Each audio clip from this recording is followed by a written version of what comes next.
Hey.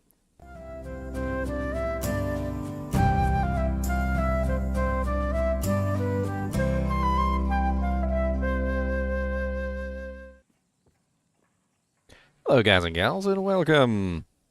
Welcome. So today, I'm going to be playing a little bit more Diablo 2 single player. Obviously, a couple days from now, we've got the launch of Diablo, or sorry, 1 day from now, we have the launch of Last Epoch 1.0, which I'll be playing. We also have Diablo 2 Resurrected, Season 6, which is launching very soon as well. I'm going to be farming some LK chests today. I figure why not? Let's just take our sorceress. We got Act 3. We still need lots of equipment. Like, our single player count here is looking pretty skimpy as far as equipment goes. Would be nice if we could. It's not half bad with a 40 life roll on it.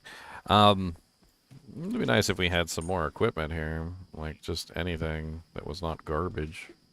I think most of the stuff we have is garbage, to be perfectly honest.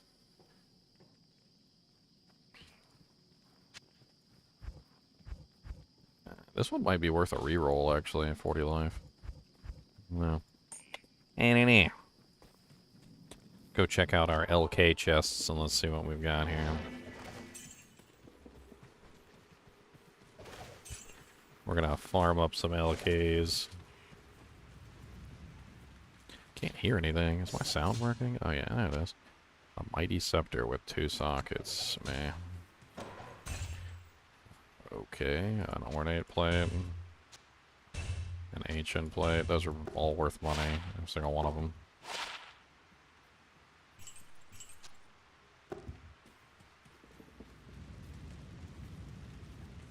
Every single one of these are worth money. Try not to get murdered out here.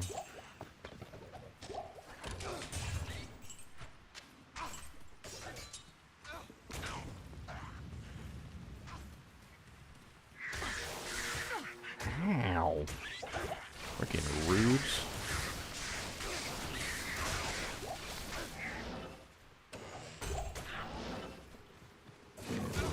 Holy Jesus, this is a spicy one. Moving right along. Moving right along, sir. Right away, sir. What's up, Zensin? I haven't seen you before. Thelonious, what's up, Citrus? We got a bunch of new people in here today. How's it going, everybody?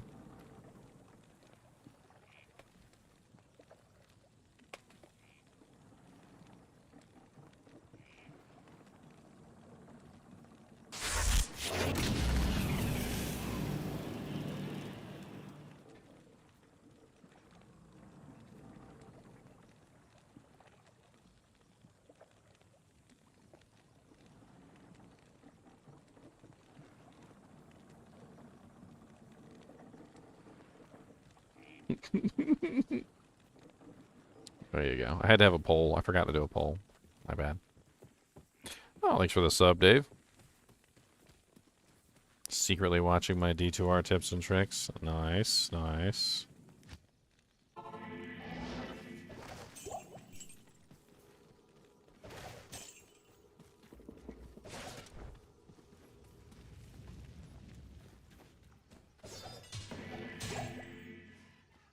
Another mighty scepter. What the hell is that?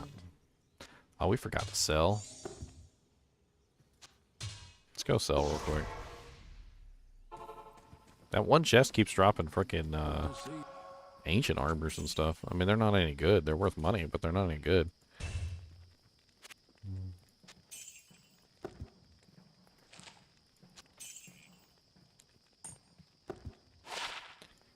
$37 cold damage.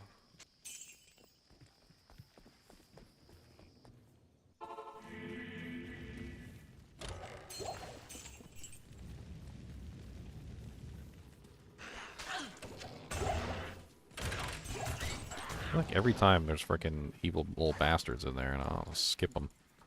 I just want to skip them every single time.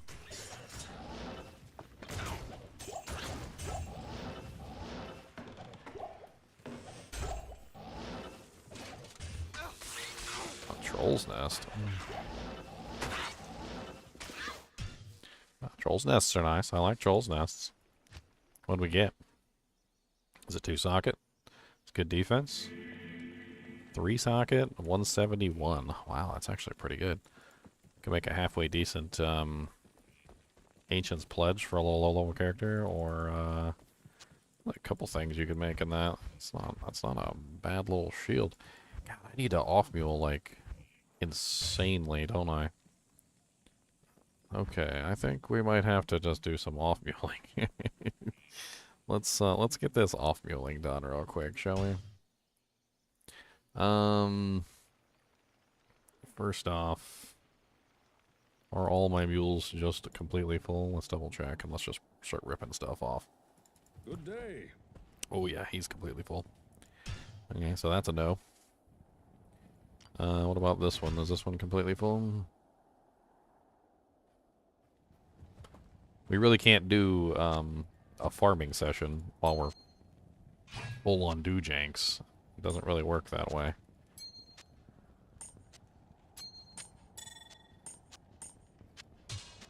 Looks like we can pull a couple doojanks over here. Oh wait, unique stuff can go onto the unique mules. I have unique mules. I also have a base mule. We probably need to pull out the base mule. Let's pull that necromancer amulet. That can go in here.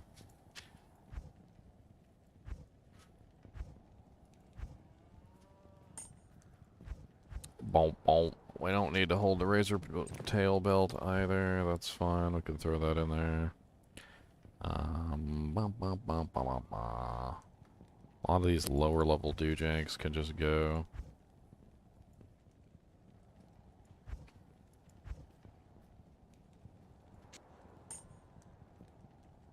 IK helmet can definitely go in here too. You know what, let's put the IK helmet in here instead of the belt. We don't have a barbarian yet, so there's really no reason. Unique Eyes and Hearts, Tancreds, Arathas, Siverbs, Angelics, unique gloves. Wow, we got freaking everything, don't we? Unique helmets, unique daggers, unique spears. What the hell did I just click on by accident? What's up, Abracadabra? What's that, Millibregas? Oh, good. We have a Millibregas piece right there. Okay, good. Take your Millibregas and go. Unique armor. That'll work. We got a hawk mail. We're gonna try and like just collect everything because why not? I'll take this hawk mail, throw it in there. The bone flesh, that's also unique. That could go in there. Oh, we got a blood thief brandy stock. That can go on the unique spear mule. Let's get all this stuff meted out into where it's supposed to go. Unique spears.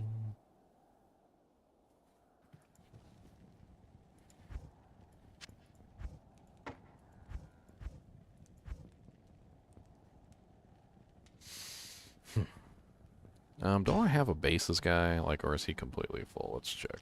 Bases. Yeah, that's him right there. Let's just fill him up with all the bases that we can. Yeah, he's still got room. Okay, so we got, like, Monarch Shield, that's a base. Talons, that's a base. Grim Shield, that's a base. Superior Ethereal Heater, that's a base. Superior Barb Shield, or Barb Shield with 2 sockets, that's a base. Crystal Sword with 4 sockets, that's a base. Hydra Edge, that's also a base.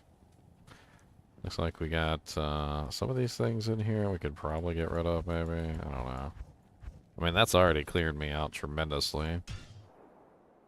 Tremendously.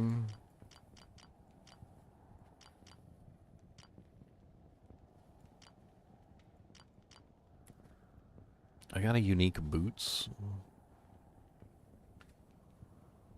I got a unique boots, do I? I do have unique pole arms. We got a unique pole arm to put in the list. That is the Soul Harvest. That one can go in the on the mule. Ondals. We don't have that set. The Heaven's Brethren set. I don't think we have a Heaven's Mule yet. Nor do we have a unique boot mule. So I guess we could make both of those real quick. Let's see. Unique boots.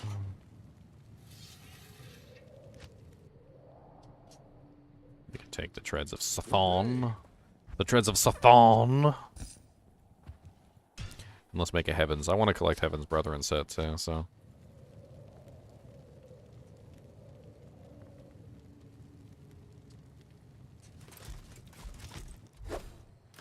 This is the beauty of having an offline character, is you can pretty much just make as many mules as you want. Like, you can just keep on making mules for days. Who cares? I could have it all split up and set up into 30 different mules, and who really cares? Nobody. That's who. Nobody cares. Let's go ahead and pull all the stuff from her personal stash as well. Put it into that regular stash, and then we'll start pulling that stuff too. So we have this beautiful little Aratha's Coil, Impaler War Spear, Arcana's Death Wand, Vidala's Fetlock, that can go with the Vidala's set, another base item, another base item, a lot of bases, hanging on to a lot of stuff. Mages can stay on here. This circlet needs to go to somewhere. I was going to save that for potential glitch farming. That can go somewhere. Looks like we're going to need another generic mule. We got a 4-socket man catcher, and we got a 4-socket superior scythe. I'm assuming I saved the 4-socket superior scythe for a low-level insight, but honestly, I just don't really see myself ever using that. 3-socket Balrog blade. Oh yeah, the Elder Staff, which could be useful for something as well. Let's take all these and throw these in here.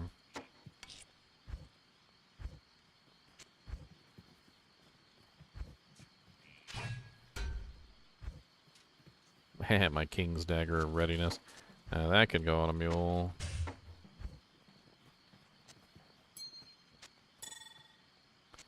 That can go on a mule.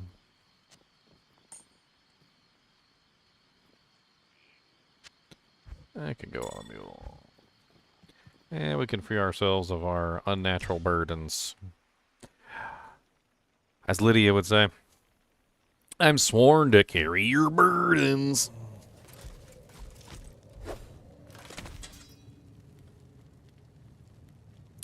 Mulotron. We're making Mulotron. Mulotron's going to hold a bunch of our stuff for us.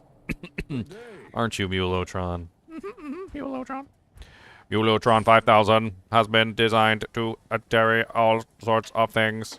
Mulotron 5000 will carry your burdens. Mulotron 5000 does not have any emotions or feelings. Mulotron is only here to Mulotron things for you. Please insert muling things for me to mule. Mulotron has but one purpose, and that is to mule. Wait, no. Not you. You stay. You stay.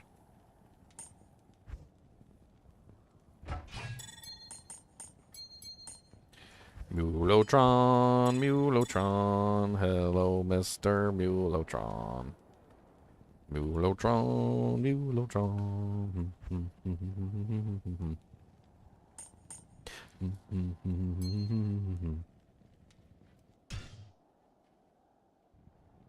You're gonna play with the hot dog team this league? What's the hot dog team? What's that? See if I got any more room on bases. Then we can make bases too. Honestly, there's absolutely no harm in single player to just holding on to bases, since you basically have infinite space. So we're just gonna make bases and I'm gonna just hold on to all the bases. That way, anytime I need a base for anything, like if I feel like I need a base, then I got it. I got it sitting around. I got it there. There's my base. I got it. I got the base. What do I need? Do I need a 3-socket doojank? Well, I got a 3-socket doojank right here. Look at this 3-socket doojank. It's a really nice 3-socket doojank. Well, you got it. You got a 3-socket doojank. Do I got unique belts yet? Let's try.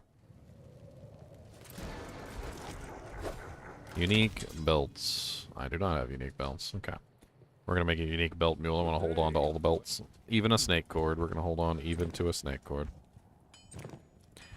I know I have an Arathas set. Let's check and see where my Arathas set is. I hang on to all Arathas. I don't care. I'll have like 6 or 7 sets of Arathas for all I care. I will hang on to every Arathas set that there is. I'll upgrade them and have fun with them. Okay, so we got the helmet and we got the amulet so far. Not bad. We got Vidalas. We got an Arcana's Death Wand for the Arcana's Trick set. I don't know if we have a Vidalas set yet. Or an Arcana's set. We have an Arcana's set. Eisenhearts, Berserks, Deaths, Tankreds, Cathans, Siverbs, Angelic, Clegolosaurus, Orphan's Call set, Sanders set, Saigons. I do not have an Arcana's set yet. I'll create it. Arcana's set, let's go. Good day. Good. Pink. Okay. I forgot to put that on the basis character, and that needs to go on the Cathans.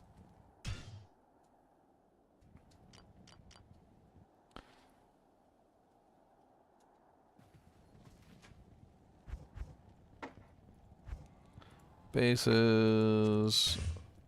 And where's my Cathans mule? I hope you guys have fun watching me inventory manage. Your inventory management skills are so great, Ginger. Said no one ever. I practically have the full set already. Like I've got 2 staves. I've got a mask, the helmet, 2 rings. Like I think the only thing I'm missing is the amulet. I'm missing the amulet. That's what I'm missing. I got the Tankred's amulet though, which I'm pretty excited about. I don't think I have a Tankred set character yet. Let's make it a paladin. Tankred's set. Character name is already taken. Okay, so that means I do have a Tankred's already. Where are you, Tankreds? What other pieces of Tankreds do I have? Because if I've got the amulet, I got the 78%. Oh, all I have is the weapon. That's all I have. No, never mind. I don't really want to put the weapon on and sacrifice my weapon slot for 78% magic. Fine, I don't think that's worth it.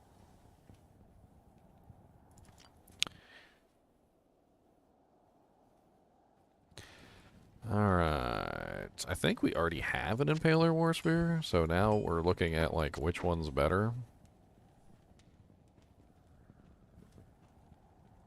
It looks to me like they're identical. Maybe there's no variance on that one. There might not be any variance. It happens.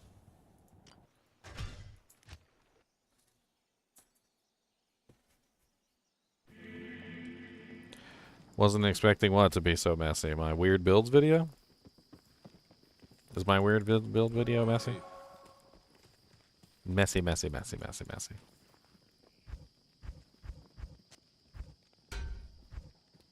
I forgot to do Vidala's Fetlock. That's okay.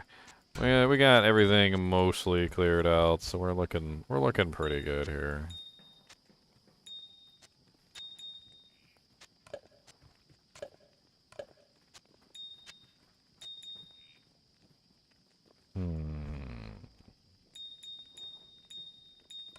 Started shoving stuff everywhere because I was running out of space everywhere.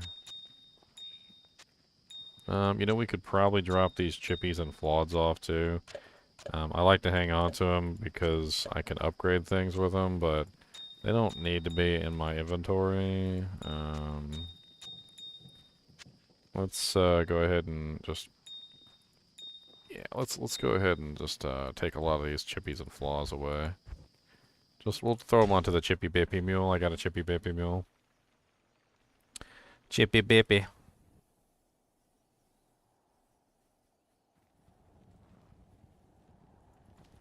I mean, that's what happens when you share items between all your characters, is stuff just goes missing. Not really much I can do about it, to be perfectly honest. I don't even remember that the items are stolen until I pull the characters up, so... You know, we could also do... We can make a jewel mule. I think it might be a good idea to make a jewel mule. Because we're going to want to do crafting later. So let's just go ahead and make a jewel mule. Jewel mule. And let's just pull all the jewels. That way we can just collect more jewels, and as we go forward, we'll just keep collecting more and more jewels. It's not that big of a deal. Only reason I like having like an infinite number of jewels is literally just for crafting. I don't think any of these are actually good ones for using. If I do have some good for using, I'll put them back, but... Yeah, looks like it's mainly just junk jewels, nothing too fancy there.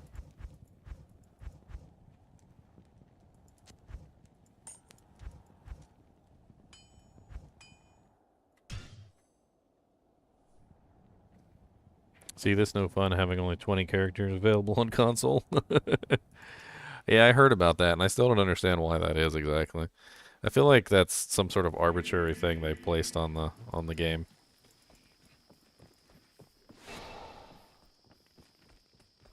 Just completely arbitrary. So if you guys are unaware of this, you can totally take advantage of chests like these super chests. If they are opened in the right sequence. It usually has to do with the number of steps that you take to get to them. Like that one has a sacred rondash. That's a pretty freaking sweet drop, even though it turned out terrible. Like, for instance, this one right here keeps dropping me ornate plates and ancient armors, like, over and over again. If I get to it at the right timing. If you guys are unaware of how this works, it's basically just a matter of timing. If you do things at the right timing, the right like, you know, number of steps, essentially, you approach it from the same direction each time, you'll get the same results every single time. That's just how it works. And you can repeat this over and over and over again on the same seed in single player. You can't do it online as much because online, of course, the seed changes every single time you go to a new game. But in offline, your seed doesn't change, so you can take advantage of silly things like this when you find them. Yes. And this is more than just you know, finding like ancient armors and ornate plates. This is also finding like mal runes and jaw runes and cham runes and even zod runes and things like that. If you do it correctly, if you ever find a super chest that has like a low rune drop or something like that, you can take advantage of it by repeatedly going to the same spot over and over and over again in the same way, if you remember exactly how you got there. Like, for instance, you see how this one keeps dropping me ancient plates and ornate plates, and it just doesn't stop dropping me ancient plates and ornate plates? This is a thing that you can literally take advantage of. It's a I don't know, I guess I'd call it an exploit, basically. Let's check out these greaves real quick. Ooh, pretty terrible greaves. Let's go back to town and sell these, because they're worth money, and they're taking up all my inventory space. Bet you neither one of these is any good. No, they're both terrible. But they're both worth 35,000 gold, so any ancient armor and any ornate plate is worth 35,000 gold every single time they drop. So I've basically got myself an infinite gold farm here at this point, because no matter what, I'm just basically just going to keep getting that drop from that chest over and over again as long as I do it the same way every single time. Now, the real trick, though, is to make some slight variations in the way that you approach the chest to change the way that the chest drops items. So, like, you can change the way the chest drops items, you just have to change the way that you approach the chest. And a lot of people don't know this. That's why they get into these ruts where they think they're not getting anything good, and they do the same thing the same way every single time, and they don't get anything good the same way every single time. You got to change it up a little bit. You got to approach a different direction, or take a slightly different path, or, you know, click on something on the way. Oh, this one's spicy. I don't like this one at all. You have a seed that drops you a burr rune 1 out of every 10 times. That's pretty amazing.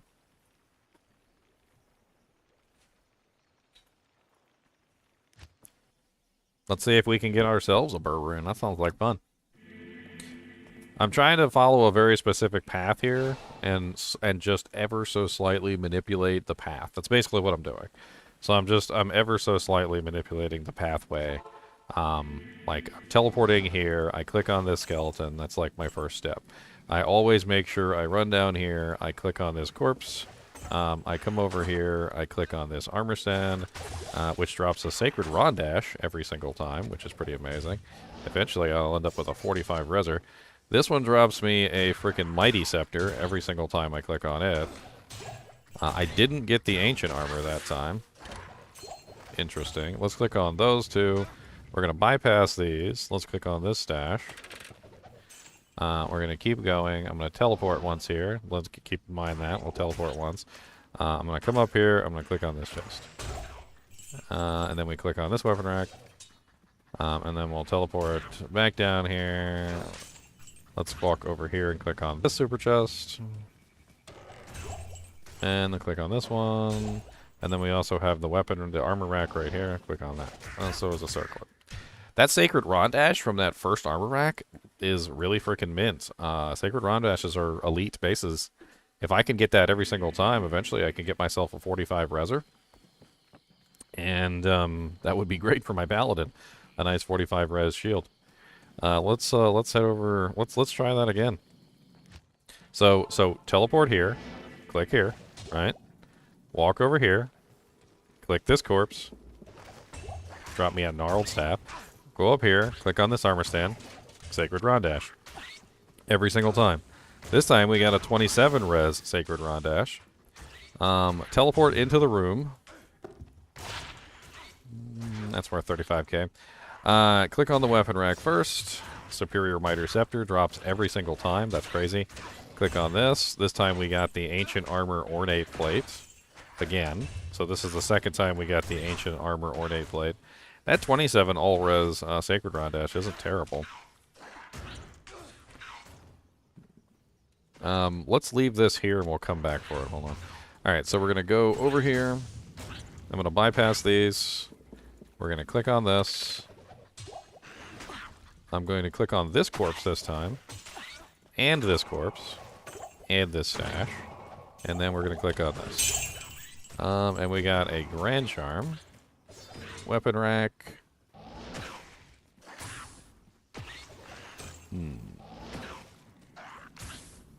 RNG manipulations.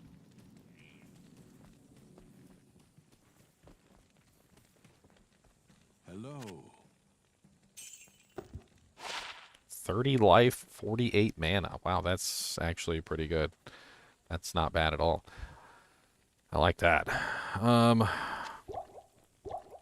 Let's go grab those ornate plates and let's sell them real quick. We'll hang on to this Sacred Rondash for the time being. I have a feeling that if we keep farming that weapon rack, we're eventually going to end up with a Sacred Rondash, which is a hell of a lot better.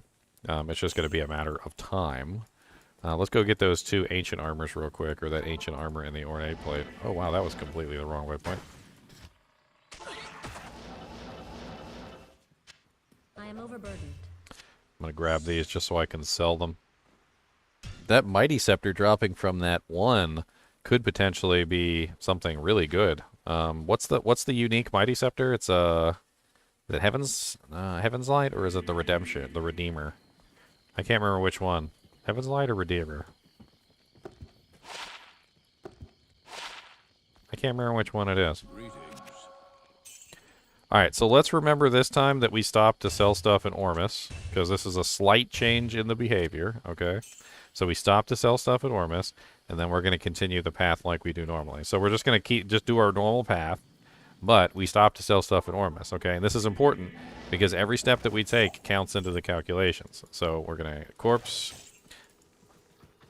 armor stand, it dropped us another Sacred Rondash. We're going to walk over here, click on the weapon rack, Mighty Scepter again, so definitely manipulated that. 3 sockets, nothing good. No ancient armors this time. Let's click on this chest and this body. Let's continue on. Click on this stash. Click on this body, this stash, and then the chest. We got ourselves an Ort rune and a coronet. So I click on the war weapon rack. Let's go grab that Ort rune from earlier. You might be wondering why I'm not picking up things sometimes, and it's because even the process of picking up items can potentially change the results. So you have to make sure that you're kind of like avoiding to pick up the items if you didn't pick up the items the first time you did it. If you did pick up the items, then you have to pick up the items the second time, because every single action that you make changes the result on the chests. And so if you can figure out the result and you can repeat those actions every single time, then you can make the result be the same every single time. And that's what we're going to play around with today. We're playing around with manipulating the lower Kuros chests.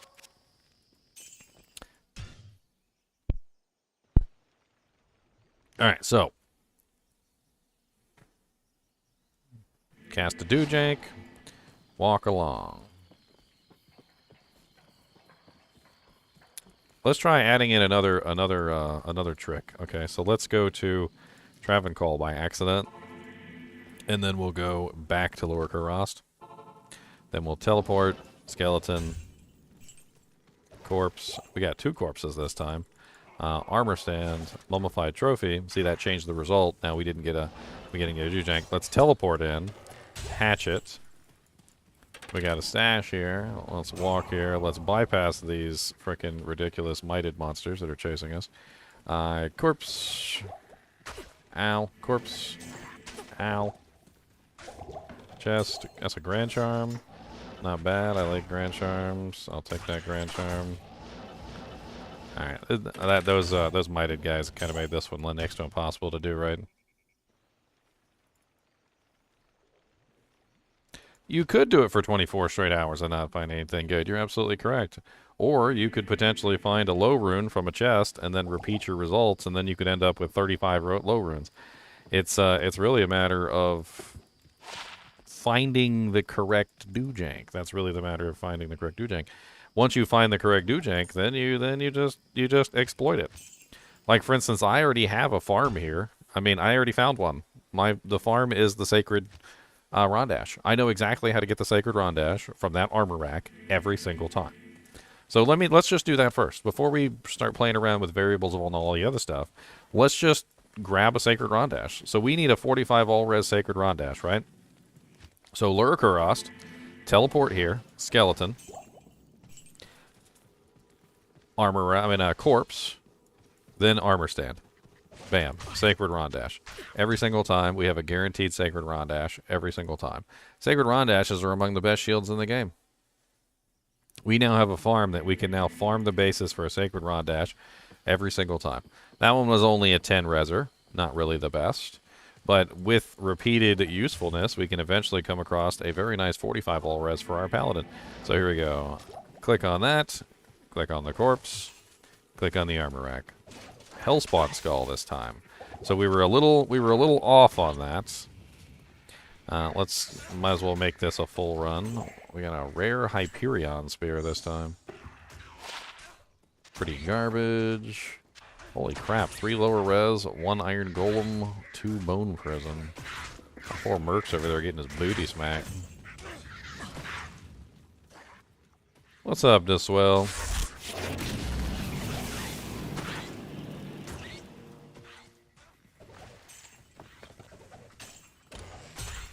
Antlers, a tomahawk, and a knout. Gotta check the antlers. Ow! God dang! Y'all just rude.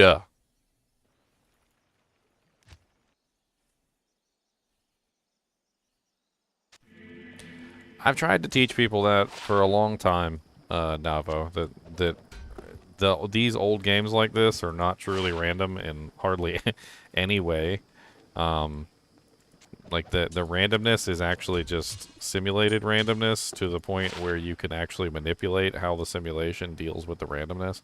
It's something that in online is hard to take advantage of, but knowing that the randomness is simulated helps you to understand that Do I want to sell this? Helps you understand that you have to change the way that you deal with things. Like, a lot of people will farm an area, and they'll say they'll just farm the area the same exact way every single time, right? And then, say for like 7 hours, they farm this area the same exact way every single time, and nothing changes, and they get nothing good the entire time, right? Well, they're not clicking on like all the clickables, they're not clicking on all the chests, like they're just avoiding everything, they don't kill any of the monsters. Like when you're playing all the variables, and this is something that you have to know, is that you're playing all the variables and you're trying to force the variables in your favor, right? Well, if there is a chest out there, for instance, in this particular case, there's a weapon rack, so let's use the weapon rack as an example. If there's a weapon rack out there that has the ability to drop you a sacred Rondash every single time you click on it, then you can take advantage of that, right? But if you approach it from the wrong direction, you'll never get the sacred Rondash. And if you don't click on it, you'll never get the sacred Rondash, right? So finding out these things, finding some of these crazy things that can occur will make your gameplay so much more interesting, because you're going to figure out, where all these crazy drops are. And you'll never find the crazy drops unless you actually go and click on the stuff. And if you avoid clicking on all the stuff because you're like, oh, well, I never get anything good from, baskets, or I never get anything good from stashes, or I never get anything good from chests, or I never get anything good from, etc. You're going to end up with, always a bad result. I'm deliberately not clicking on the chests in the other room, because every single time I go into that stupid room, there's a pack of those freaking little monsters that kicks my butt. So I'm basically making that part of the pattern to avoid those two chests. I know it seems kind of silly, but I'm just kind of avoiding them deliberately. I'm deliberately avoiding them.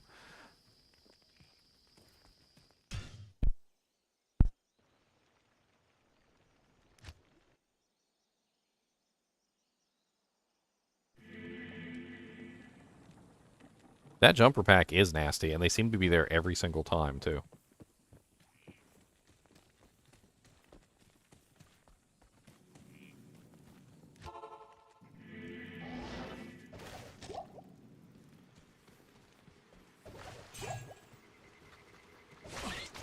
See, now I messed it up somehow. Now I'm getting the Hellspawn skull every single time. I wonder what I changed. Well, there's the ancient armor and the ornate plate and the pair of greaves. That seems to be happening every single time.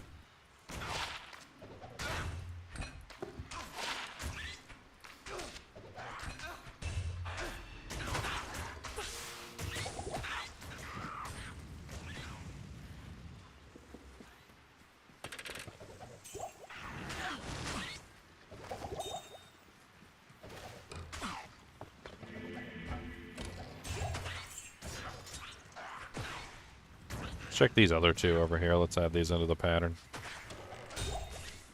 Rune, small charm. Superior circlet.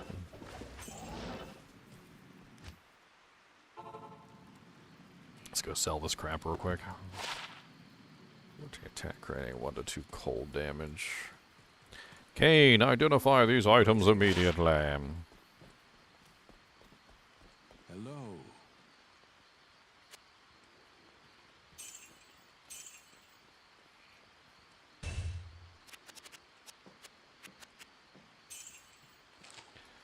Well, I'm getting a lot of gold, I'll tell you that much. I'm certainly not mad about that. The amount of gold that I'm getting from these chests because of all the stupid items they keep dropping me that are worth gold. I'm certainly filling up on gold. Aren't the jumpers in this game also called lurkers? Man, I freaking hate the jumpers.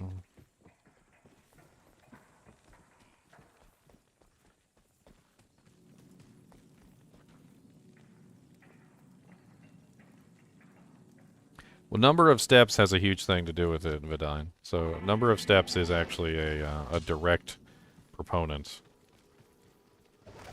So, figuring out the exact number of steps, like for instance, there you go, I got my Sacred Rondash again. That's the key. I'm pretty sure that steps is one of the main qualifiers for determining the randomness.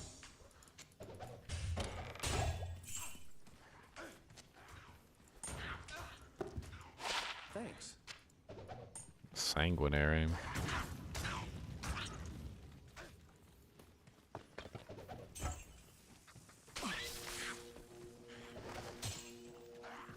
Let's try going straight to the chest this time. A Jared stone.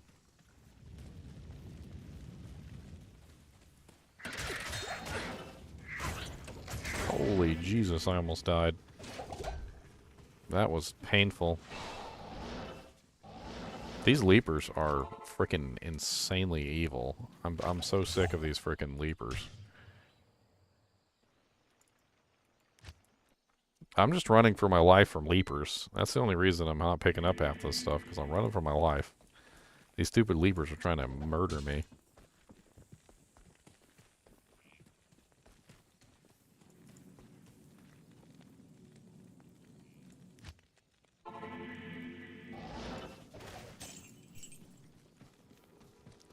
Down. Up. Over. Hellspawn skull. So I did something wrong. Got the ancient plate, though. Keep checking these greaves. These greaves could be good. Thanks. Keep grabbing these ancient armors, too. Stop beating the crap out of my merc. Like, holy Jesus. Let him live for 2 seconds of his life without being harassed by you guys. Alright, let's go straight to the chest. We're not going to click on anything. Let's see what happens. A mithril points. Hmm. An Ortrin. I need a key. Oh, I'm out of keys? Ah, bless it. Okay, time to go back and get some keys. Yes.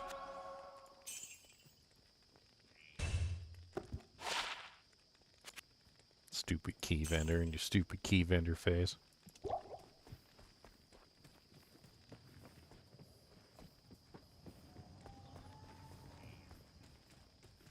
Stupid key vendor and your stupid key vendor face. Grab 2 stacks of keys, so I don't gotta worry about it.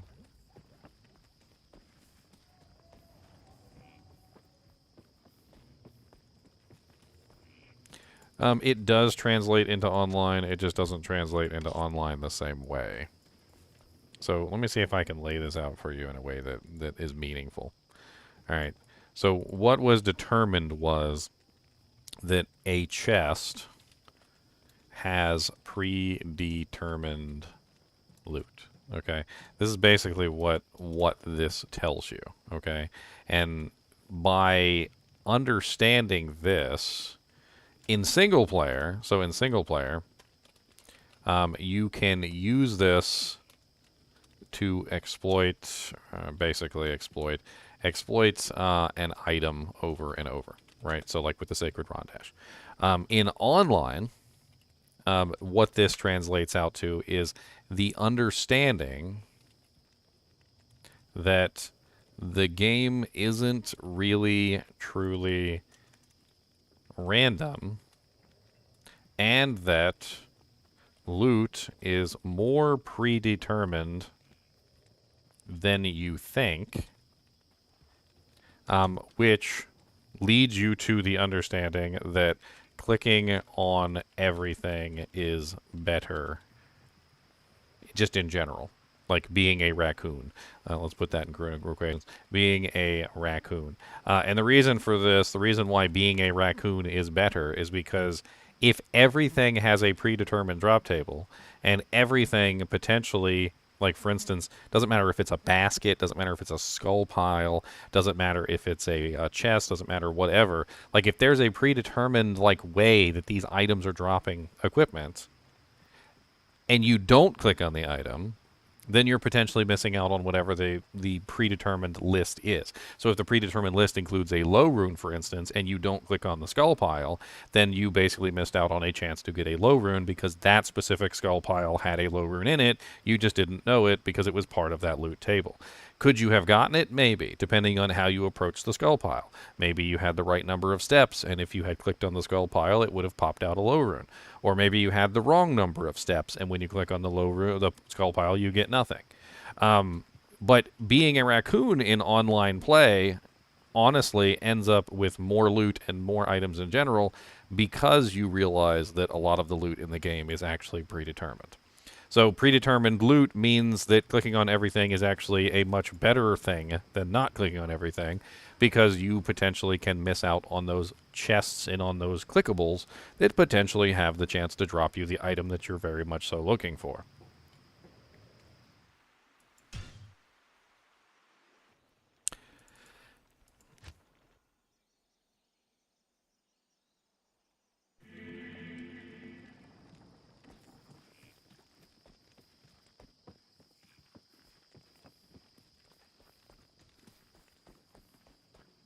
The dead rogue that you found a Soj off of, if you were in the same seed code and you approach that rogue from the same direction, then yes, you would click on that rogue every single time. Sometimes it becomes next to impossible to exploit that sort of thing, though. If you've been playing for 3 hours and you haven't left the game and your path goes, you know, you clicked on 17,000 things on the way, killed like 17,000 monsters, jumping all over the place, doing this, doing that, right? It's impossible to replicate that. Like, you're never going to be able to replicate the number of steps it took you to get back to that item. Like, it's impossible. I can get a Hellspawn skull every single time, I'll tell you that much. Ow.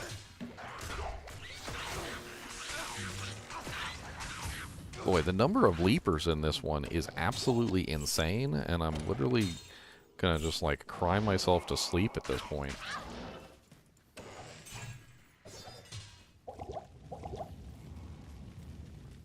Can you get off my booty cheeks? They killed my merc. I mean, I got plenty of money to resurrect him, but they killed my merc.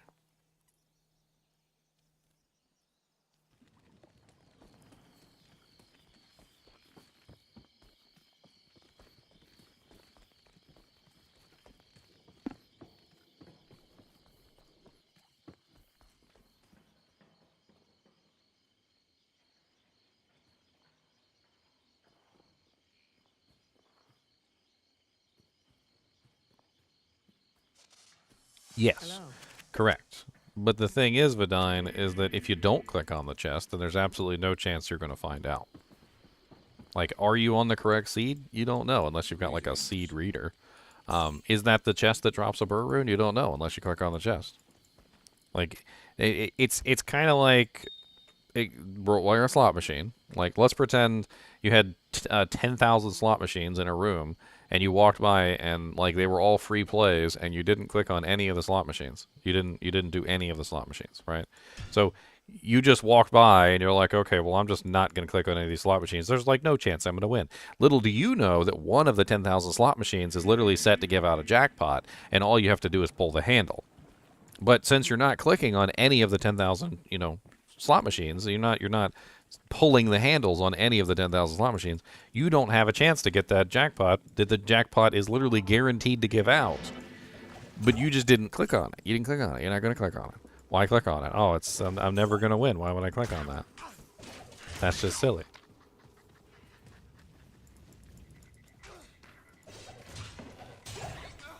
Man, these Mighty Scepters that keep dropping, like, freaking, I gotta check these Mighty Scepters. I feel like stupid if I don't.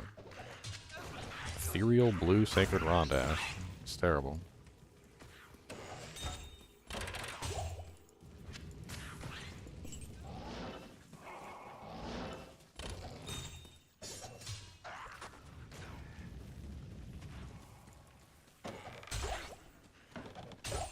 Oh, big boy drops.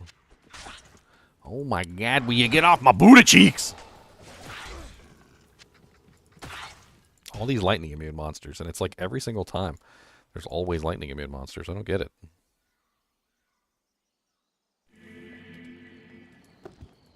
+2 Solar Creeper, +2 Twister. Good day. It doesn't normally maybe I'm just completely silly here. I thought the Monster types changed. Let's go ahead and roll this real quick.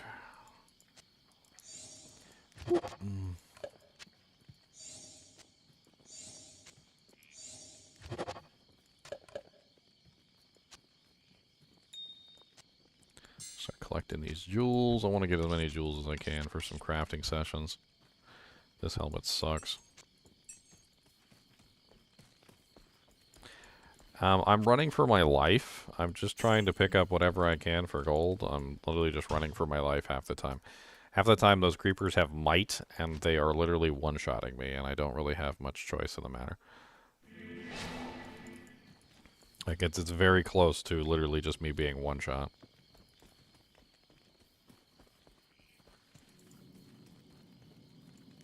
I'm just trying to live. That's all I'm trying to do. Let's try skipping that. So skipping that gives me a hellspawn skull.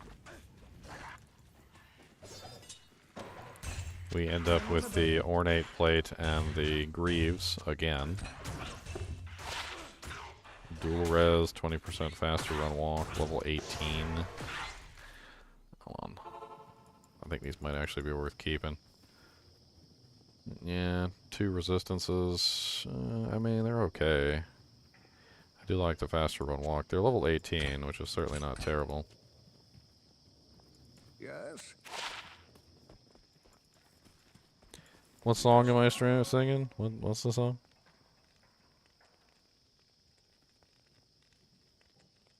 What song am I singing? I like singing songs. You know I like singing songs. I like singing songs.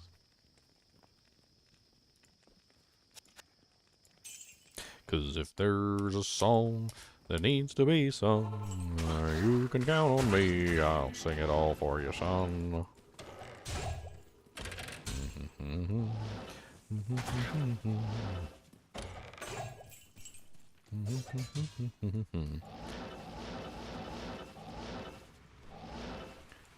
This is not the correct path by any means. I got a small charm. I can't carry anymore. I can't carry anymore. Oh my god, pick up the new drink.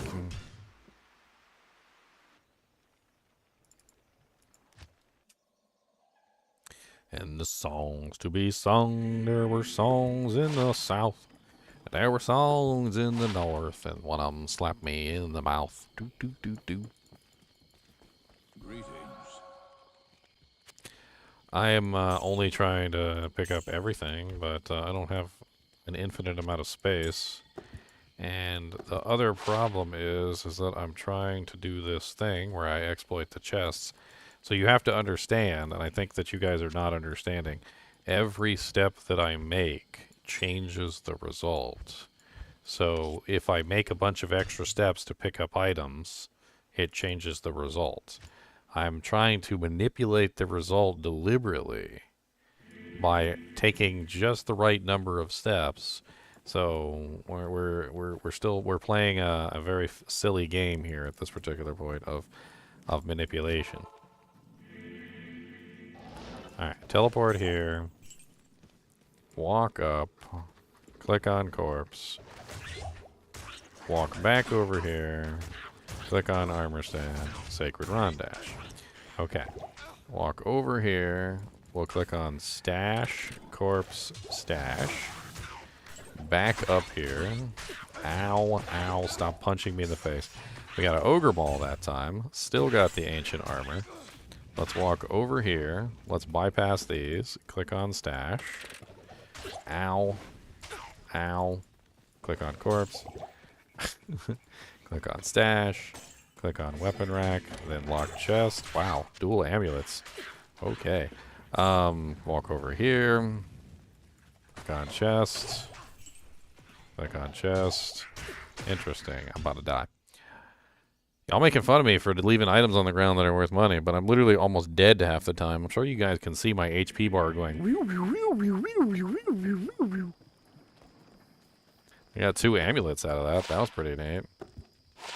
We can repeat that amulet drop. That's actually not very difficult. A 7% mana leech amulet. That's actually not bad. Sacred Rondash sucks. Paladin shields aren't even worth selling.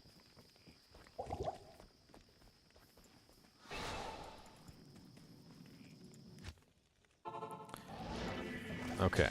Walk toward the thing, then walk back. Walk up to the armor rack. Blue Sacred Rondash. It's ethereal. Sucks.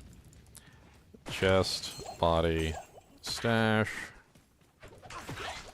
Weapon rack. Armor. Nope. Didn't get the armor that time. Interesting.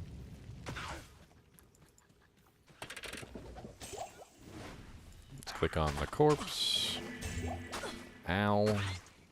Click on this one. We got Omega. We'll come back for that. There's a demon hide sash in there. Click on this one. Ow. Click on this one. We got a charm and a jewel. Check those heavy bracers. The U wand. Actually, a lot of this stuff needs to be checked. Holy crap. Ow! God blessed, leave me alone, you stupid little tree lurkers! Your mom's a tree lurker. Your dad's a tree lurker. Your granny's a tree lurker. Fucking ugly tree lurking, stupid, butt-faced tree lurkers.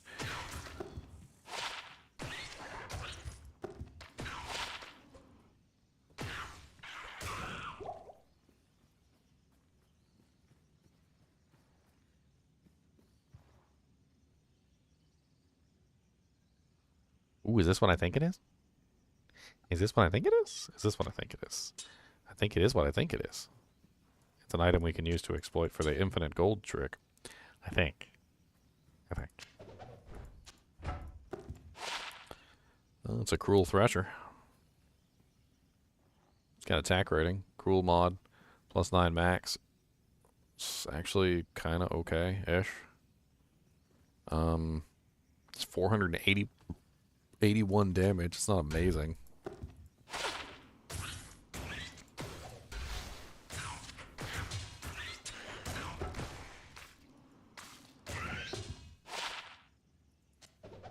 Let's take that Thresher back. That Thresher's actually kind of nice. It's an Ethereal Ogre Axe. Ooh, okay. Let's take all this stuff with us. I know. The wands always have such crazy fire damage and stuff on them. It's kind of insane. Alright, we need to refill on Dujang, so I'm going to put this in the stash. That's a really high damage little pole arm that we can use for a mercenary, perhaps. Let's check out this one. Good day. Fool's Mod. It's ethereal. Doesn't have enough enhanced damage. It's, I mean, other than the fact that it has Fool's Mod, it's actually less damage than this one. Less damage with Fool's Mod.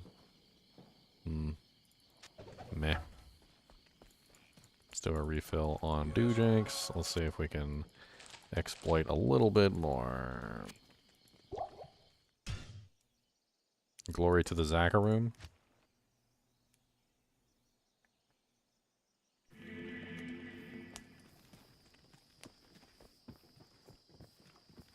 Well, I think rolling by step is a little crazy, because when you think about it, rolling by the number of steps that you take isn't exactly like rocket science or anything. It's not even something that you can really control unless you deliberately do as I'm doing right now to control it. Like, it's actually pretty difficult to control.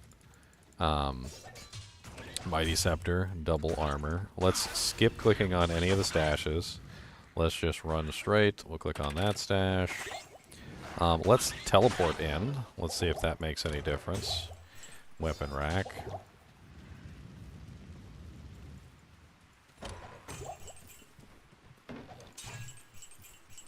Now, thankfully, this is all on tape, so if we get something crazy, we can go back and look at the tapes, and we can see exactly what we did, and we can reproduce it. Which is, I guess, recording it is probably the best way, because that way you can reproduce your steps every single time. We got a 3-socket Sacred Rondash with 9 all-res, and a +2 Summon Grizzly Alpha Helm. +2 Summon Grizzly Alpha Helm can come in handy for some bases. That would definitely be worth hanging on to.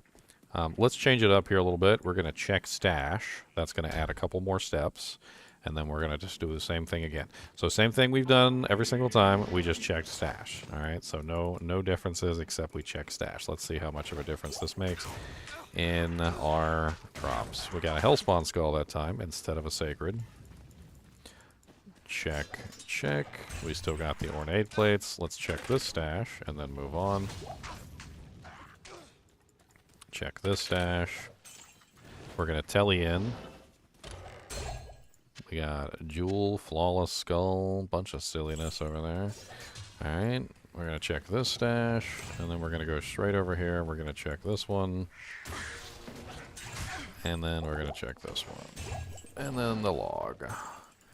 So nothing really all that amazing that time. Let's change it up again. I lost the dual amulet seed? I don't think so.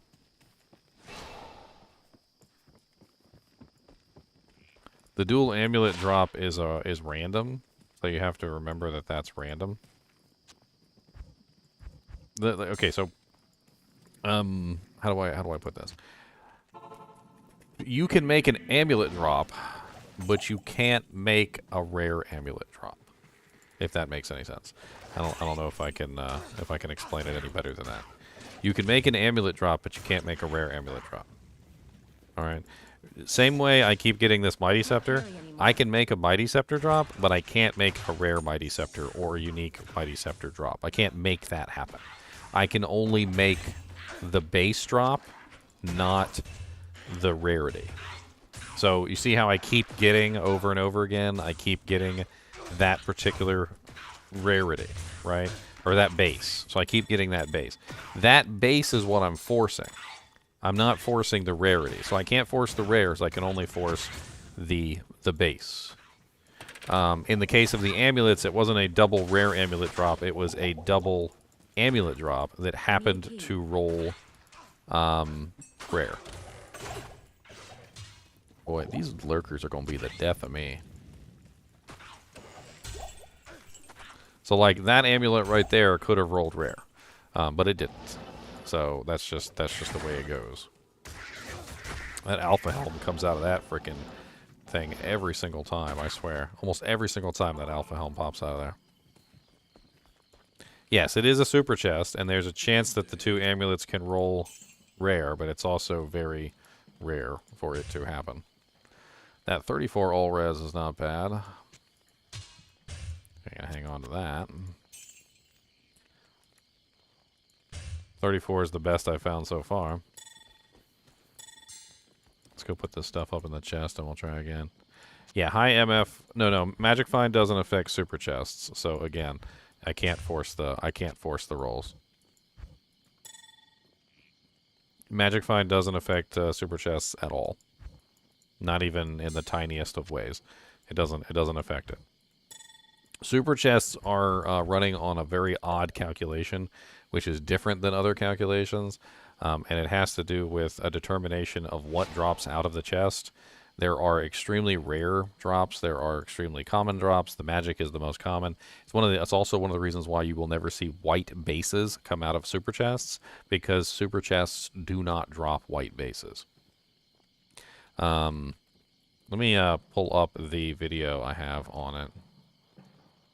If you guys want to learn more about super chests, I actually do have a whole video on super chests. I'm gonna link it in the chat here. It's about 27 minutes long, but if you wanted to learn about super chests, this is everything you ever wanted to know about super chests.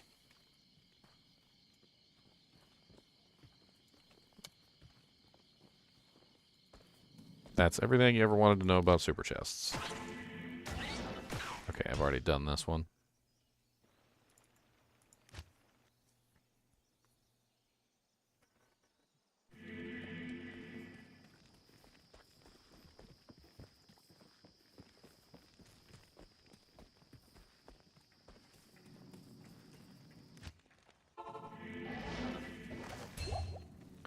Alright, step.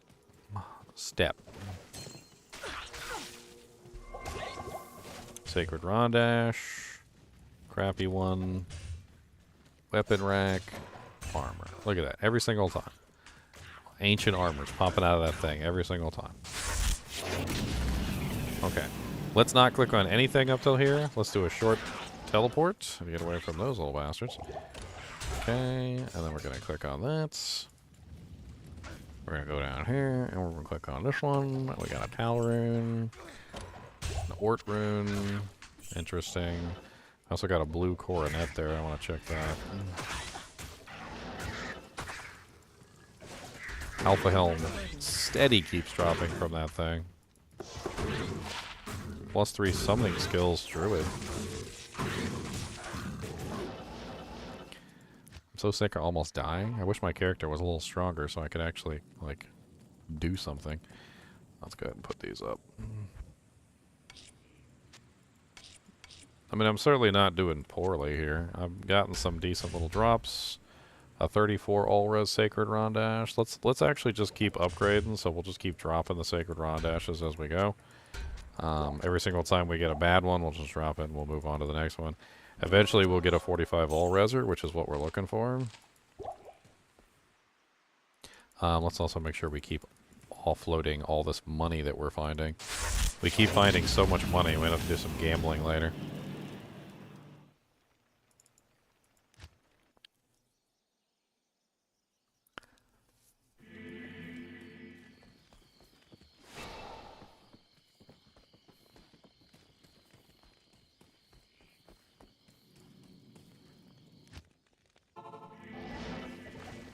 Okay, here, and then straight to the armor stand, which gives me the Sacred Rondash. 4 sockets, 37 all-res. Wow, primed for a spirit.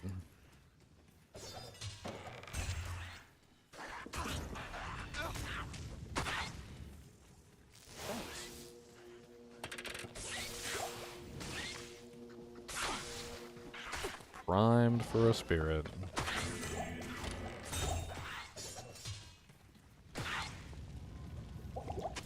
I'm tired of almost dying. These stupid little birds can go suck it. Ow!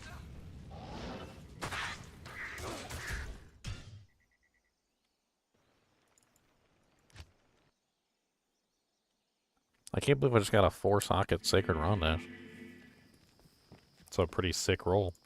Mighty Scepter has nothing on it. Sacred Rondash is 37 all-res with 4 sockets. That's straight up ready for a glorious spirit right there. That's better than the one I have previous, and it has the sockets already in it. Oh lord, I accidentally hit Nightmare. Well, there you go. The seed's gonna change a little bit. Well, maybe that'll be good luck. Maybe we'll get a slightly better version of the game.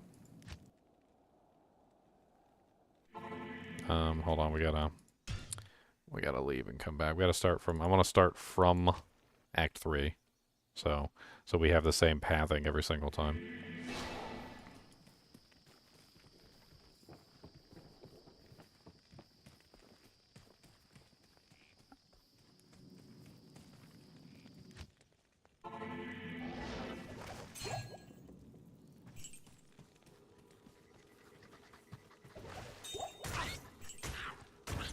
I still got the freaking creepers. And I still got the Sacred Rondash. Okay. +2 conversion. No ancient doojanks. Click on both of those. Walk through here. It seems like I'm still on the same seed. This is still the same seed. Certainly doesn't seem like anything's changed. I'm still getting my booty smacked by frickin' creepers. Ow! Frickin' hate you! Your butthole. No Alpha Helm, though.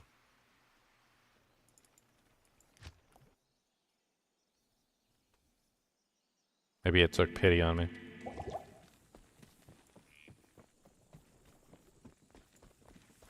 Yes?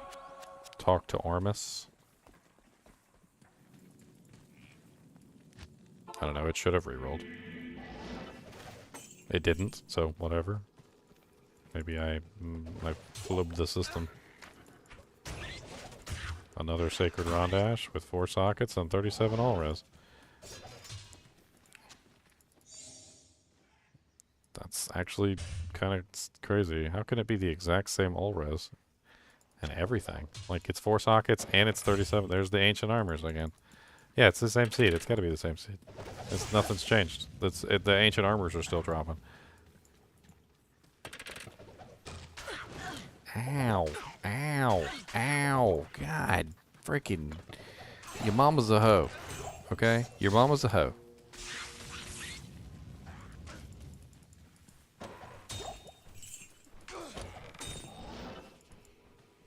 There's so many stashes all over the ground. I'm unsure of whether including the stashes into the thing is a good idea, because I don't know if the stashes change. Like some of them seem to be changing location, and some of them seem to be static. I could be wrong about that. I need to pay closer attention.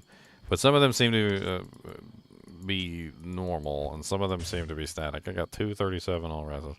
They're both exactly the same. Both Sacred Rondashes, both 4 sockets, both 37 all res, both 152 defense. There's definitely some sort of manipulation coming into play.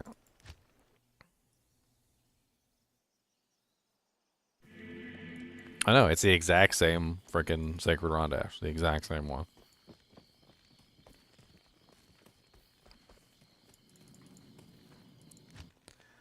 Oops, I didn't mean to click on Spider Forest. Remember that time, though. Clicking on Spider Forest first might have changed the way that it works. Oh, I teleported twice. Nope, now I got Superior Mummified Trophy because I teleported twice.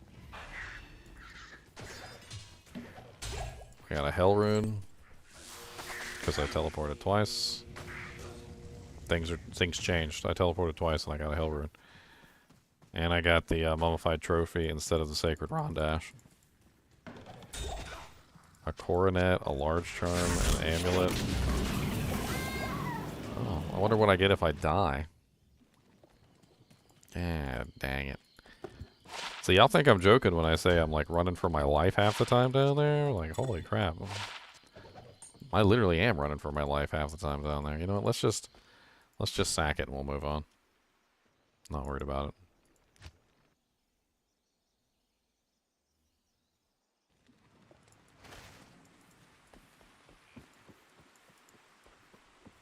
Let me go re-grab my merc. I think the mercenary is part of it too, by the way. I'm pretty sure that the mercenary is part of it. How many times the mercenary attacks, like how much the mercenary moves. I think the mercenary also counts into play. So, like for instance, if you get like the low rune on you with your mercenary, you have to keep your mercenary for every single time you do it, because the mercenary also is counting into the things. Which also might explain why I have somewhat of a random nature going on here, where sometimes I end up with what I'm looking for and sometimes I don't. Because, like, I don't always get the Sacred Rondash, even though it feels like sometimes I'm doing it exactly correct.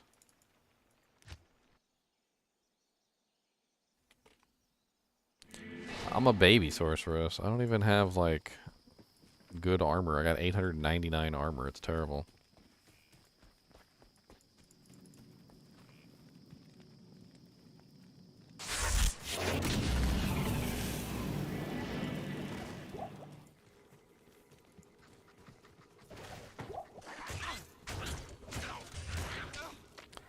Ethereal 10 res.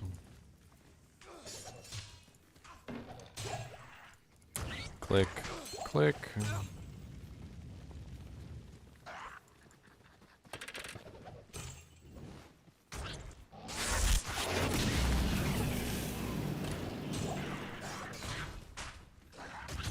So many evil monsters in the world.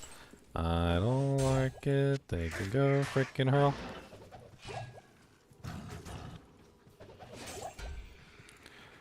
God, this is scary. This is a scary seed, is what this is. It's very scary.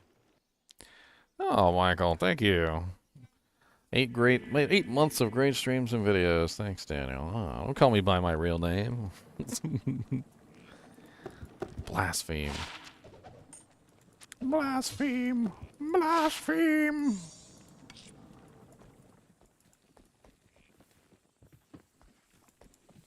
I think the variables would be too hard to control with that many minions.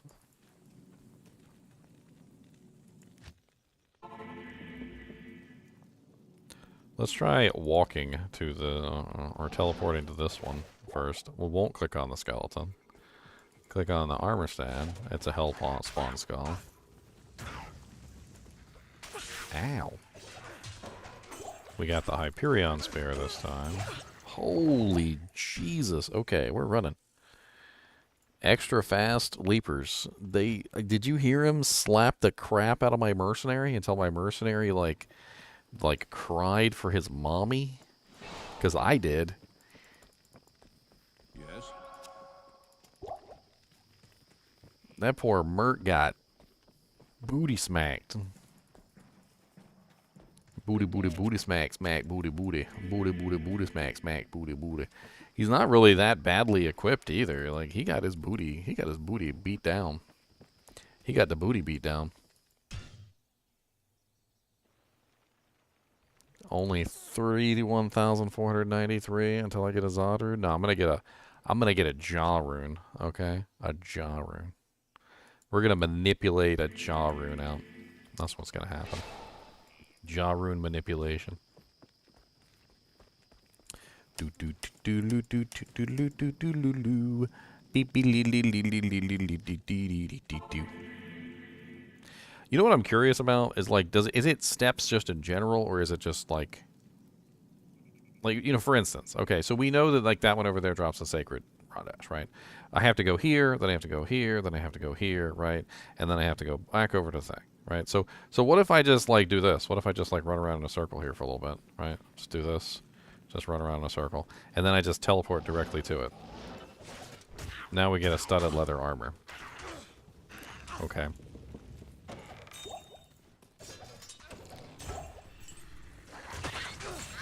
Okay. So remember that. We did that. That's what remember we did that. We ran around in a circle there. Oh god, they got might. I'm gonna have to teleport out.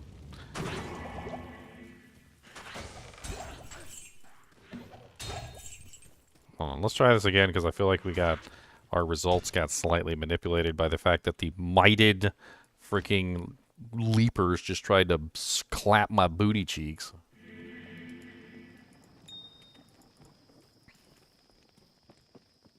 Mighted leapers clapping booty cheeks. That's what I just saw. Okay, try this again. So we did 1, and then we did 2, and then we did what? 3. We did 3. Okay, and then we just did teleport, armor stand, studded leather armor, and then we ran over here and we got mithril point from the weapon rack. Remember that mithril point. I think that mithril point's important because we changed the variables. It's no longer the mighty scepter. It's now the mithril point. So let's see how that goes. Let's do one short teleport here. It's locked. Oh, we're out of keys. Dang nabbit, we're out of keys.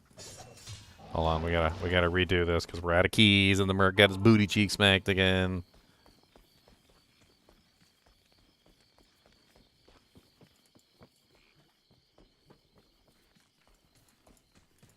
I'm surprised you made it back all in one.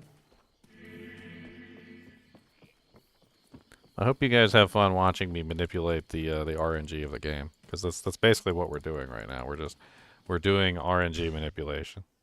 This is high tier stuff in the Diablo world.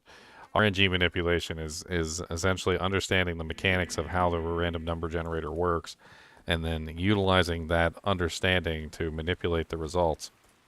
We already have a perfect Sacred Rondash farm. We have 2 4-socket 37 all-res Sacred Rondashes sitting in the stash. So we already know what we're doing. All right, so 1, 2, and then 3. Okay. Studded leather armor. Studded leather armor. So we manipulated correctly. Mithril point. We got the mithril point.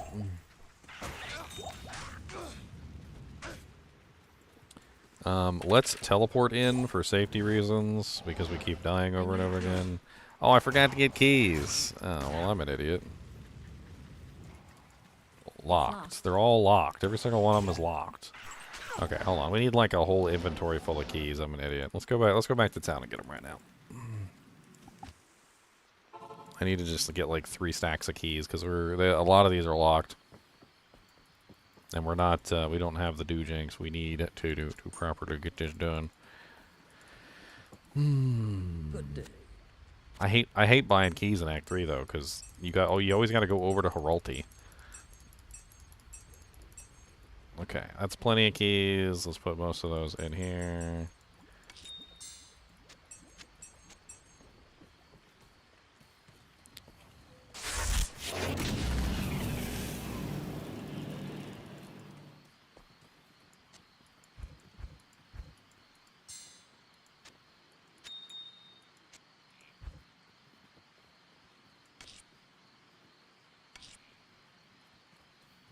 Alright, restarting.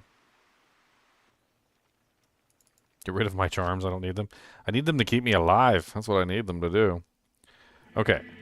Cast. Running, ding, ding, a ling, a ping, a ling, a ling. Lower Kurast. Alright. Edge. 1. 2. 3. Okay. Teleport. Armor stand. Studded leather armor. Look at that. Every single time. Studded leather armor. Mithril point. Every single time. Flawless emerald. Every single time. Alright, let's keep on going. Stash. Oh god. Mighted. Oh god. Super dead. Boy, they clap my cheeks faster than I don't even know. Faster than everything. Faster than God. I just walked up and got my booty cheek clapped right into out of absolution. Yeah. I think the game is trying to prevent me from I think the game's trying to prevent me from manipulating the RNG. They're like, look, we don't like this, what you're doing here. We don't like this. We don't like this at all.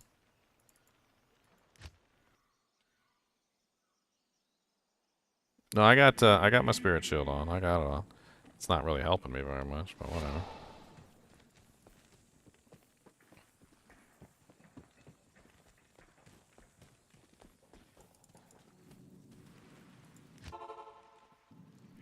Okay. So, 1. Ah, God, that was terrible.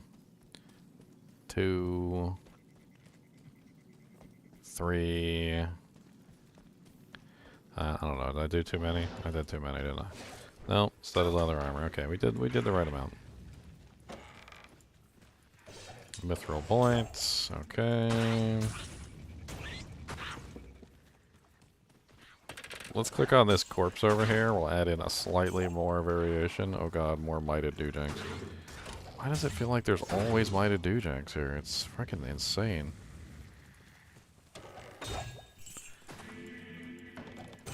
So sick of dying to you. What do you mean? Oh, because my potions were all on the ground.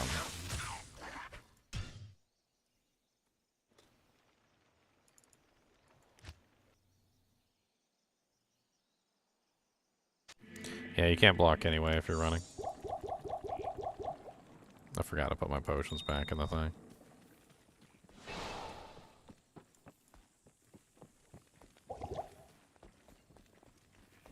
Why does it seem like that guy's mighted every single time? Like, every single time he's mighted. 1, 2,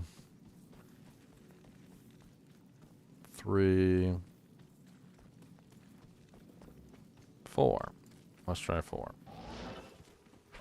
Still superior to the leather armor. Okay. Mithril point. Flawless emerald every single time from that chest. Every single time that thing drops a flawless emerald. It's kind of insane, actually. This guy is mighted every single time too. Like, what is going on?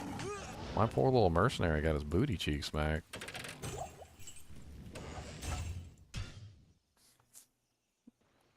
I don't think he's mighted every single time. I think what it is there's like 3 elite packs there.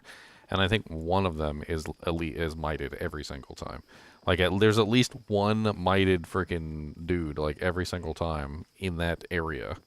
Out of like the 3 or 4 different elite packs that seem to be crowded in that area, it's pretty spicy in there. It's spiceless. It's very spiceless.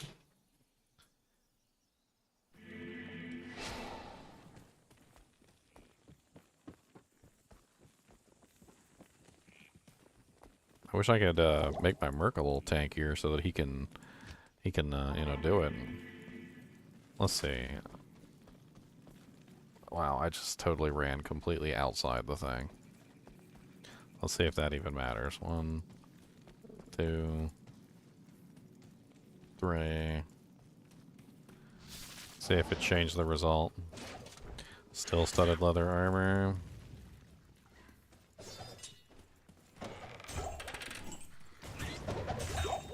Flawless emerald again every single time.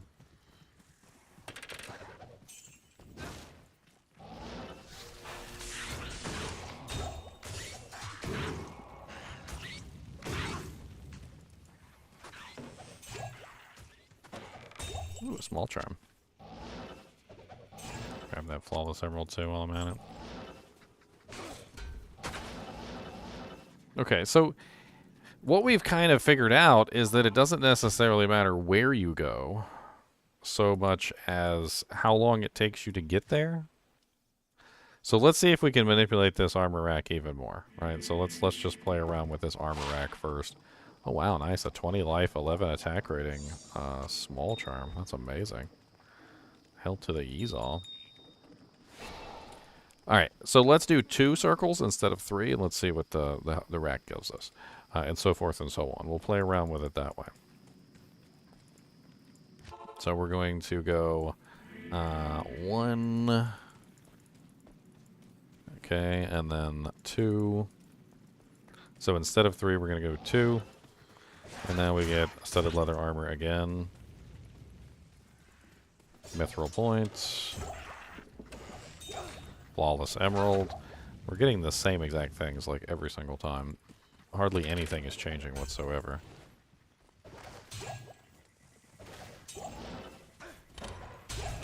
Hell rune. Ow. Oh god. Oh god.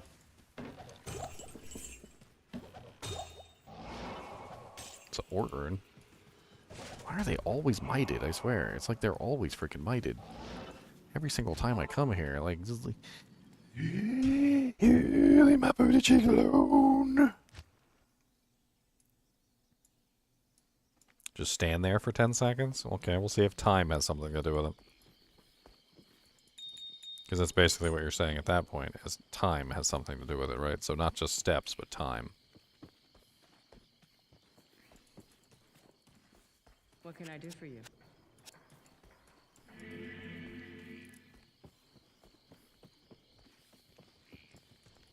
Greetings.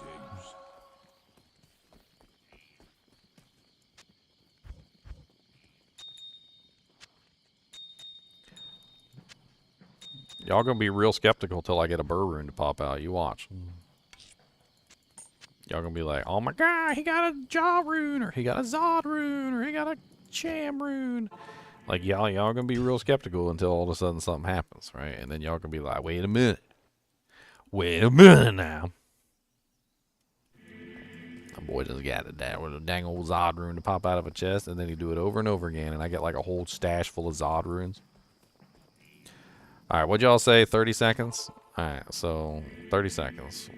1, 2, 3, 4, 5, 6, 7, 8, 9, 10, 11, 12, 13, 14, 15, 16, 17, 18, 19, 20, 21, 22, 23, 24, 25, 26, 27, 28, 29, 30. Hellspawn Skull. So no, time does not affect it. Hellspawn Skull is the result that we always got when we came at a specific time period. Same thing with the Ancient Armor and the Greaves. 30% faster run walk. Gold find. Oh my god. I can't ever freaking do nothing with you little turds always picking on me. So time does not affect it at all, basically. Time doesn't affect it.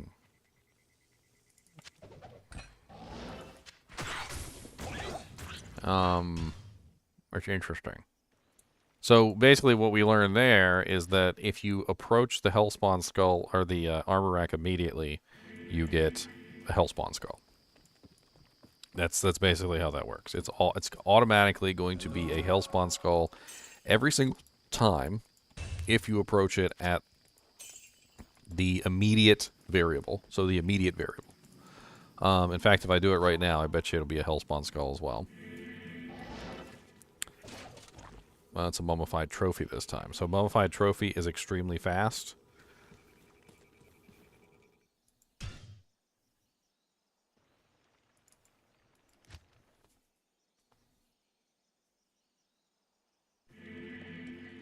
I don't know. Do you know if Claw Mastery increases AR works in LOD? What are you talking about? Like, for Blade Fury, it doesn't work even in Diablo 2 Resurrected. It works in neither.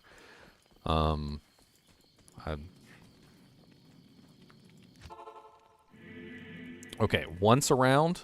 Let's see what once around gives us. So, very clearly once around. And then we're going to start at the skeleton. Small charm from the skeleton. Wow, that's a nice little dude, right? Farm small charms. We're going to click on the corpse. And we're going to click on the armor stand. We got the Sacred Raw Dash. 32 res, not better than our 37s that we've got already sitting in the stash. We got the Mighty Scepter again. No ancient armors. We got the Jagged Star and the Maul.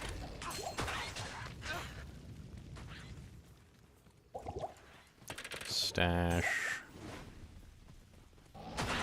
Teleport in. Battle Hammer, that's pretty common. I keep seeing that Battle Hammer over and over again.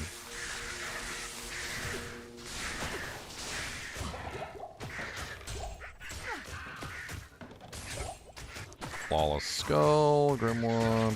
This is the one that keeps giving us the Alpha Helm or the Circlets, one or the other. Okay, well there's a couple different sets of super chests here. We don't have to go through the entire gambit the entire time, right? So what we could potentially do is we could just go directly to each super chest and manipulate just those specific chests, right? I think the Mithril Point one is on the right path. I feel like there's something special about the fact that we're getting a Mithril Point. Mithril Point is the elite Doojank, so that's all I'll say. 1. Alright, and then 2. And then 3. So this is the one that leads us to the Mithril Point. So we go down here and we click on this and that gives us the... Oh no, we did something different. Now we got a 2-socket Troll's Nest. Okay, we're on a different pathway now. Superior Mithril Points. Okay.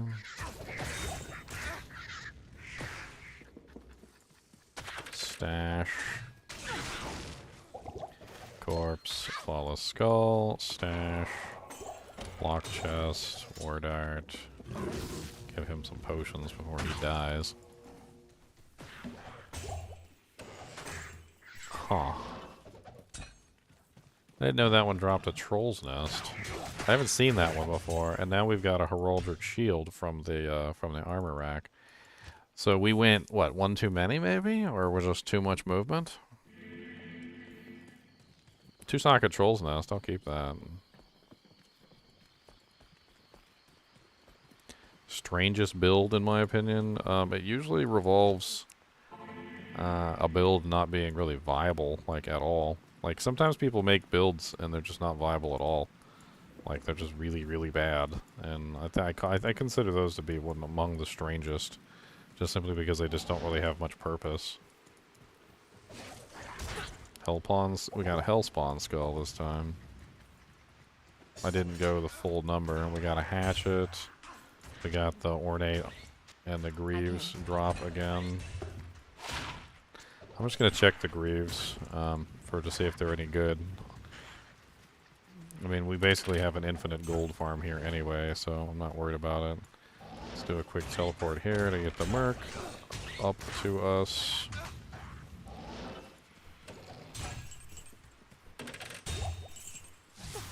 Rune.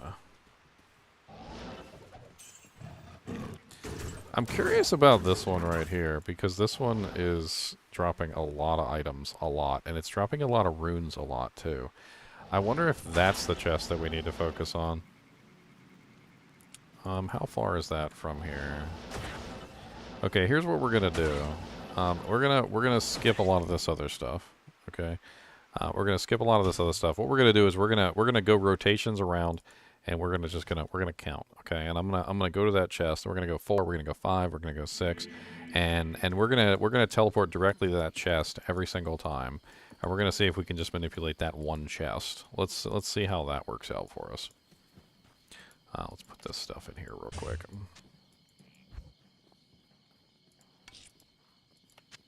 I'm just noticing that it's dropping a lot of runes. That's all I'm noticing. And so, this isn't exactly a good one because I checked the stash, but let's see. 1, 2... 3, and then we'll do 4, and then we're just going to teleport directly to this chest. Small charm. Okay, and then we'll teleport directly to this chest. All right, let's try 5. I'm thinking it's a step variable, and we have to do a certain number of steps. So we're gonna keep doing this until we start getting runes, and then once we start getting runes, I think we'll be in the right direction. Oh wow, a 10% lightning small. That's way better than that 3% I had on. That's garbage.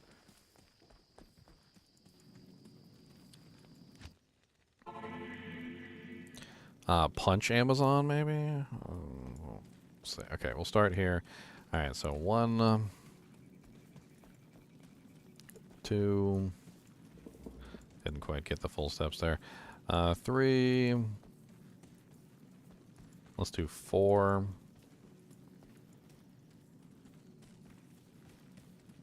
And then telly. Click, click. Small charm again. Now we have a guaranteed small charm that's coming from this chest every single time. Let's try 5 this time instead of 4. Or did we do... no, let's do 5. Let's do 5, and then we'll try 6, and we'll just keep on going.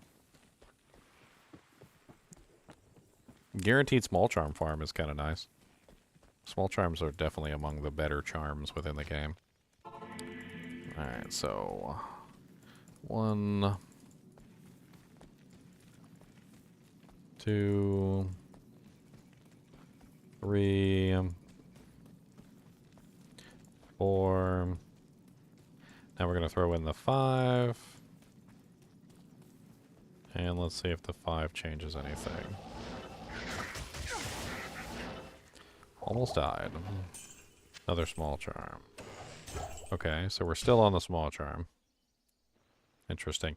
It could also be the direction that we're approaching the super chest from. I think that also has something to do with it. So let's approach the super chest from the same direction we were approaching it from before. So we can still teleport over. We just have to teleport over in the right direction, so that we're approaching it correctly.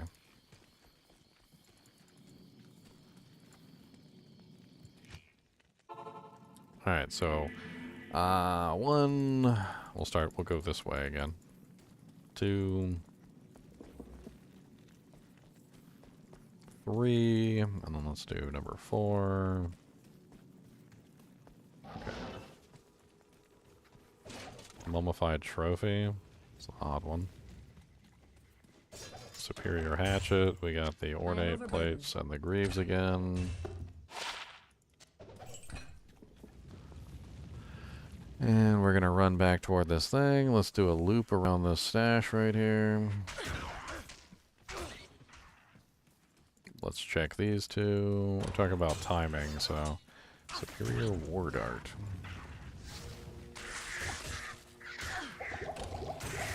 I just want to live, you little turds. Bulge. Why's everything got to be immune to lightning? I swear. I feel like the game's just out to get me with all these lightning immunes in this particular area.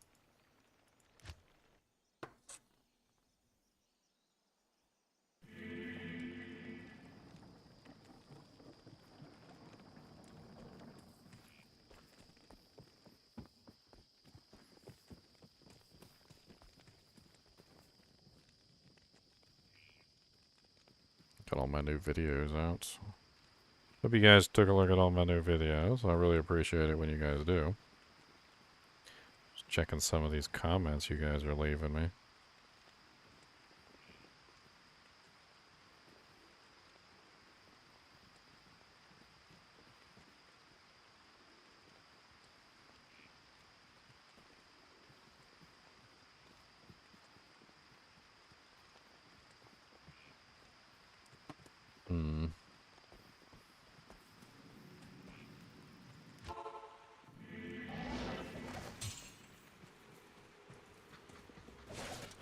Hellspawn skull.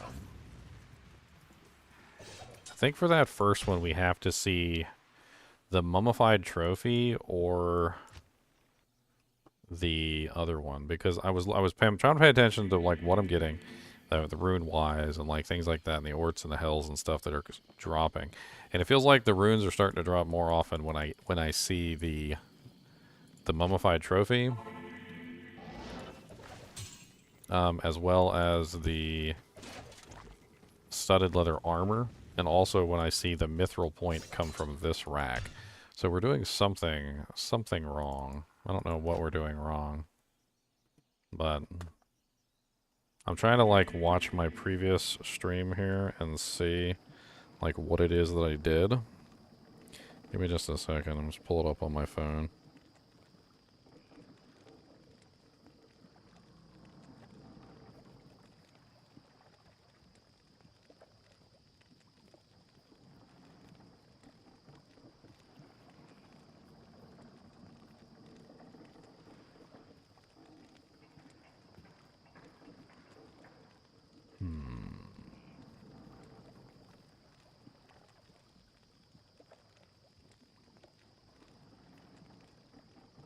Okay.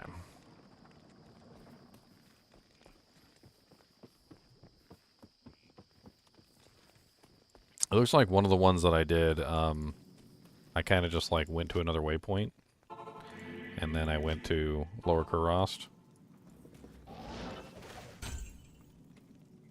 And then I clicked on the one thing on the way to the armor stand. There you go, mummified trophy. So that's what I did on mine. So that shows I'm going in the right direction. So then I clicked on the stash right here. I clicked on the weapon rack. I got the hatchet again though, which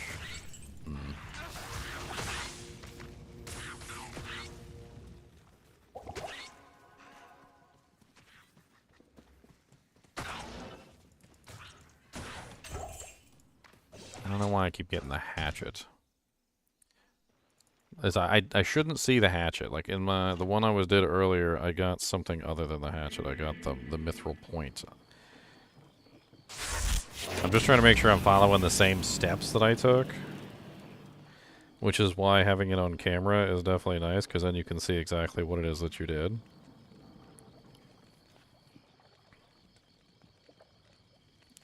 I think I just need to add like a second. Just like 1 second of walking in between, it looks like. It looks like I kind of took like a slightly varied path. Very, very slightly.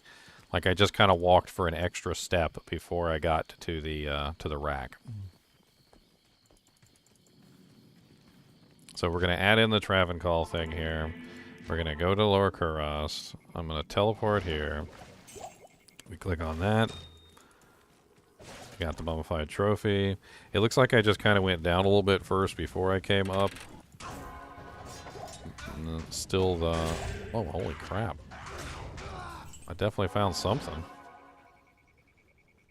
Blade barrier, smoked sphere, Yari. Ow, ow, ow, ow, ow, ow, ow. Found my face get smashed in by a monster. That's what I found. At least I grabbed the amulet. Didn't I grab the amulet? Yeah, I grabbed the amulet at least. That was like the one really good thing that fell. Lightning skills +1. Lightning skill amulet, I guess. How many keys do I got left? Replenish keys. Good day. I think I'm onto something. I think I'm onto something. You guys will say I'm onto something. I don't know, but I'm onto something. Good day. A cham rune. I can feel it. I can feel it. It's a cham rune. It's gonna pop out. You guys are gonna be like, "Oh my god, he's got a cham rune farm," and I'll be like, "Haha, cham rune farm," and you guys are gonna be jealous because I got a cham rune farm, and I don't know what I'm gonna do with those cham runes. I guess I'll just cham up all my helmets, but you guys have been jealous of my chams. I'll have Arathas with chams, and I'll have freaking, I've all sorts of chams, chams. I'll have all the chams. All right, we need to buy ourselves like an extra like couple steps.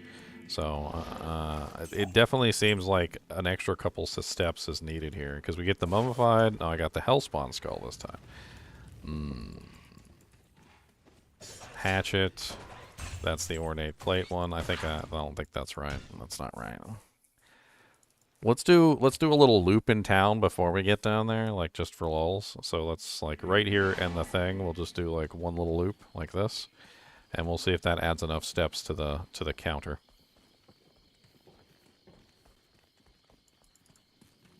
One little loop.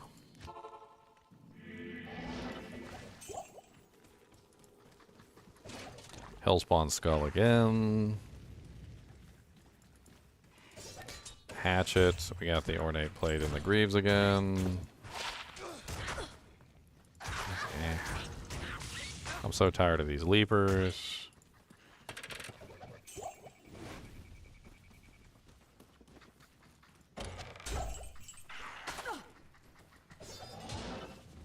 I got the mithril point, but not from what I wanted. Alright, let's ignore that second set of chests. We're gonna ignore that second set of chests. Let's go with that first set of chests. It's easier that way. That way we have less to do.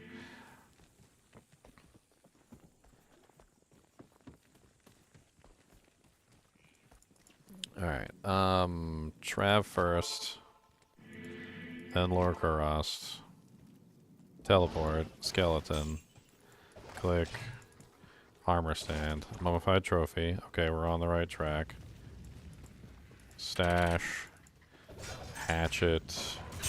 We got that amulet chest.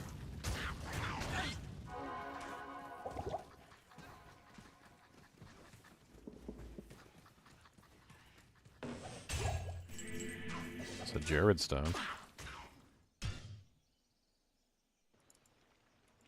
Let me take a look one more time at my footage.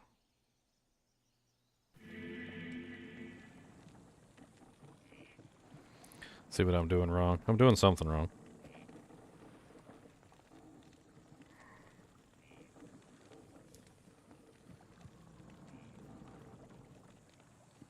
I wonder if run walk speed is part of it. Like, what if I change my run walk speed? Like, does getting there a little bit faster change the way things work?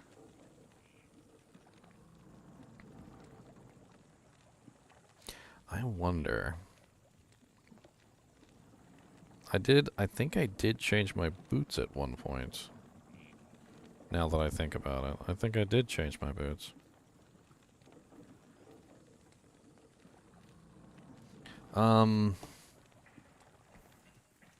Do we have any run walk boots in the stash? Because I have no run walk on my boots. And I think run walk might actually help me here. Do I have like a pair of 30% in here? I got just like some Vidalas. Let's throw those on. I'll lose some resistances, but whatever. At least we'll run faster. Let's see if that changes the variable to like be running slightly faster.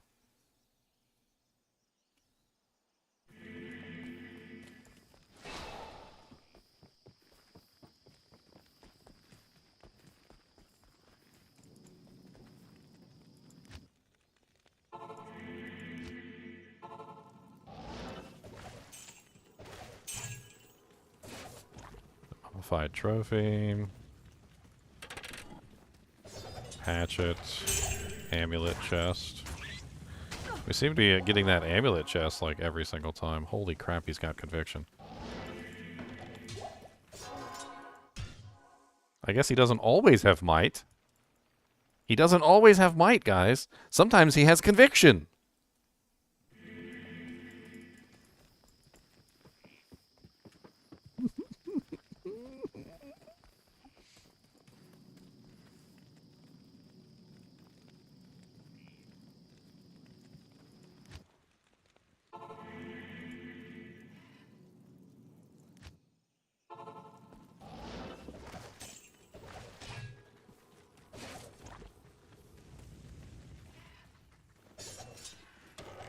We seem to be getting that amulet chest every single time, though. That's pretty impressive.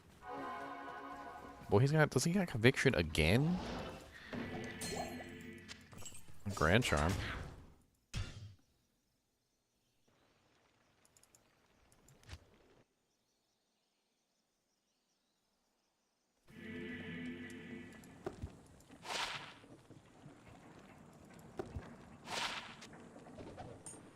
It's worth money, but I've got like an infinite gold farm at this point. I'm not really worried about money.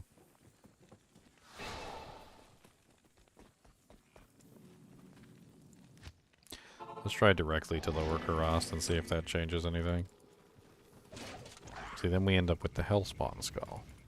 So it seems like going through the waypoints does actually change the result. Because we got the mummified trophy and the Hellspawn skull, but not the... Huh.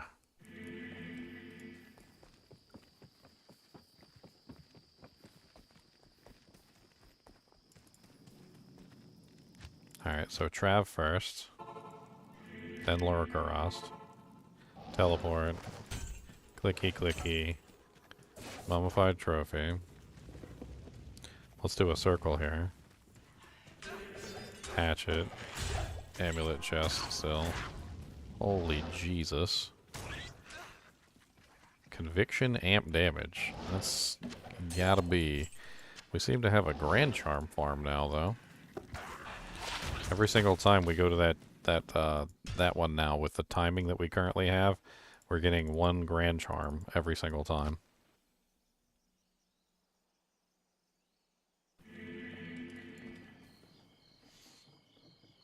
One grand charm every single time now. Let me grab some more ID scrolls.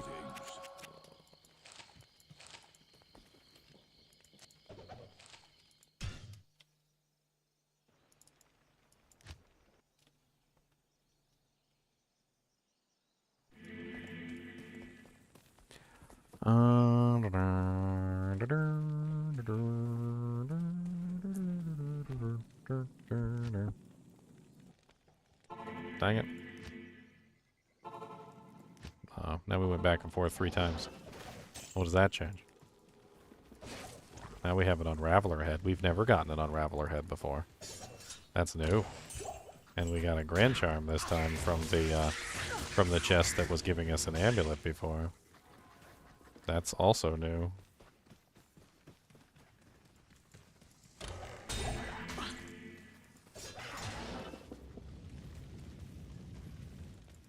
Well, that was interesting. That chest had never given us a Grand Charm before, and this time it gave us a Grand Charm because we changed the variables. So we can get a guaranteed Grand Charm from that one every single time by simply going through the waypoint 3 times.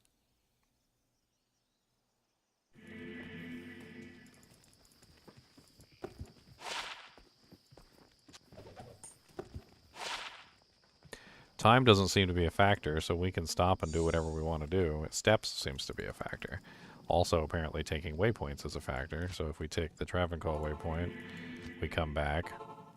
Let's step to here. Touch the skeleton. Let's see if that one little step. We got the mummified trophy. Hatchet again. The amulet chest. God, that freaking conviction guy is there every single time. What is up with this?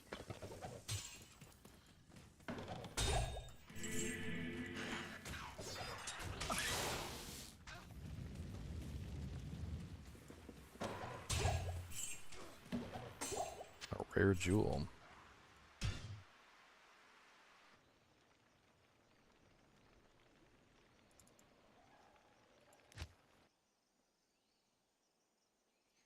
$30 runs, 30 different sets of loot. On the same single player seed code?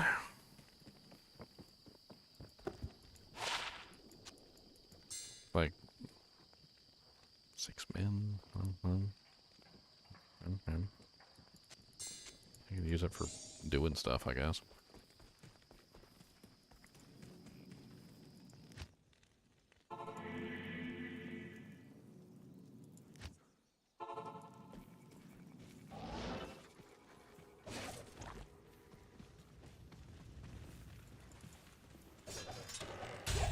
Still got the amulet.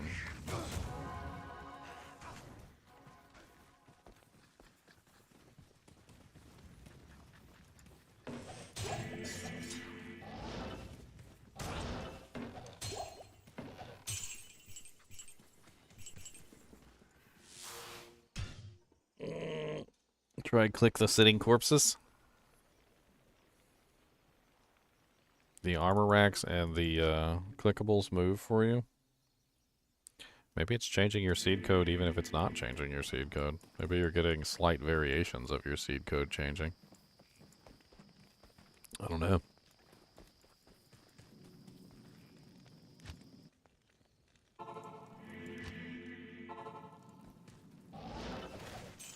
Sitting corpse, mummified trophy, stash, chest, hatchet. Let's try clicking on these two chests too. Let's add these into the equations. We'll do a telly here.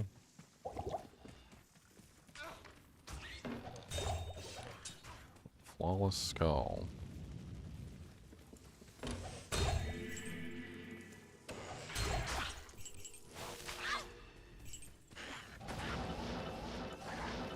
You could try using Vidine. You could try using the seed command. Maybe your seeds are changing even though they're not changing. I don't know. Try what is it? In the launch commands, it's negative seed. I think that's what it is. Negative seed and then a seed code. Try forcing it to be a one seed code. Maybe your seed is changing even though it's not supposed to.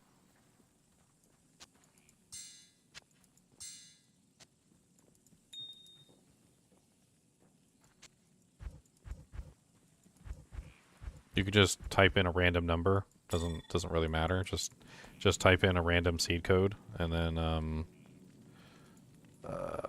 how do you do that? Let's see. Seed code command D2R.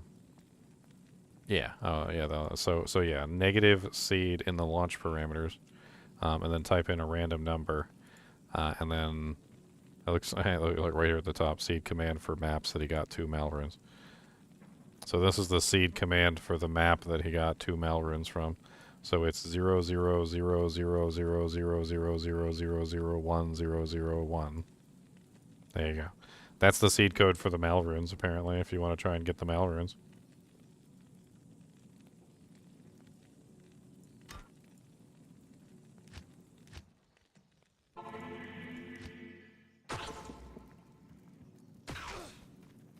No, I already did this one.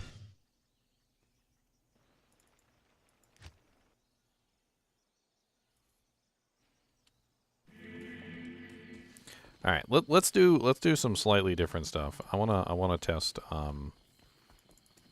There's a lot of super chests here, but I think this one is really interesting because it keeps dropping some very interesting items. I feel like the loot table on that one is neat. I feel like it's neat. Let's do some circles. We'll do 1 circle, then 2 circles, then 3 circles, and so forth and so on. And we'll test that chest over and over again. It's right there next to the waypoint, so why not? All right, so we're just going to go lower Kurast. I'm going to go, let's see, 1 circle. We're going to go 1 circle. Okay, and then we're going to teleport directly to it. Click it. We got a dirk and a double axe, so let's remember that. Dirk and double axe.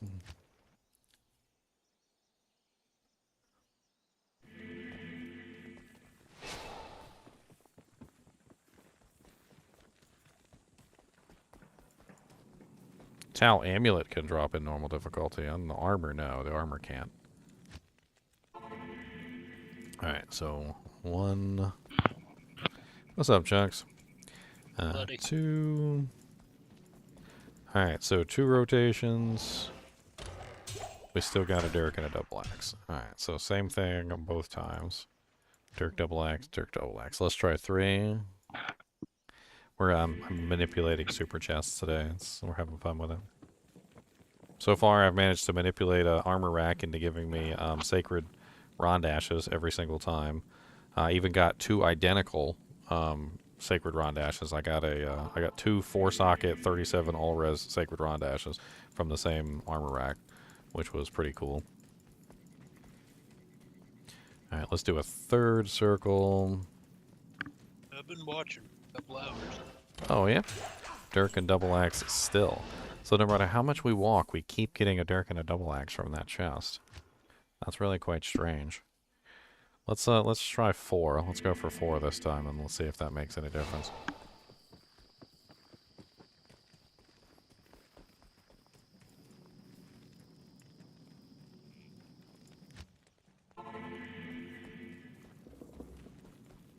One, 2, 3, and that's 4. Still a Dirk and a double axe every single time. Is it the direction that I'm approaching it from? Is that what it is? Because I'm teleporting on it down, it's always going to be a Dirk and a double axe. Maybe if I'm teleporting to it up, it'll be something else. I think that one seems to be more sensitive to the direction that I'm coming from and not necessarily the time in which I'm coming from, like the number of steps. That's actually interesting. Because I definitely did more steps and less steps, and it's a Dirk and a double axe every single time if I come from it at the north. So let's do a quick test here, and let's do the same thing we did again. So let's do 1, 2, 3, and 4. Alright, but this time, instead of coming at it from that direction, we're going to come at it from this direction. So I'm going to go down here. We're going to walk around, and I'm going to come up from the south. And it's still a Dirk and a double axe. It's still a Dirk and a double axe every single time. Okay, let's swap around the variables a little bit more. Okay, let's click on something else before we click on the chest. So every single time we've been playing with this, we've been clicking on the chest first, and that's it. If we click on something else before we click on the chest, does that change the variable as well? So let's, we'll always click on this skeleton, and then we'll go down and click on it. Still Dirk and double axe. So it's a Dirk and a double axe no matter what. Whenever we click on it from the north, it seems to only change when we do like a kind of like a U. That's really quite strange. So that one doesn't have any determination for number of steps at all. It seems to be what direction you came from when you click on it. So if I just go here, click on this, we're gonna click on this. We're just gonna follow around in a circle. So I'm gonna click on these, and then we're gonna go down here. Let's approach it from a completely different angle. So let's go down all the way over here. Then let's go left. I need a key.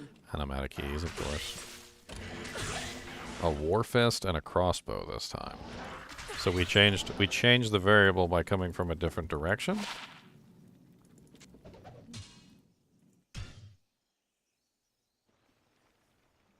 Let me take a look at how I was doing it before real quick. Hold on. Let me see what direction I was approaching it from, just to get an idea.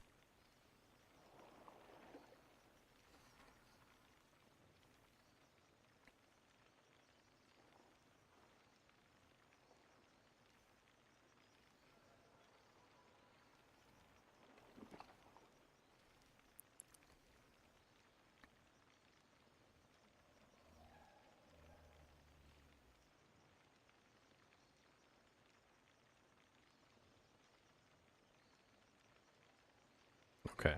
So it looks like I definitely approached it from the east, and then I actually clicked on it from the south. So the south and the east is basically how I clicked on it. So let's see if we can reproduce that. Yes?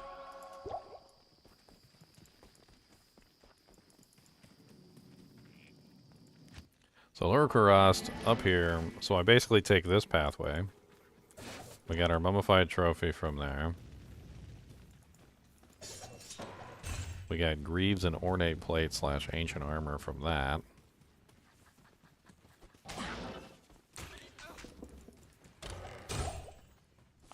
And now it's changed completely. Now it's giving out completely different loot than it was before. And just to do a double blind verification study here.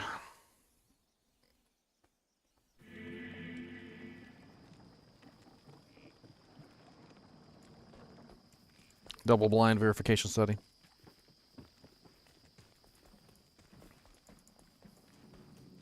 Let's do a direct teleport back to the chest. Double axe and a dirk. Every single time, double axe and a dirk.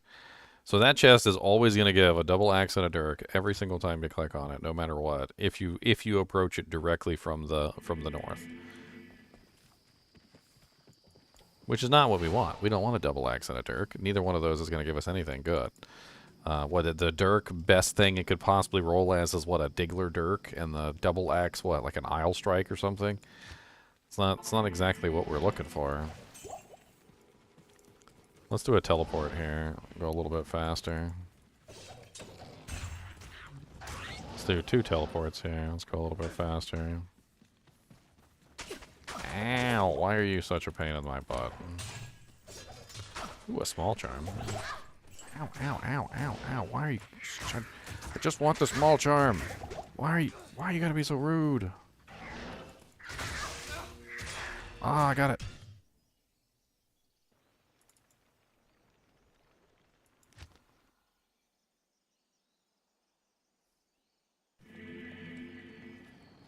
How come I have all these mana potions? I don't know. I should probably get more health potions.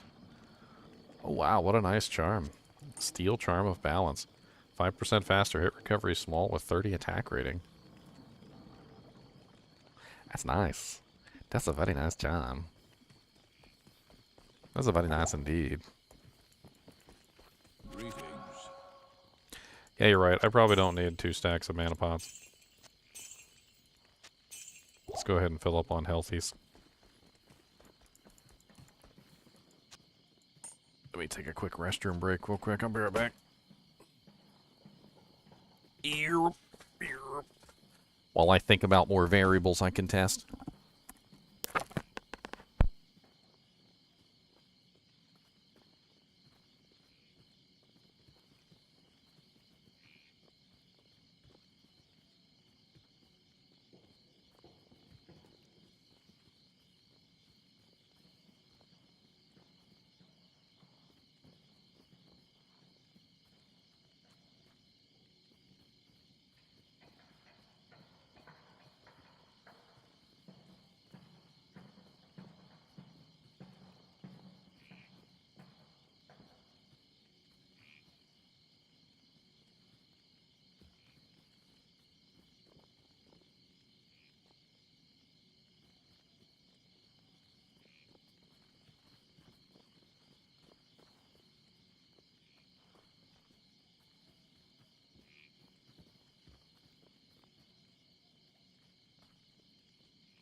Alright, I'm back.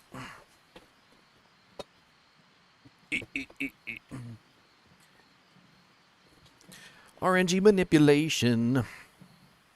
This is why I tell you guys, like I tell people a lot. I tell people all the time. I'm like Diablo 2's RNG is archaic. Like it doesn't it's not quite as good as you guys think. And the RNG that this is in this game is actually kind of crazy in terms of like what you achieve with it. Like how it works, like how you can manipulate it. It's manipulatable. It's 100% manipulatable. I got the amulet one again. Ugh. Amp damage and conversion. Can we not? Leave my poor little merc alone. Amp damage and conviction at the same time.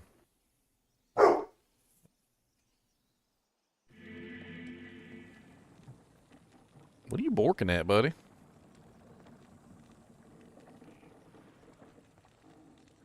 What the hell is he borking at? Let me go see what he was borking at. God dang, borking.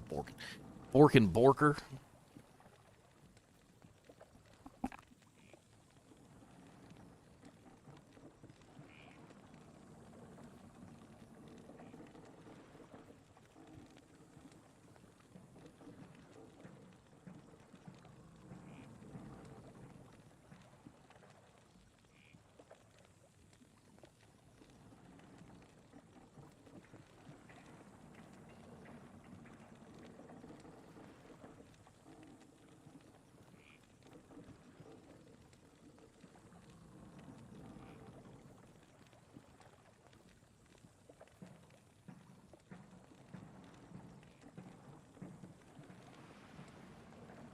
He don't even know what he's borking at.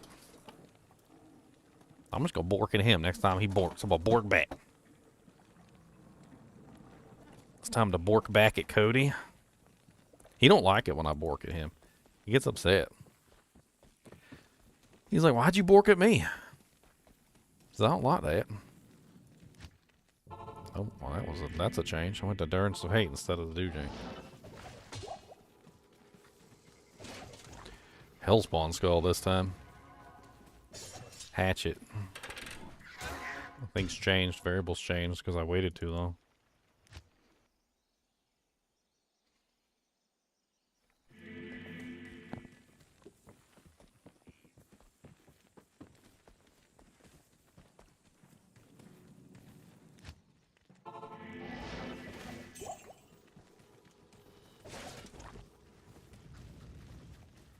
One, two, three.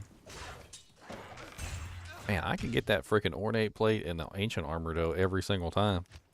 Every single time I get that ornate plate and the ancient armor. Like, holy crap, every single time. Yeah, I have a live stream already scheduled, Philip. You can put it on your list. It's already up on my thing. If you check my live streams, you'll see it on the list.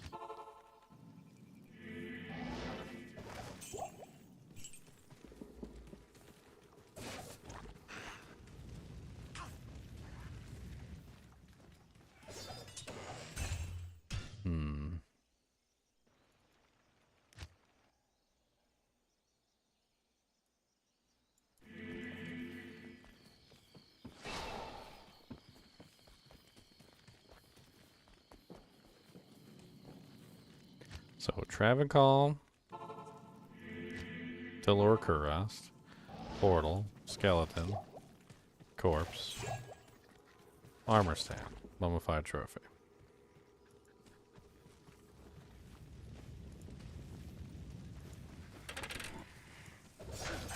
Weapon rack. Holy amulet balls.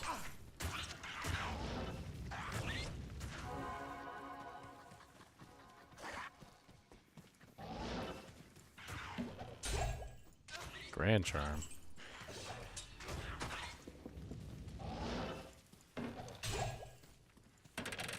Start adding in a lot of variables here and things start getting weird.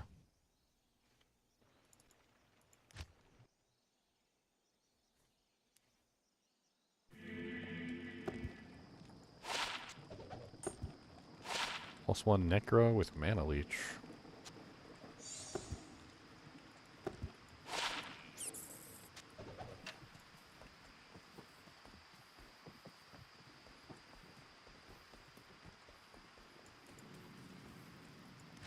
Oh yeah, I did a live stream a little while ago too.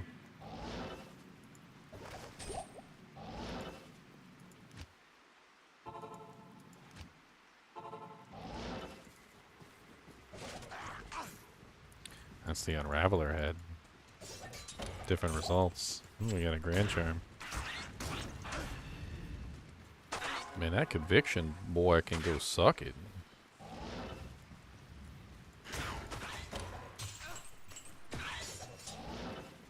I'm so sick of that Conviction boy that keeps popping up. It must have something to do with the seed code, but still.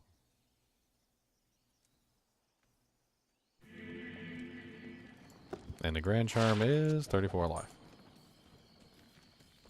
And the survey says...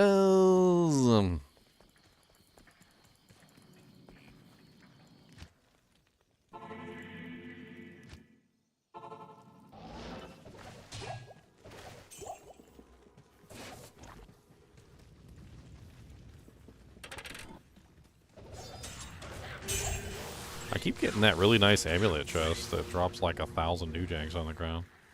That was not bad.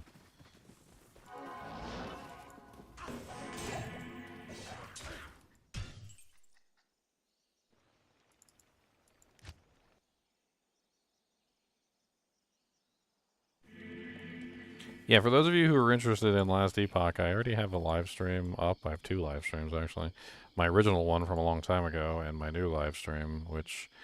it's I mean, it looks like an okay fun game. I mean, I'm not gonna say it's better than Diablo 2 or anything, but it's fun.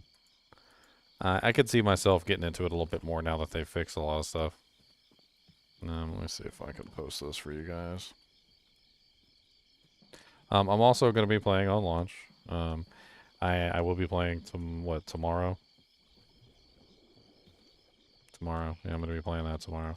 If you guys want to play with me, and I happen to have a free slot in the group, I mean, I don't see why not. I also have the live stream up if you want to check that out as well. That one is already scheduled. It's scheduled for tomorrow around like 12 o'clock or 11:30 or whatever. I can't remember exactly when I scheduled it. We'll be starting a little bit early, waiting for the patch to drop, talking. Smack-a-lack-a-lackin'.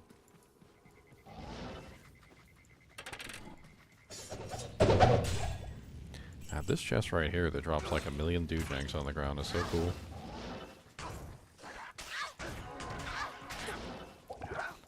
Please don't kill me. Hey, an Ith rune. We got 1/3 of an Enigma. Look at that. 1/3 of an Enigma, boys.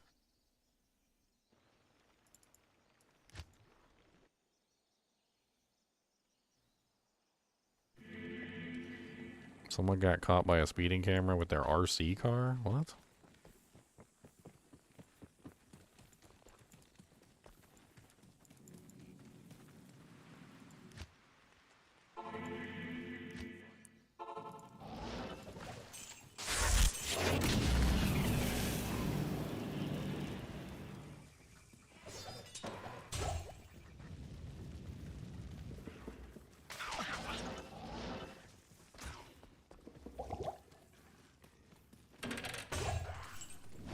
That result changed entirely. That was just speed. That was just me trying to go as fast as I possibly could. Let's try switching it up a little bit and adding a couple teleports in. I think that's an interesting way to kind of play around with it. Just add a couple teleports here or there. Just to go a little bit faster or to skip steps. I'm assuming that when we teleport, we're technically skipping steps, so...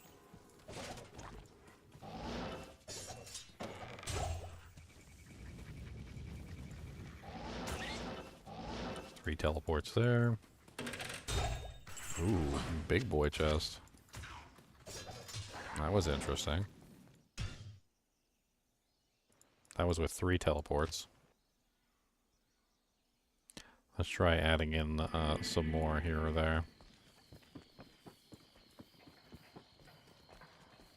Yeah, super chests get really loud when they drop like lots and lots of items.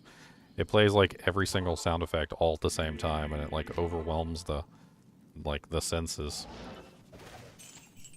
I'm gonna try teleporting between all the doojags, so even less steps. We got a grand charm that way.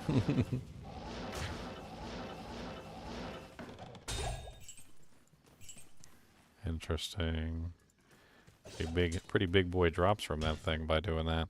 Let's try the same pathway, but let's just try teleporting the entire way. So all teleports. We'll just do all teleports the whole way. So run through here, make sure we cast our shield. I don't know if that makes any difference. Run down here, up here, go to Trav first, come back to Lower Kurast, Telly, Telly, Telly, Telly, Telly, Telly, Telly, Telly, Telly, Telly, Telly, Telly. Small charm. And an embossed blade. Telly, Telly. Wow. And a small charm. I can't And a carry flawless anymore. skull. Telly. Oh yeah. Man, teleporting changes the results entirely, doesn't it? Like that's kind of insane, the difference between the teleport and the non-teleport changes. Like everything changed. 2 small charms. That's a 15 mana small charm. That's not bad. And jewels, grand charms, all sorts of crazy stuff popping out. You ever played around with this stuff, Chucks? The seed stuff, Yeah. not really much. I'm messing around with it. I'm kind of having fun playing around with the way the RNG works. It's interesting to see, like, almost like firsthand how the random number generator is calculating out stuff. Because that's basically what we're doing. We're deliberately manipulating the way the random number generator is outputting the items. Malpus is mean to my little source. Yeah. Blizzard Sorceress? Yeah. Oh! Wow, he's mean to everybody. Mm-hmm. He usually is mean to Just like, everybody. he just popped 3 people. He's not a very nice individual. No. Oh, poison. Yep, that'll do it. Poison will do it every time. Yeah, spiderweb sash from that one. That was kind of cool. I know that can't actually drop what we're looking for, but...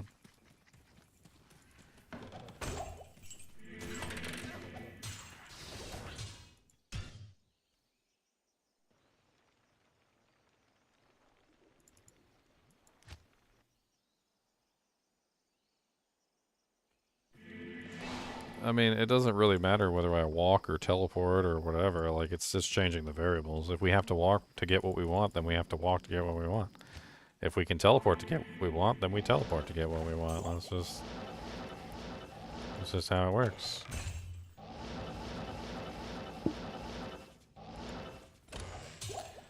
And we ended up with the Dirk and the double axe.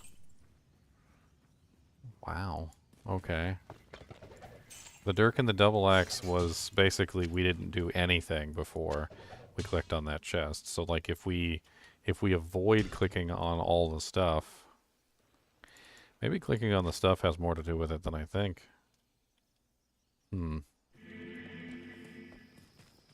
That throws a wrench in how and what I originally thought, which was steps. Maybe it's not just steps, maybe it's also what you click on before you go to the area. So, like, we click on skeleton, corpse, armor stand. We get a mummified trophy. Then we always click on this stash right here. We get a flawless skull. Then we click on this weapon rack and we get a hatchet. This one gives us the big boy drops with all of the crap in it. It also happens to have the amulet. Frickin' conviction. And then we end up with small charm and an amulet. Hmm.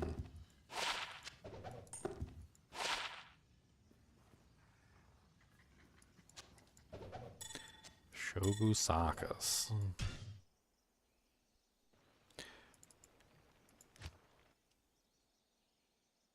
Helldivers 2? What is Helldivers 2? Somebody was telling me about that game.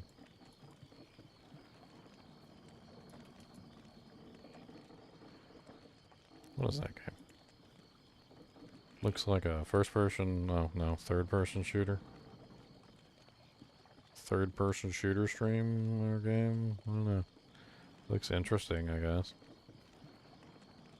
Kind of looks like Starship Troopers. Starship Troopers. You guys are paying to have that guy follow me around? That's freaking awful. You guys are rude. I bet you Chunks was in on it. Probably.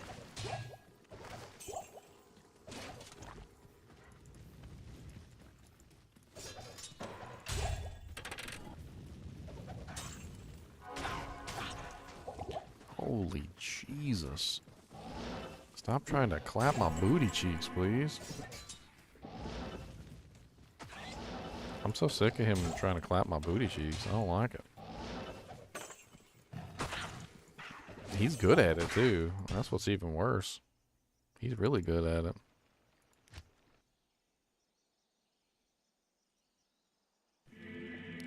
Helldivers 2 has severe server overpopulation.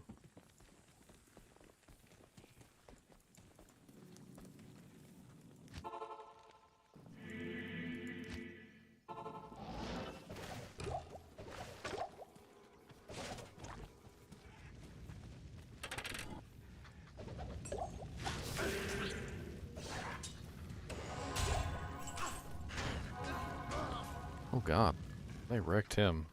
That is rough. Sorry, buddy. Are you though? I mean, he's there to protect me, but I do feel a little bad for him. Good day. I do feel a little bad.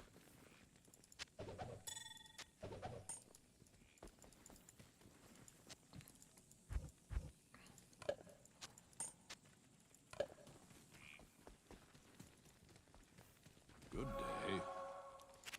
Does clicking the NPCs affect the drops? Well, we can test that.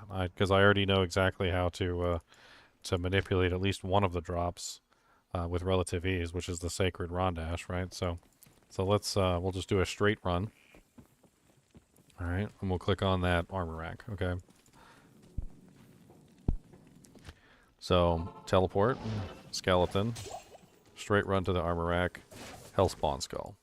Alright, so it's a hellspawn skull if we do a straight run to it. Let's try clicking on Ormus. So we're going to click on Ormus before we click on the rack, right? So we'll click on Ormus first. Yes. And we're going to do the same exact thing. This time we're going to click on Ormus. So run straight to the armor rack. And it's also still a hellspawn skull. So it doesn't seem like clicking on the NPCs has a difference, or maybe it just wasn't enough difference to make a difference.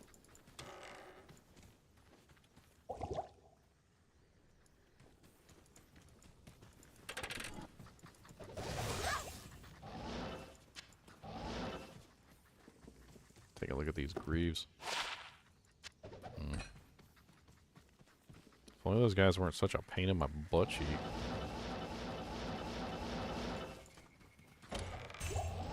That time I only got a breastplate out of it.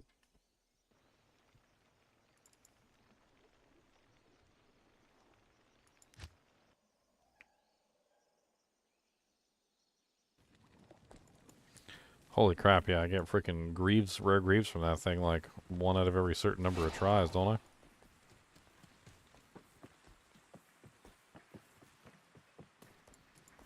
What do you need? I'm pretty sure the mercenary changes the results too. I think the merc fighting stuff is changing the results. I'm not entirely sure, but I think he is. Thull rune, hellspawn skull. Let's go back for the Thull rune.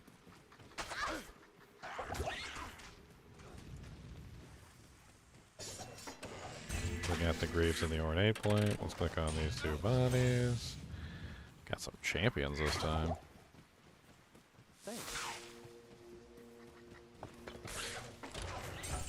You know, I have a very odd hunch. And this might seem really strange, but I think that my manipulation is manipulating more than just the items. I think it's manipulating the monsters. I think that's why the monsters are almost the same every single time. Holy crap, my mind is like exploding here.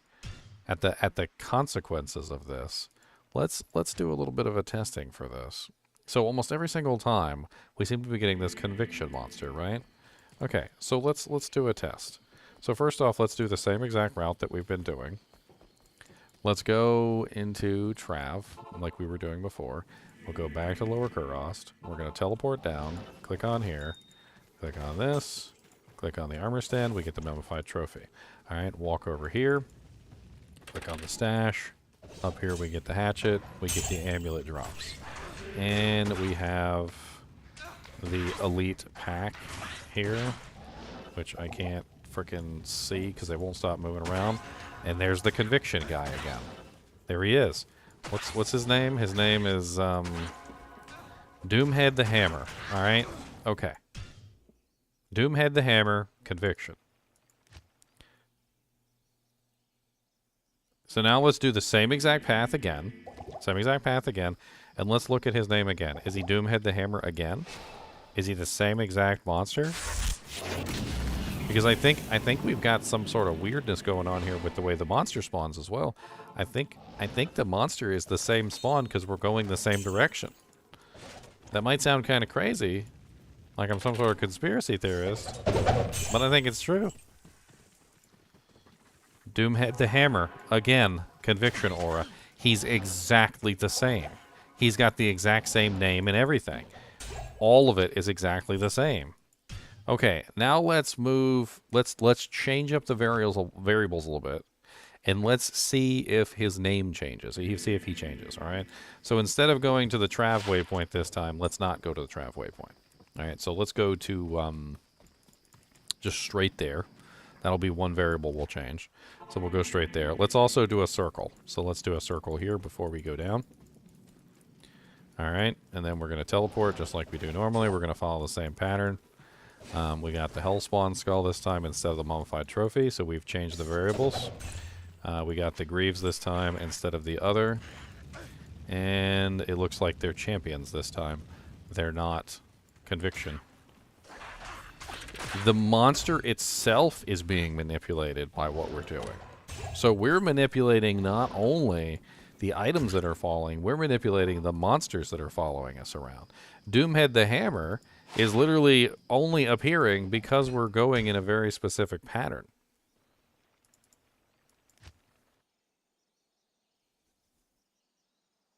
What's up, the Trap Man?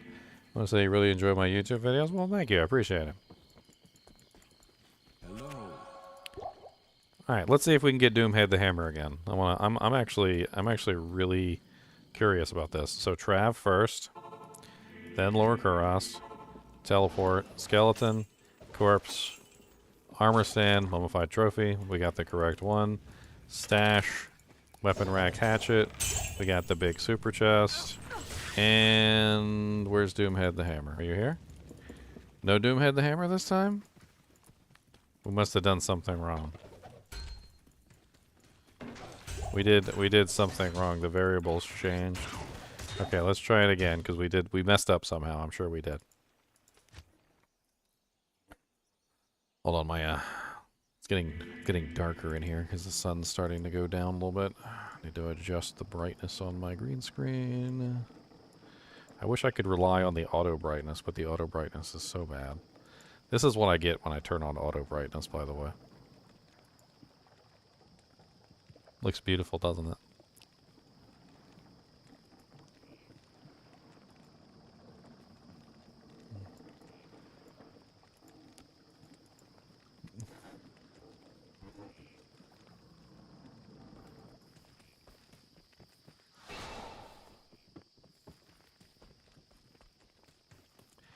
Time is also a variable. Okay. Well, no. Oh, dang it! I did that completely wrong. Now I got multiple waypoint doojanks going on, so this is going to be completely different. Yeah, Unraveler head, so that's a completely different one than normal. Got the Grand Charm from that chest. Nope, there's Doomhead the Hammer. Ah, there he is. There's Doomhead the Hammer again. Plaguing my every step.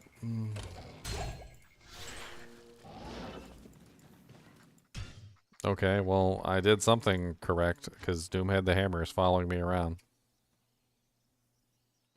Auto brightness results in a suntan? Yes, it does.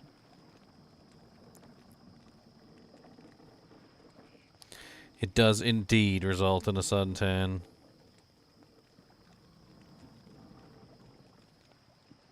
I'm trying to look at some of the variables on the stream.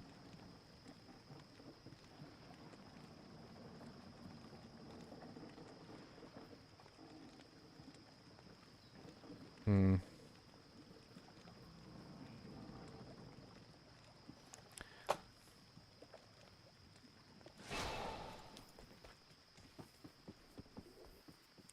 What's one change I would make to Diablo 2 Resurrected? Allow us to purchase shared stash tabs, please. I would like shared stash tabs, please.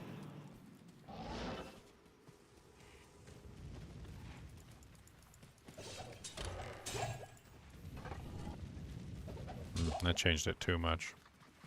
Now Doomhead the Hammer's gone.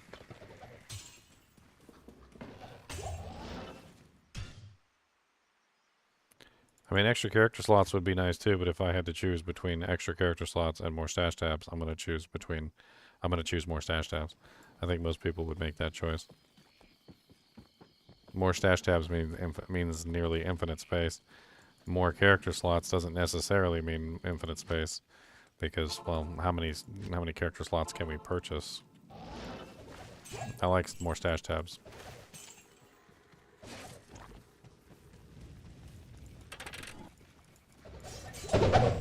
Whew.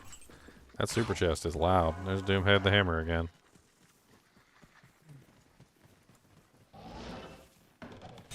Well, I'm blowing my own mind here with this Doomhead the Hammer guy. He is making me scared of my life. Scared for my life. Oh, I don't have my mercenary anymore.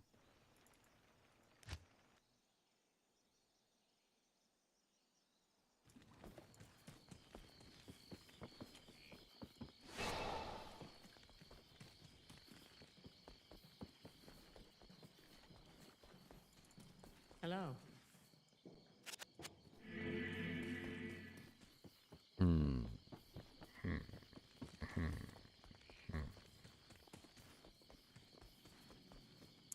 I'm trying to think, like, if I could move a little bit faster. If I could move a little bit faster, that would be great. That is one way I think I can get a little bit more speed. In the Arathas set, I can put it to two-piece Arathas on, and I can get more speed that way. I've got the crown, and I've got the amulet. If I put those two on together, I'll get a, 20% run walk speed bonus. Let's see how that changes the variables.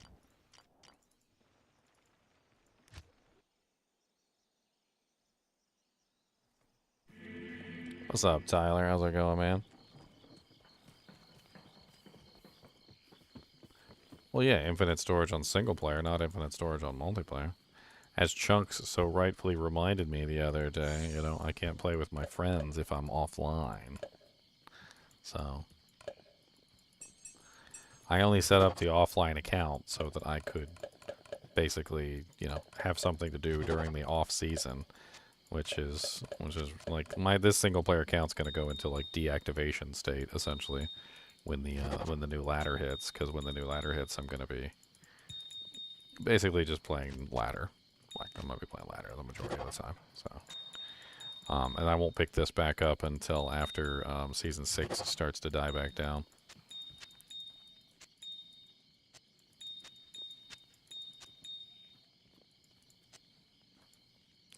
Sorry, I got lured into the love of arranging my inventory.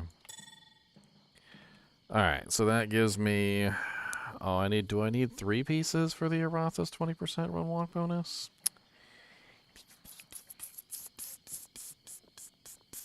I don't have 3 pieces. I don't have 3 pieces. Oh well, it made me tankier anyway. I got a huge amount of resistances from it. I got, what 30 all res with 75% poison length reduction and 15 all res on top of that, so I got like 45 all res from that. The only thing that it didn't give me was cold, which I already apparently have more than enough of. Whatever. That's a nice trade. For the time being. Kind of upset that it didn't give me any run walk speed though.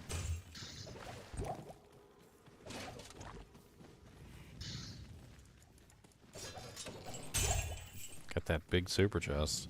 That big super chest drops big every single time.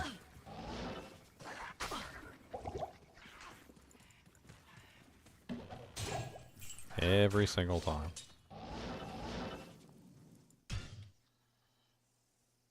Ooh, who's talking about floppy drives? Don't do that. Don't wish that evil on yourself, Ricky Bobby. The floppy drives are awful. They weren't ever good. Like, they were not ever good. Not even, like, back when they were, like, brand new and people used them on a regular basis. They were not ever good. Not even once. Not twice. Not thrice. Oh, I accidentally went to Kuros Bazaar. Let's see how that changes things. That definitely has changed things. Wow, monsters are way different after that waypoint change. Way different. Like, I ended up with a bunch of champion doojanks in here. Dude, that's crazy how that changed things. Oh god. Is that Doomhead the Hammer again? It is Doomhead the Hammer. He just spawned in a different location. It's the same Doomhead the Hammer. He just spawned in a slightly different area than before. God, I almost got away with my mercenary. So in this particular case, Doomhead the Hammer spawned up in the top left instead of the bottom right.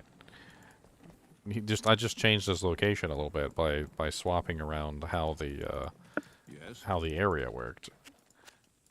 It's kind of crazy that not only can I control the location of or what's coming out of the super chest, but I can also control basically what the location of the monster spawns as well as which monsters spawn. Good day. Nah, Chunks can't be falling asleep. Not this early.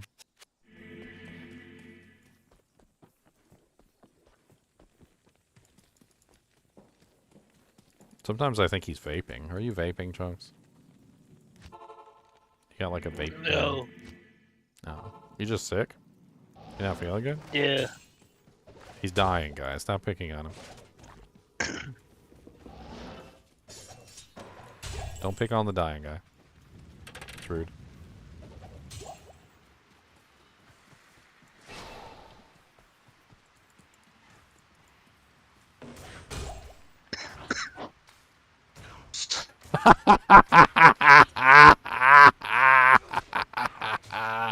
I told you guys.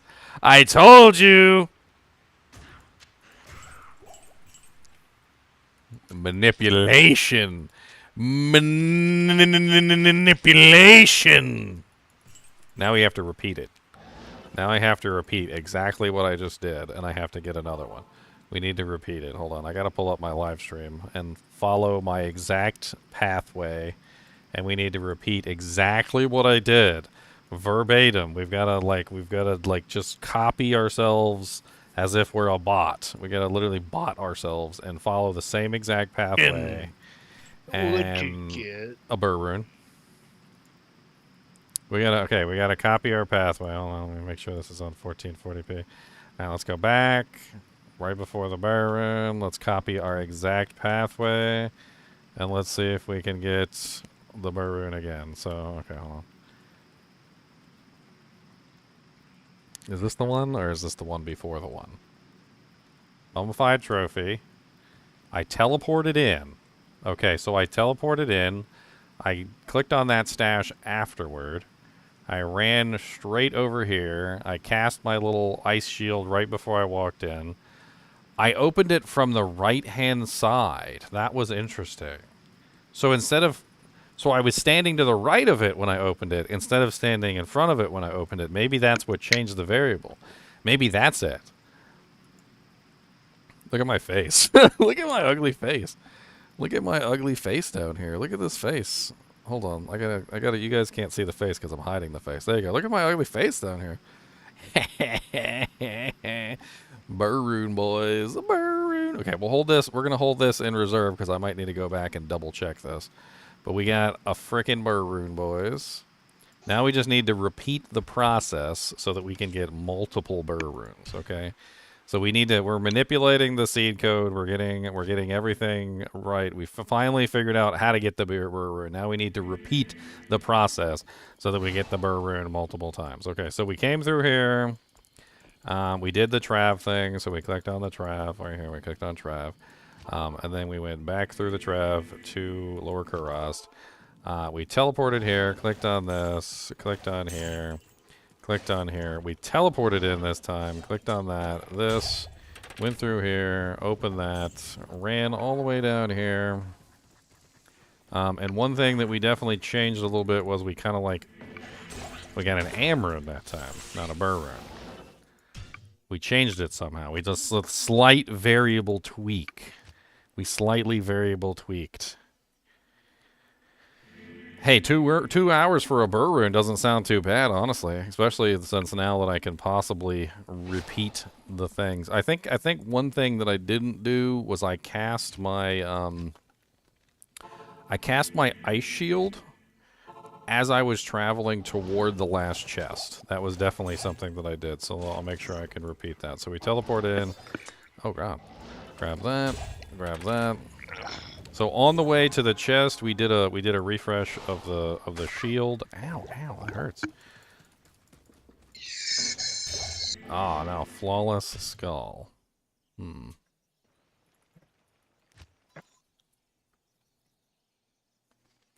Or the variable decides the rune roll, not the rune.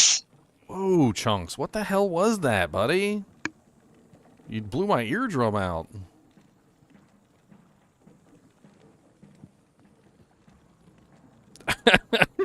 I think Chunks is just trying to make weird noises in the microphone to freak me out.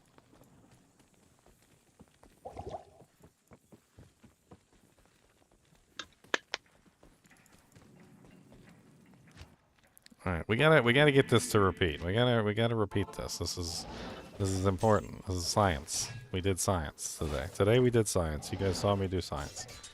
We did science. Science was done. Doomhead the Hammer comes to clap my cheeks again. Evil Doomhead the Hammer. I hate your butthole.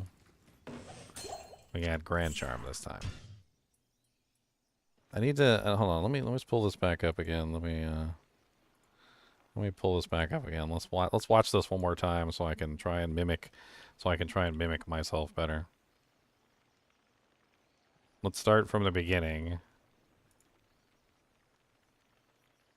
I gotta mimic myself exactly. That's. Was this the one where I went up to the? No.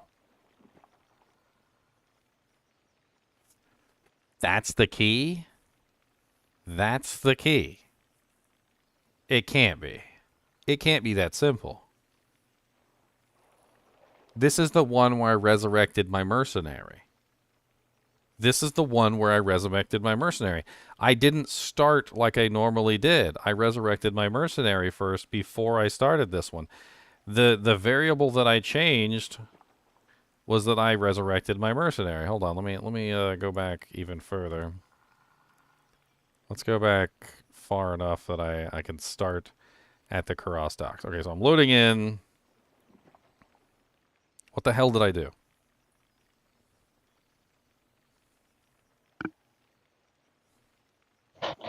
I talked to Ormus. I bought potions. I don't know if talking to NPCs doesn't really seem to matter. I'm not really sure if time seems to matter either. I also rearranged my keys, apparently, like an idiot. Okay, I went all the way up there and I resurrected my mercenary.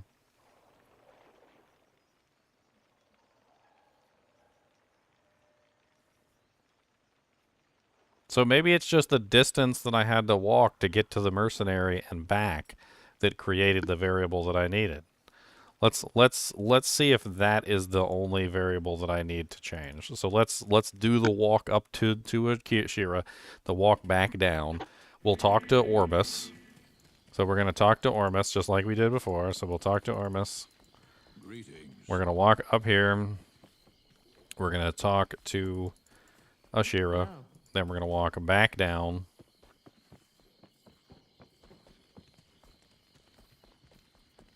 And then we do it just like we were doing it before. So, Trav, Lower Kurast, teleport, mummified trophy, that's correct. Oh, I forgot to teleport here. I might have messed it up. I don't know if this matters, but we cast that right there. Ithrune. We got an Ithrune that time. Hey, we got the burr and the ith.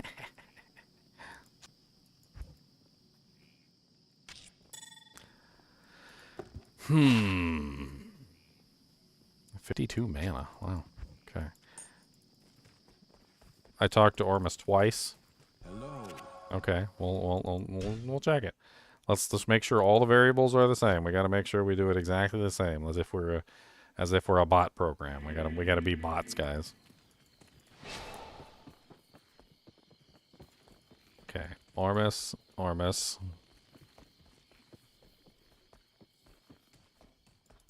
greetings. Ashira.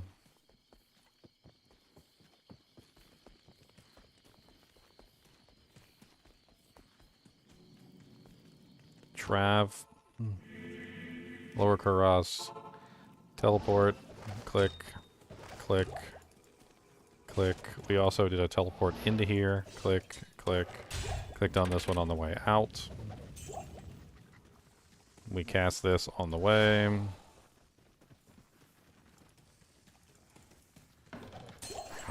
Too much running. I missed the chest. Hold on, let's watch this one more time. Okay, hold on. Besides the Ormus thing, let me make sure I'm doing the rest of this correctly.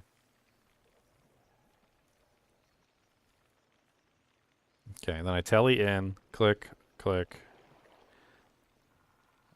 Oh, I go back for that one. Okay, that was a little strange. I went back for it. So I passed it, then I went back for it. And I was standing directly to the right of it when I click on it. So directly to the right, I was standing. I literally, you can see me literally like walk up to it, and I literally stand directly next to it, and I click on it directly from the right hand side. So just a kind of a odd little thing that I did there, and then the burr rune pops out. All right, so let's see if we can mimic this.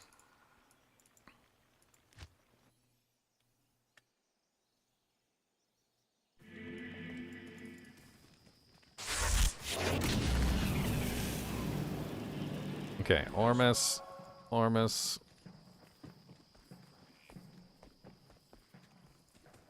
Ashira. For you.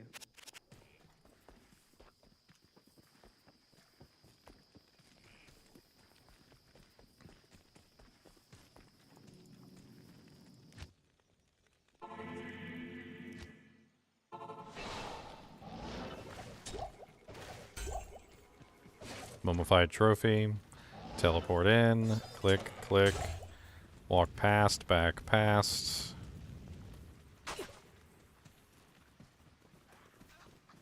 Okay, and then we sit on the left-hand side. No burr rune. I know there's something that one had to be the most convoluted frickin' run. I was hoping it was going to be an easy run. It had to be like the most convoluted, stupid run out of all of them, where I was playing with my keys and I was doing stupid stuff when it happened. So it ended up being really dumb. Like, so copying this one is going to be difficult.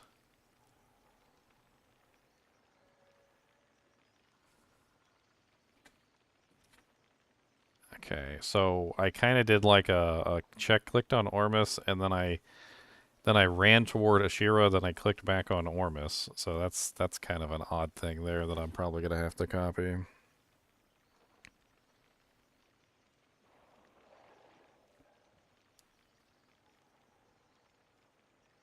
hired him. And then doesn't seem like I really did much else other than that. Just kind of ran directly back. Definitely did Trav first. Then did Lower Kurost. I then teleported directly to the skeleton. Clicked on all the doojanks on the way. Teleported in. I clicked on both of the things inside. Walked over. Clicked on the stash. Went back for it.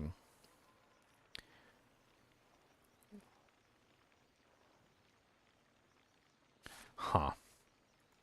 It's got to be replicatable. It's got to be replicatable. I just got to get into a rhythm with it.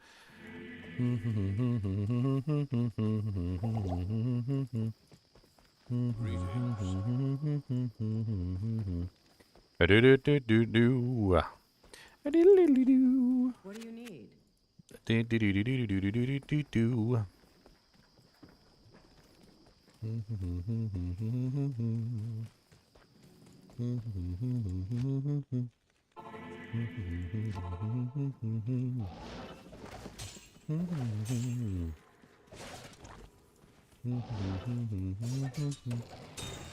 Well, that one changed significantly from what it was before.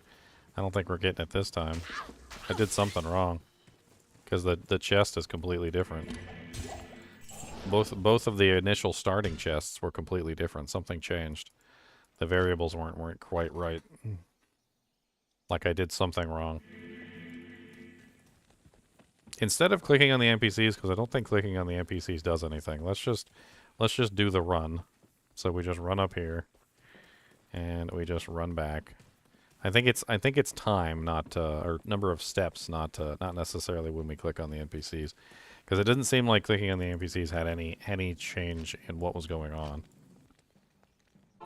Going through the waypoints definitely seems to.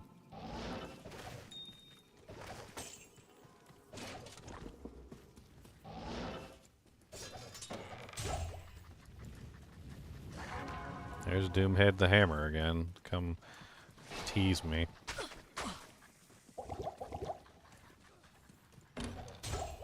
No burr rune. If I can't replicate it, then what's the point? I need to be able to replicate it. Gotta be able to replicate it. Replicate it.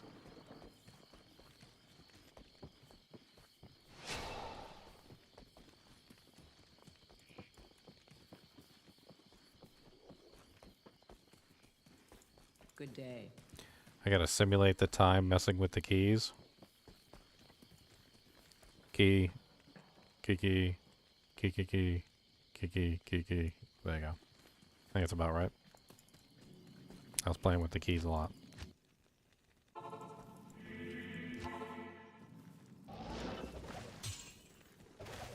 Amrun. I need those. I'll come back for that.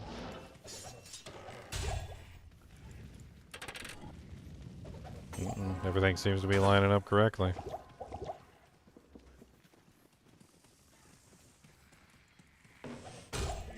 Maroon. We did it, boys. We repeated it. I've now beaten the game. This is too much. I've beaten the game at this point. I beat the game, guys. I beated the game. That's what that is. 2 legitimate burr runes that I got just by playing around with the way the random number generator works within the game. If anybody ever tells you that I'm bullcrap for thinking that I can manipulate the random number generator with a Diablo 2, you go ahead and you link them this video, and you let them see me get 2 burr runes in a row for manipulating the RNG calculator. You see them, you show them this, and they will know. They'll be like, oh, he just got 2 burr runes in a row by walking the right directions and doing the right things. And we have now done it. We have now literally replicated everything. So I talked to Ormus and I played with my keys. Key. All right. And then I go up here and I talk to Ashira. After I talk to Ashira, I head back down.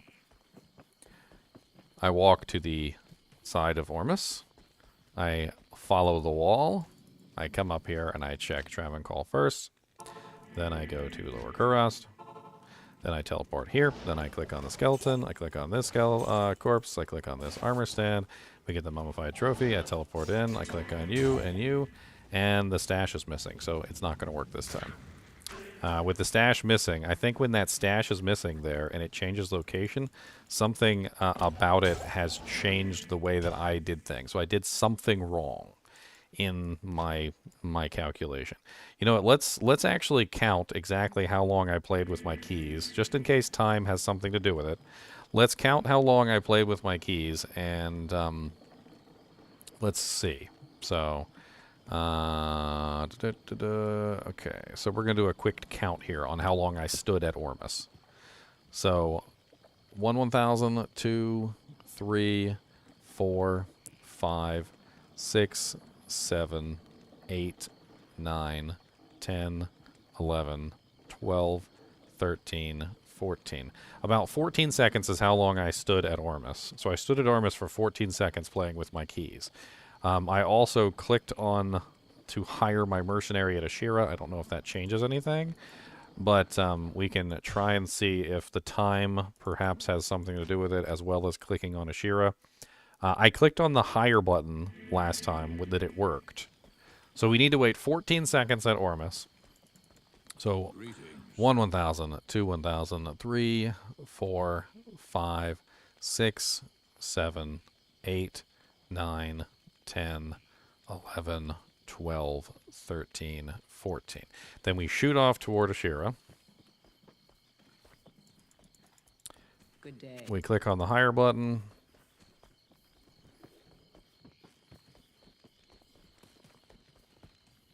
We come down here, click on Trav.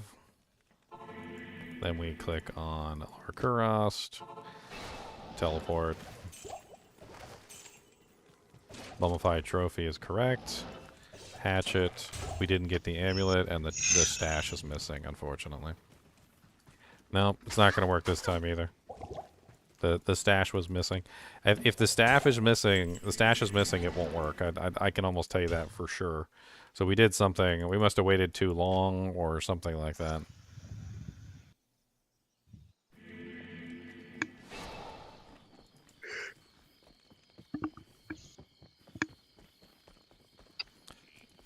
And we head back, and then we go forward. And then we talk to Ashira, and we click hire.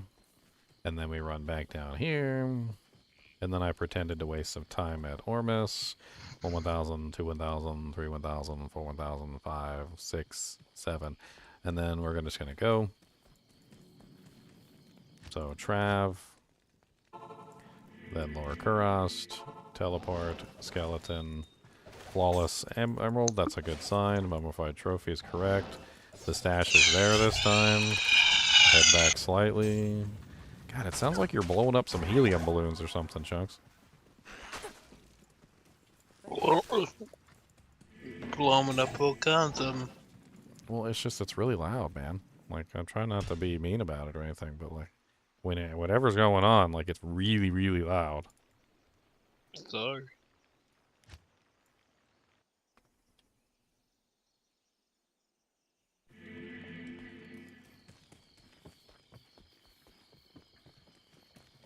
Good day. We need to get our third burr. We gotta get the third one. The third one is IU and verify that it's 100% true. We need 3. We gotta be greedy. We're greedy burr. We're greedy. We're greedy greedies. That's what we are. We're greedy greedies. We're greedy greedies.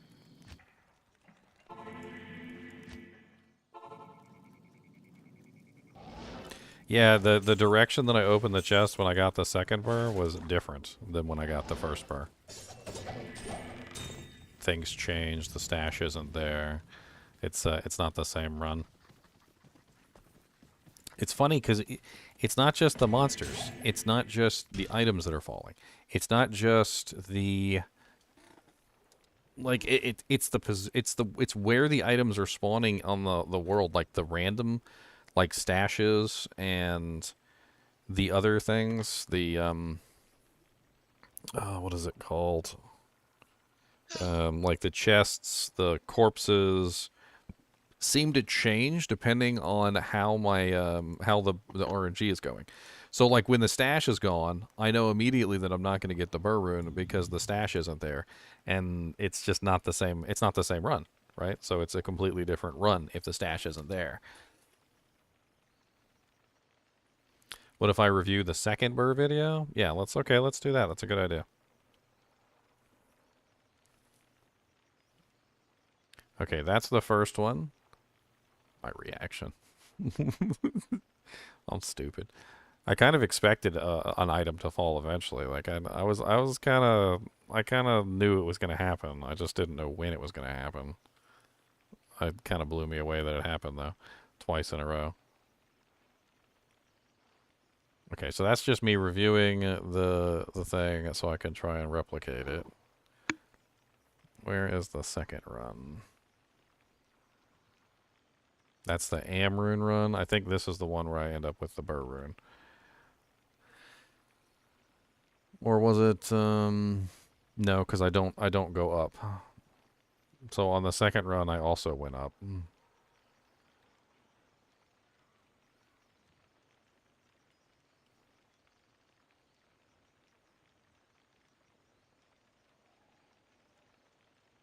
Okay, yeah, so we're watching the tape again. Alright, so we can reproduce it.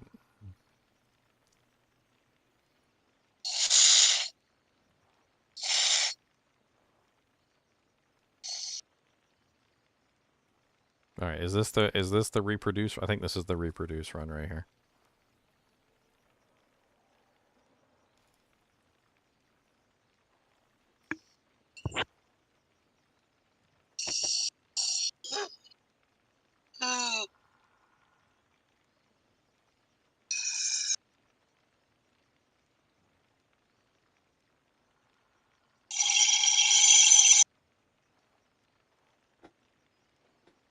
I can't take it, Chunks.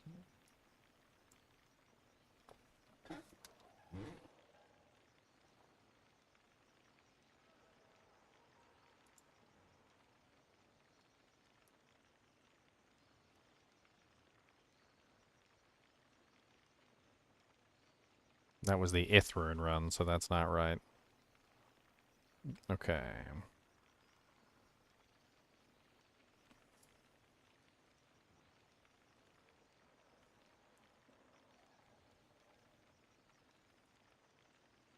Alright, so I cast my armor.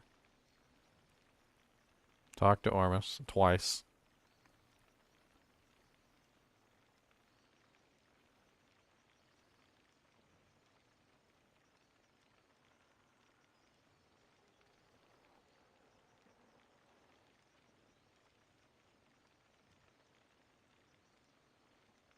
Still went to Trav. We got a flawed sapphire, mummified trophy, hatchet, amulet chest, stash. Doomhead the hammer is there to greet us. Is this the one where I duplicated it? No, that's not the one where I duplicated it. Okay.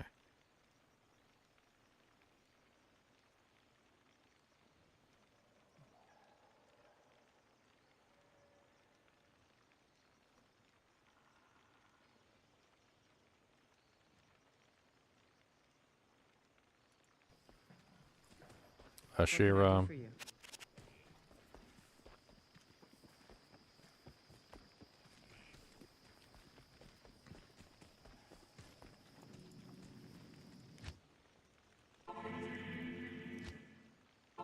I don't know if this is it. I'm just watching. I'm trying to replicate. Mummified trophy. Teleport in. Click, click. Walk past, back past. The stash wasn't there that time. I think if the stash isn't there, you don't get the burn. And then we sit on the left-hand side. No, so this is not it either. It was going to be an on or direct. Nah, I'm still trying to copy myself. From what it was before. The chest is completely different. Let's just do NPCs. I'm still trying to find the second bird drop. replicate it, then what's gotta be able to... I gotta simulate the time messing with the... Oh, this is it. This is it right here. Okay, so this is the run. Replicate it. Replicate. I need to be able to replicate it. I'm so stupid. Gotta be able to replicate it. Replicate it. I kind of just stood there for like 3 or 4 seconds.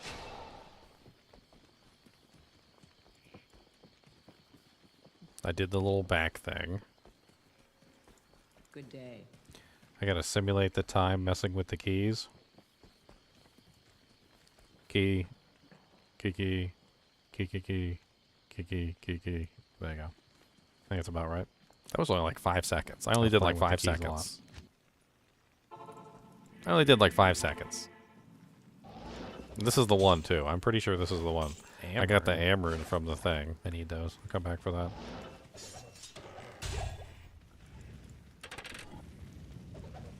Everything seems to be lining up correctly.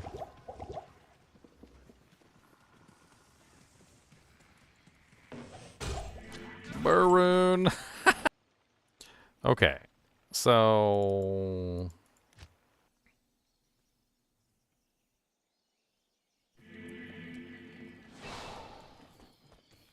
I did kind of wait there for a little bit, but other than that... Yes? Yeah, I did stand at the start for extra seconds. You're absolutely right. Hello.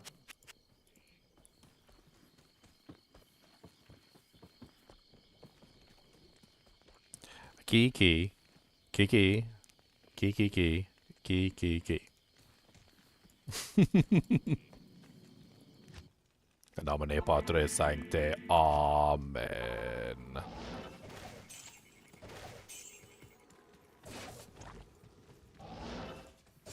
Nope. See, look, we got chest here instead of the other.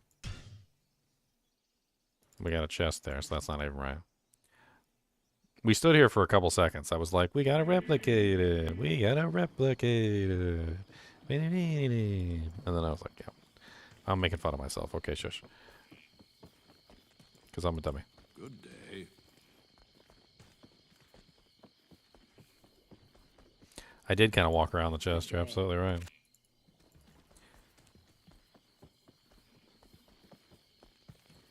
Did I not actually talk to Ormus on that run through? Was that what it was? So 1,000, 2, 3, 4, 5, 6, 7. Let's do like 7 seconds.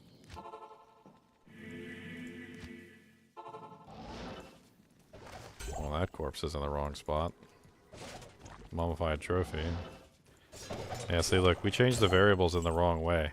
So now we're ending up with that stupid chest thing that instead of the stash. So we have the extra chest in there, not the stash, which is not what we want.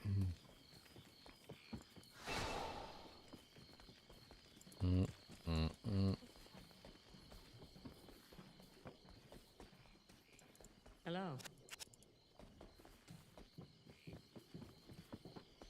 We just need 4 or 5 more burrs. You know, I just want to be rich. I just want to be a rich guy. Don't want to be a tough guy.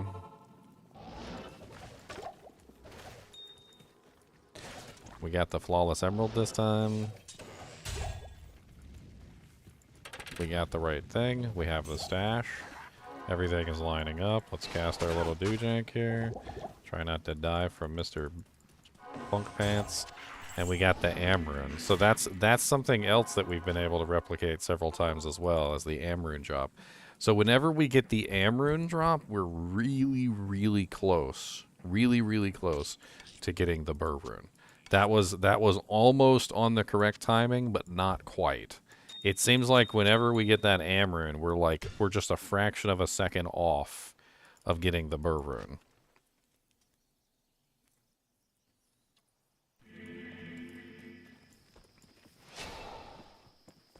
I didn't cast the doojank.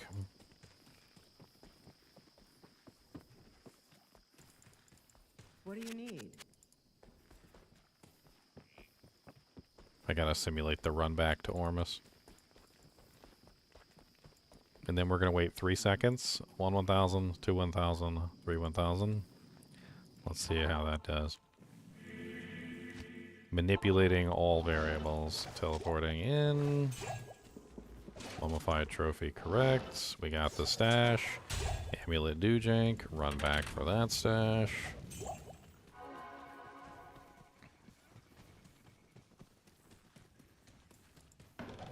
No burr rune.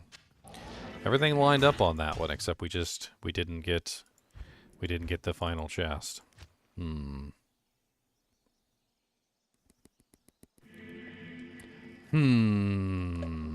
many keys do we got left? 8, 10. Playing around with my keys like I did last time, just for the lulls of it.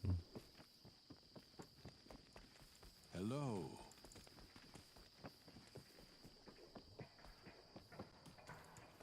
Greetings.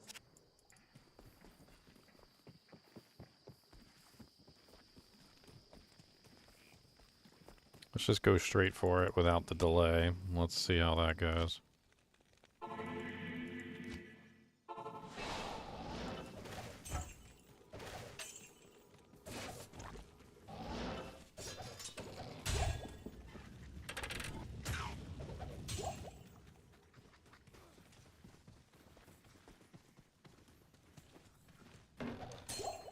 Grand Charm, no burr rune. This is hell difficulty, yes.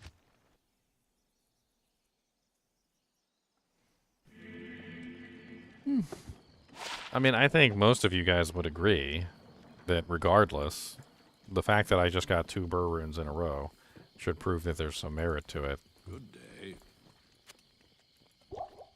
Right? We've already proved there's merit to it. What do you need?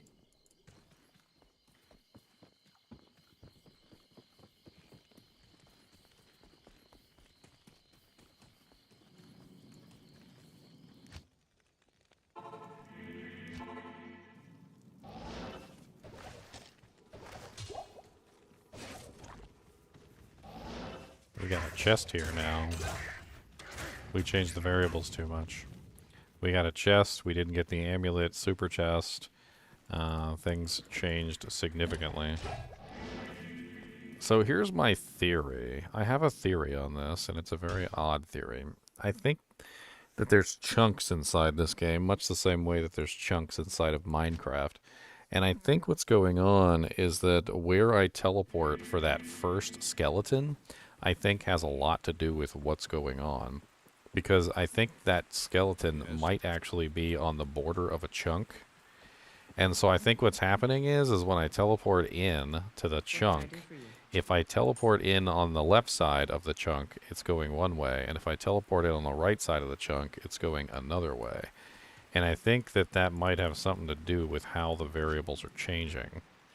I could be completely wrong, but last time I teleported on this side of the skeleton, right here, which may mean that I'm teleporting into this chunk, not this chunk, and I think that might be changing the way that things are running. Because here we go. I got the amulet chest again.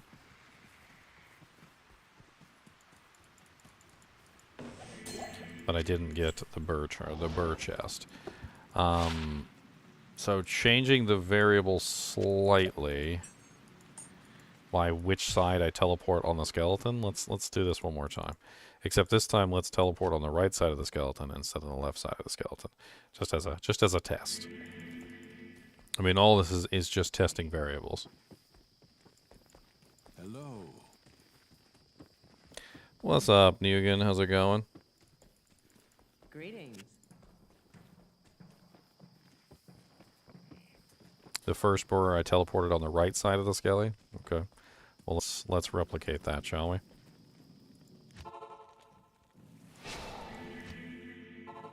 Right side of the skelly.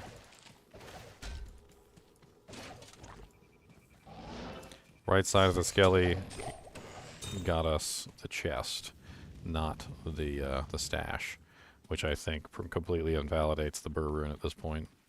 I think if we don't see the stash, there's no chance of getting the burr.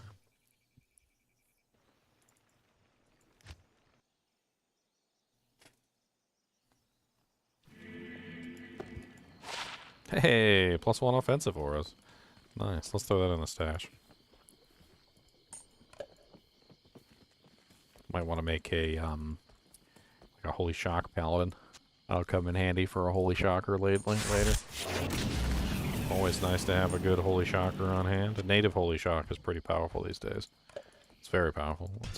It's actually more powerful than dreams in single target output.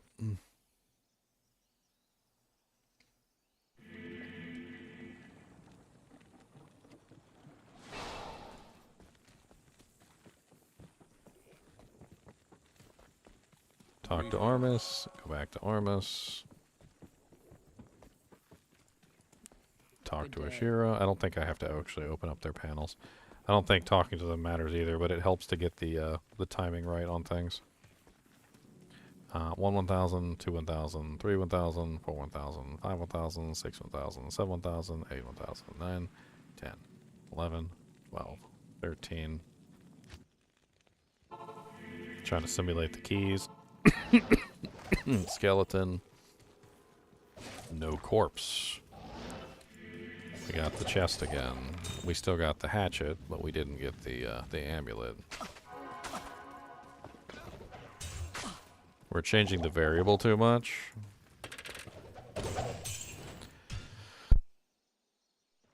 There's got to be something else we're missing. I didn't talk to Ormus at all on the second one. I just waited. I think that was the biggest issue, is I just waited a lot.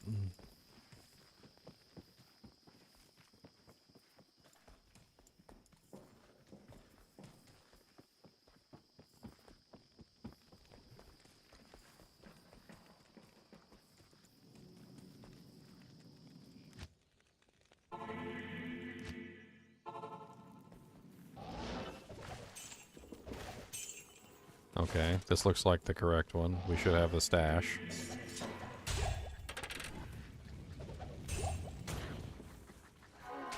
Ow.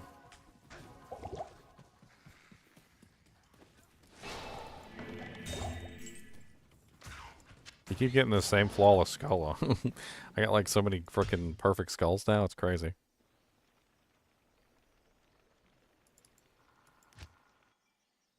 I'm running too fast now. Okay.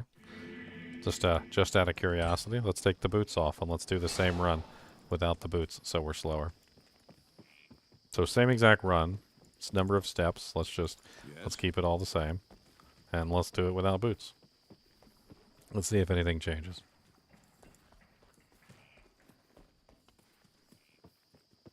Because if time is a factor, then this should change it, because we're basically making the same exact pathway every single time. And so if time is a factor, then taking off the boots slows us down, which of course makes it take more time. We still got the mummified trophy. No amulet chest, and we got the hatchet, which is not correct. I also don't see Doomhead the Hammer here.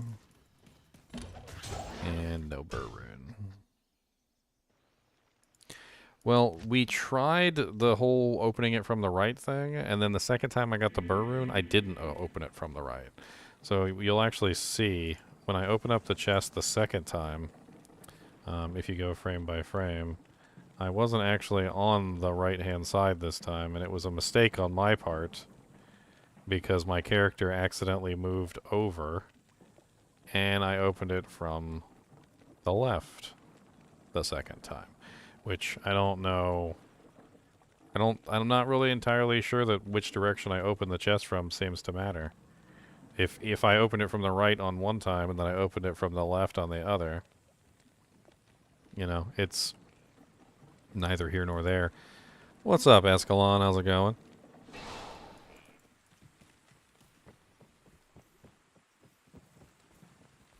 Good day.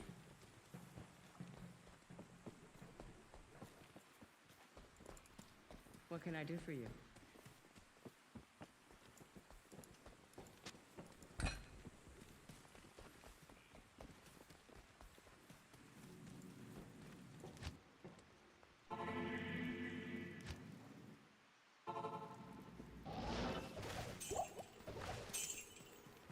Mummified trophy. Hatchet, but no stash. We keep getting hatchet, but no stash. What did we change that's making us get the hatchet, but no stash?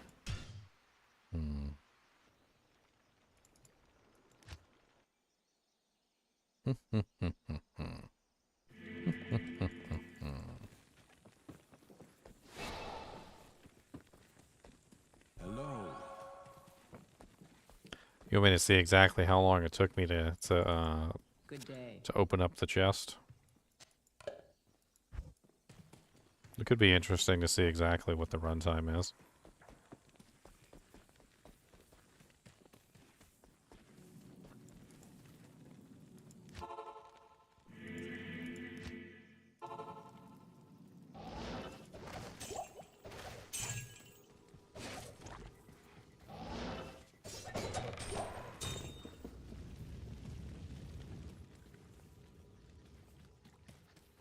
Yeah, this one's messed up.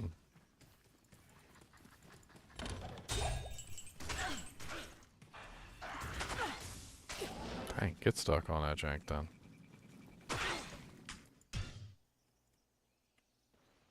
Let me review it one more time here real quick. Let's see. I want to see if there's any other specific things I did. I need to be able to replicate it. Gotta be able to replicate it. Replicate it.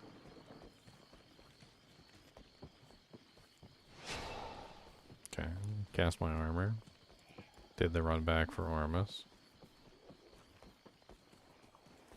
Good day. I gotta simulate the time messing with the keys. Key. Key key. Key key key. Key key key key. There you go. I think that's about right. I was playing with the keys a lot.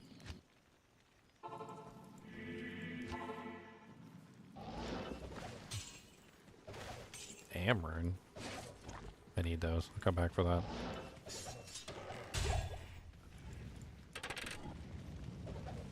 Everything seems to be lining up correctly.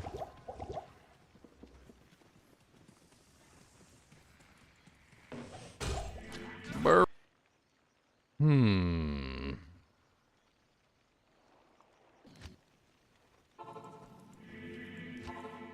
Interesting. I see one thing that I'm not doing that I did by accident, and I didn't mean to, but it may very well be changing the outcome, and I think that's it.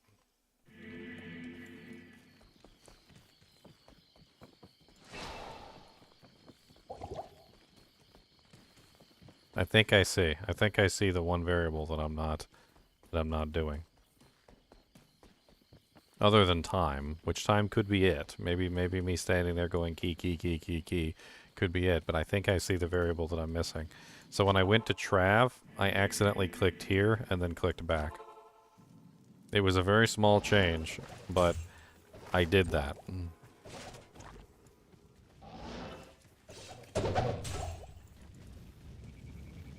I mean, ow, oh god, that's dangerous. Oh god. Yeah, that was super dead. Hey look, we get to replicate it exactly now. Now I get to res my merc. Now we get to do the whole 9 yards. We get to come in. We get to grab our body. We get to cast our shield. We get to talk to Ormus to heal. Do the run back. We get to go res the merc, which is exactly what we did. What do you need?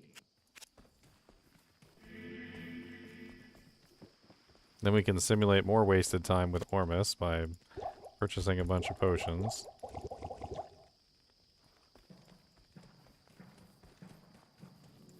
Go to Trav. Click there. Teleport.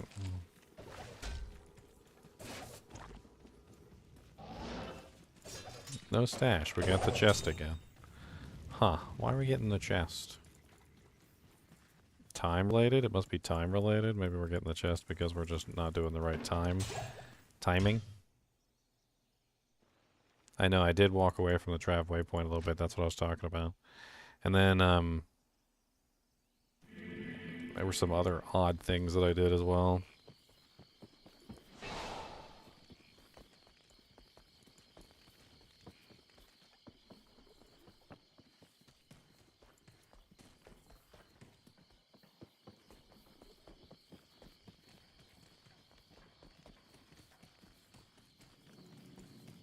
I also did this, where I accidentally clicked on lower Kurast. I don't know if that even matters, but I did accidentally click on lower Kurast.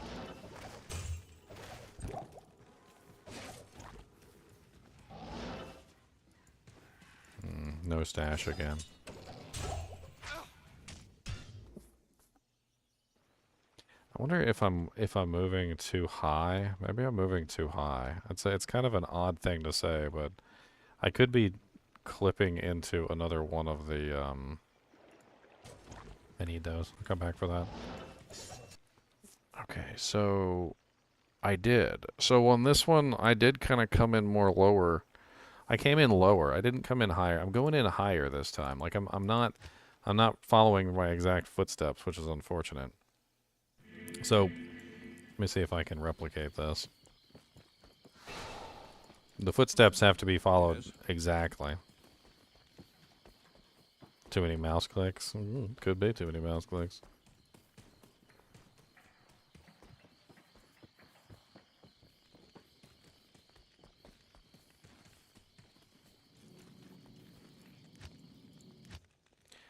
Must do the ritual exactly.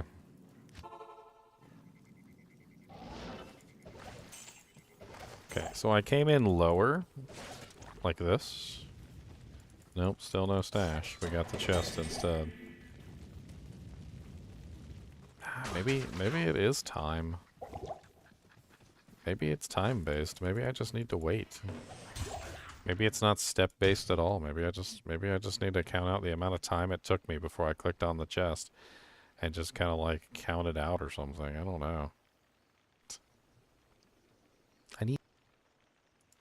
Okay, so from right here, let's get a stopwatch and let's actually stopwatch this. Okay. Put a stopwatch up on the screen and we'll get this stopwatched.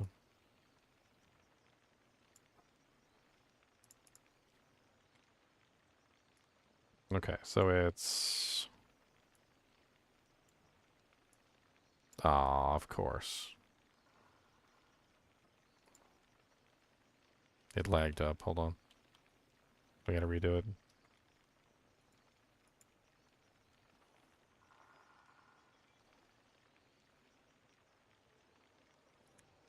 Lagged up again. It's kind of hard to get an idea of what the timing is if it keeps lagging up.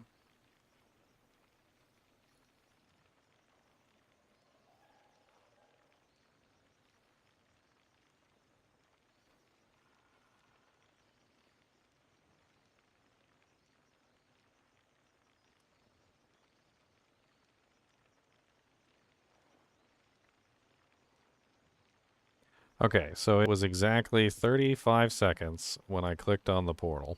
Exactly 35 seconds when I clicked on the portal to go down. All right, so 35 seconds is what we're looking at here. So let's assume that it's not necessarily all about the number of steps, and instead that it's all about the timing, right? So let me put this on here. I'm gonna hit the start button. We're gonna simulate the time. So I'm gonna go ahead and go up here. I'm gonna come back. Do the double back on Ormus. And we got 21 seconds. So let's wait. 24, 25, 26, 27, 28, 29, 30, 31, 32, 33, 34, 35. Exactly. Do the double down. Lower Kurast. Teleport. We're missing one of the bodies. That is not a good sign. Stash is gone. Not a good sign. We did get the super chest drop.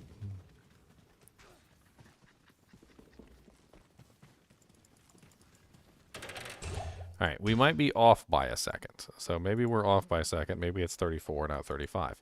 So let's do it again.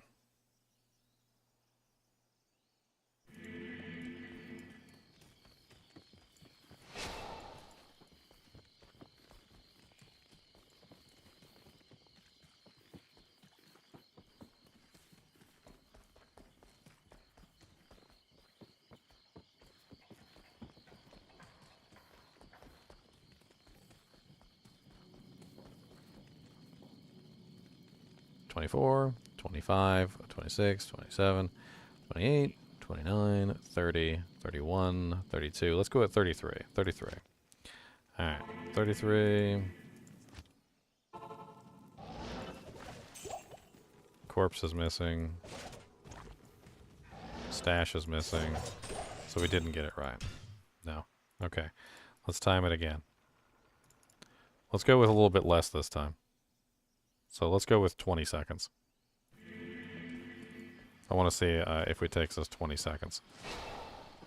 We're actually going to time this exactly, and we're gonna figure out exactly how many seconds it takes. Hello. Double back. 18, 19, 20. So 21 is actually about when we normally get there. In that case, let's do 30. 30 sounds like a better number. Alright, so 28, 29, 30. Trav. Move. Teleport. We got the corpse. We got the amulet drop.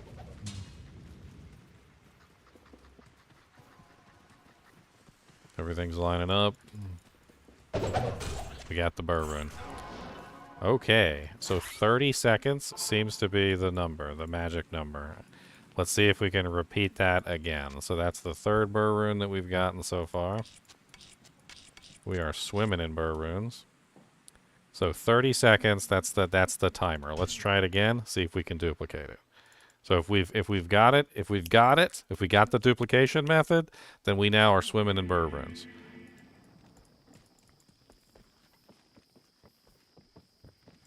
All right, we run up.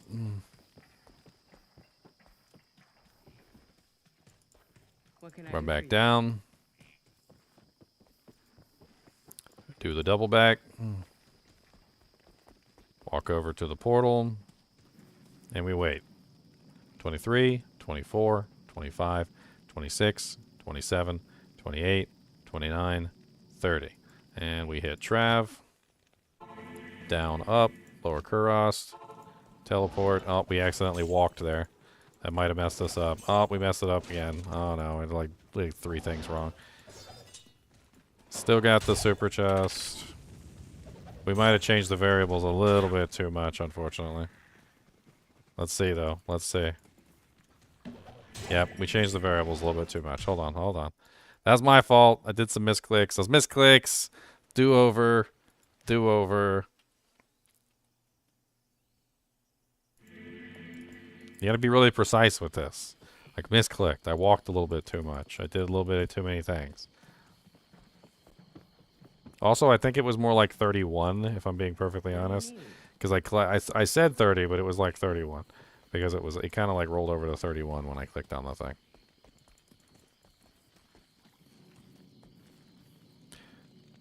"24, 25, 26, 27, 28, 29, 30. Okay. Rav. Down, up. Lower Kuros. Teleport. Skeleton. We're missing the body. Why are we missing the body? Oh, we're missing the body. The stash is in the wrong place.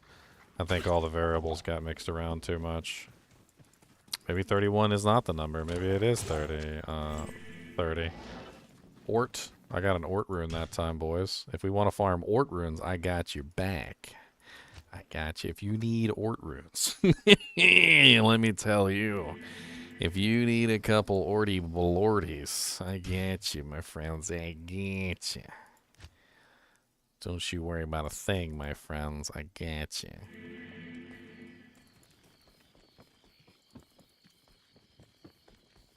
Good day. Who figured this out? I figured this out ages ago. I knew this ages ago. I just never really sat down and exploited the crap out of it. That's why you see me do the raccoon mode. The raccoon mode is far mo better. It's far mo better than the regular modes of magic finding and things like that. The raccoon mode is king. Embrace the raccoon mode. That's all I got to tell you. If you don't embrace the raccoon mode, then you are a sad, sad individual. You must embrace the raccoon. The raccoon. The inter-raccoon. No, we messed that one up somehow. Raccoon mode. What do raccoons do? They turn over every rock. They check inside of every basket. They, like they look inside of every little tiny hole. They turn over the rocks. They check inside the trash cans. Like it's the That's what raccoons do. Raccoons are the raccoons.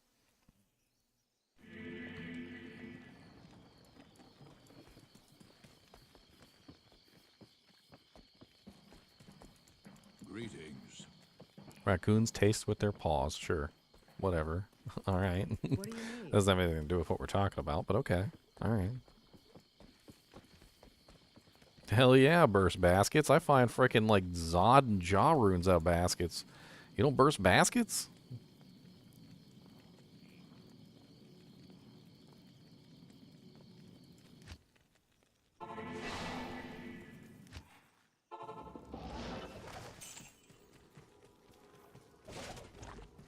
Rare mummified trophy. We did not get the proper spawn. Act 2 jars? Hell yeah. I kick all the Act 2 jars. I get good stuff. Y'all don't know. Those of you who watch my stream, you know. Like, you'll see me find the dumbest stuff from the dumbest places. Like, Griffin's idea dumb coming from, like, a random urn. Like, you guys, I wish you guys knew. I wish everybody knew. Raccoon mode is the mode. That's how you magic find. Target magic finding is okay, but raccoon magic finding is the real goat. Raccoon magic finding is the real king. You got to be a raccoon. If you're not a raccoon, what are you? I don't know what you are.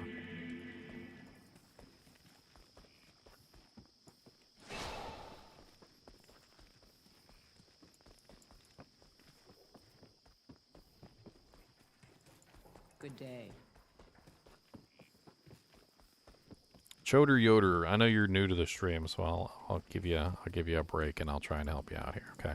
What we're doing is a very heavy exploitation of the random number generation system by determining essentially what drops by figuring out exactly the steps required to get the drops that we want. That's essentially what we're doing. In Diablo 2, the drops are not randomly decided. So let me just show you, okay? Instead of telling you, let me show you. All right, so we already know that in this particular seed code, if we click on this particular chest, we will always get a double axe and a dirk. A double axe and a dirk every single time. All right? So if I go to Lower Kuros right now, and I teleport down here, and I check this chest, it will always drop me a dirk and a double axe. And I can replicate this every single time. If I load the game, and I come back in, and I click on this particular chest, at this particular time, I will get a double axe and a dirk every single time. Double axe dirk, double axe dirk, double axe dirk, double axe dirk, double axe dirk, double axe dirk. It does not end. Okay? The variables for which create the double axe dirk are within the game. So everything is a variable within Diablo 2. Walking is a variable. Time is a variable. There's a couple different things that determine what is going to drop. Time itself doesn't necessarily seem to dictate exactly what falls, though, which is kind of weird because I can walk around and I can do whatever I want to, but if I click on that chest first before anything else, like just to give you an example, if I go to Lower Kuros, then I spin in circles. I can spin in circles. I can go like this. I can run around in circles like this. I can cast my spell a bunch of times. I can run around in circles. I can static field. And I go down here and I click on this, double axe dirk. Okay? Every single time, right? But by changing the variables at which I'm playing, by just simply moving around, by simply doing more things, I can change the variable of what pops from the chest, okay? So the chest will change depending on where I come from and what I do before I click on the chest. So currently, the rotation that I'm using is skeleton, and there should be a corpse here. There's no corpse here, so it's wrong. Armor rack, teleport, armor rack, chest. There should be a stash here, but it's missing.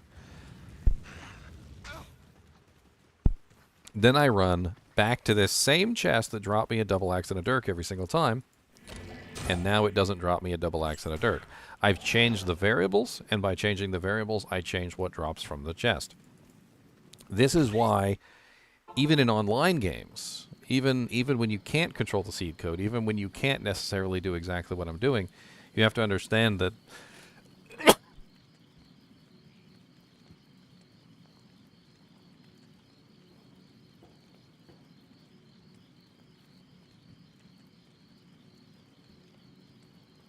sorry, dry throat.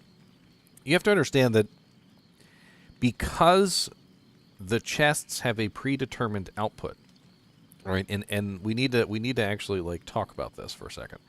So in a random system, let's say that you click on a chest, right? Click on chest, and the chest drops random items. All right.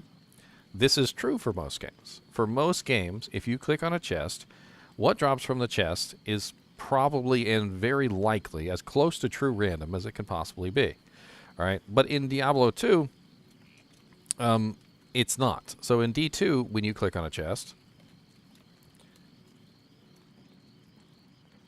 there is a loot table that is set for that chest. All right, and this is very important to understand. So it has items. It has like item 1, item 2, item 3, item 4, item 5, item 6, item 7, item 8, item 9. And there could be like up to, like 255 variable items on this loot table. The loot table consists of probably mostly junk, things like arrows and, like maybe it also has like, keys and other junk items on there. A lot of it is junk. All right. However, somewhere in the vastness of this, maybe at like position 1, 2, 4, is a burr rune. Okay, and it is on this table. It is guaranteed to come from this chest and no other. It doesn't matter if you click on 1,000 other chests. If the burr rune isn't on the loot table, you can't get it. Okay? So in Diablo 2, it's not truly random because the items don't exist in every single loot table. They only exist in specific loot tables. So when someone jokingly says that, hey, you didn't click on that basket over there, that basket has a Zod rune in it, they very well could be saying something that is true. That basket could have a Zod rune on its loot table. Now, are you specifically going to get the Zod rune from the basket? Well, the answer is probably no, because you have a 1 in 255 chance, or at least that's how some people would see it, of getting the burr rune, right? So you might click on that basket, that same exact basket, 255 times, and might never get to the burr rune, right? But what I've demonstrated here for you guys is that the variables that determine what drops from the chest changes depending on the variables of you getting there. So how did you arrive at the chest? So, for instance, in one particular listing, let's say listing number 7, the chest will always drop me a dirk and a double axe, right? So every single time it will drop me a dirk and a double axe. And you would assume that it's just one of the variable options, and it's a 1 in 255 chance that I will get a dirk and a double axe, right? But that's not how Diablo 2 works. How Diablo 2 works is that when you click on the chest, it's going to give you the same thing every single time if you have the same variables every single time. Which means every single time I click on this chest, I am getting loot table entry number 7 every single time, unless I change the variables to make it otherwise. So what I'm doing is I'm forcing the variables to change so that I end up with loot table entry number 124, which gives me the burr rune. And that's how I've gotten literally 3 burr runes within the past, 4 hours? I've gotten 3 burr runes. So 1, 2, 3. 3 burr runes I've gotten in 4 hours. By basically manipulating the variables. And the variables that I'm manipulating aren't really that difficult to do. It's not really that difficult to manipulate these variables.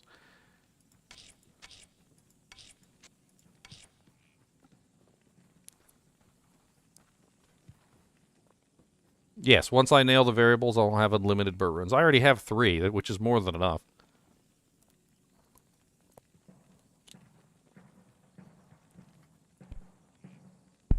Does it work on monsters? So the way that Diablo works is, and burr runes are kind of an exception to this, because Magic Find doesn't necessarily give you Mang songs. Because it doesn't necessarily give you Mang songs, you can't farm a Mang songs with this method. But what you can do is you can actually farm a Archon Staff. So you can farm the Archon Staff base. And by farming the Archon Staff base, if you do this, you will eventually get a Mang songs if the area is a high enough level to drop Mang songs. So Mang songs is a TC87 item, which means that with these particular chests, I could never get a Mang songs even if I got an Archon Staff, because the Archon Staff, the items can't actually roll that high. But let me give you an example of something that you can do. So for instance, if I go down here right now, and let me just, no, I won't even do the Trav thing. Let's just go straight down here and see if I can show you. So this one didn't do it. Let's change it up just a tad. I've been playing around with this for so long. I've gotten a very good understanding of what drops from where and what's on what loot table.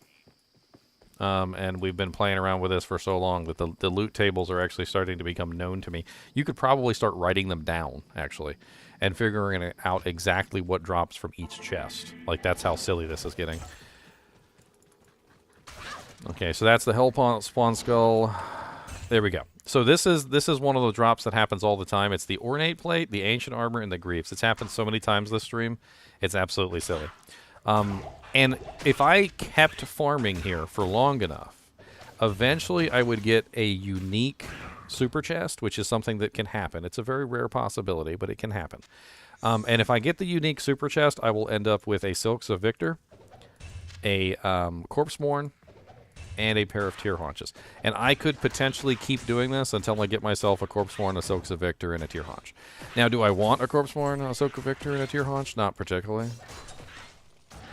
But if I did it for long enough, I could potentially get those items. And I can repeat that over and over and over again. I can get that same Ancient plate, armor, that same Ornate Plate, and that same pair of boots repeatedly. In fact, for everybody that's been watching for the past 4 hours, I'm pretty sure you've literally seen me get many sets of rare Greaves, Ancient Armor, and freaking Ornate Plates. Like, the entire time we've been doing this, I've gotten quite a few rare sets. And there's another one. And so forth and so on. The problem with this burr rune is that it's a little bit more convoluted to get to the loot table entry that I'm looking for. And maybe that's how they made things so rare in Diablo 2. And this is something that we might have to consider. So we have to ponder this. Ponder this, all right? Perhaps items aren't rare. They just require a ritual. Let that sink in for a second. So maybe every single time anybody has ever found a burr rune, a jaw rune, a cham rune, a zod rune, etc., maybe it was just a specific ritual that took place before they added that to fall, right? So maybe they clicked on their chest, they went and, licked somebody's butthole, whatever it was they did. They patted their mercenary on the head a couple of times. They went over to Bloodmoor and, stabbed one monster. They came back. They went to Chaos Sanctuary. They clicked on a shrine. They went over here. They did this. They clicked on that. And all of that, all of the choices and things that they did up to that point was responsible for getting them the rune. And it could very well be that way. We don't necessarily know. Not 100% for sure.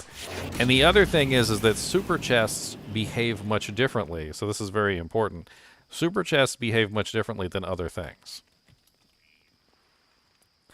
They're very different in the game. They're just very, very differently than other things. For instance, super chests, we'll just call them SCs, aren't affected by Magic Find. They, as you can very clearly see, tend to drop the same items repeatedly.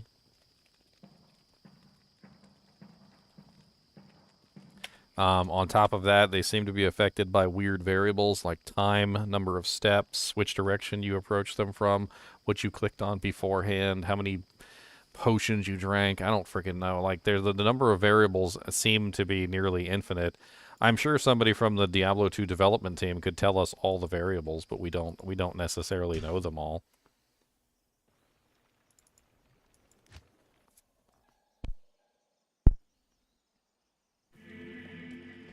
Let's try to get burr number 4.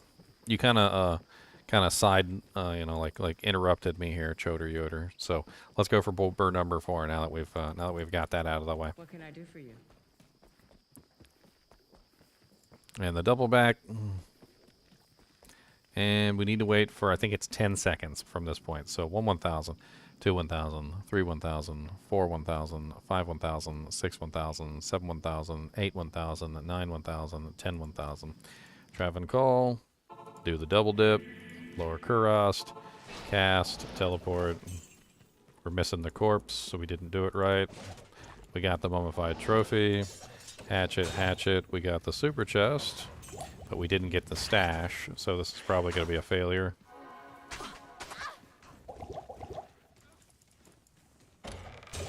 And failure.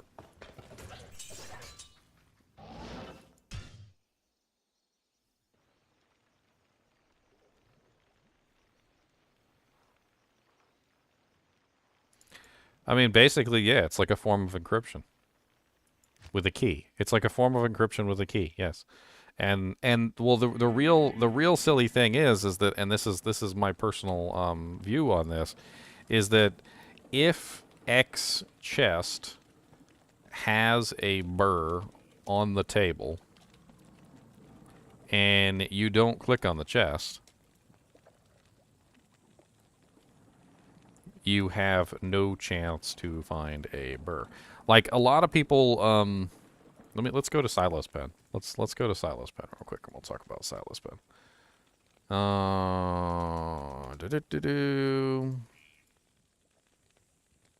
So we're gonna talk about Silas Pen for a second here, and we're gonna pull up. So I'm blind, you guys. I'm gonna blind all you guys. Do they have Atomic TC? What the hell? Item, monster. We can't just do like runes. Can we not do runes? We can do runes. Can we do runes? We can't do runes, can we? Alright, well let's do something else, like a base item, like hey, why not? The ornate plate that keeps dropping over and over again. So what's the probability of an ornate plate dropping for us? Right, so if we have, I don't know, magic find doesn't matter here. So 1 in 4,919. All right, so basically the only reason I pulled this up because I wanted to say this, like, I don't know if this is actually accurate or not. I don't know if it's actually a probability chance.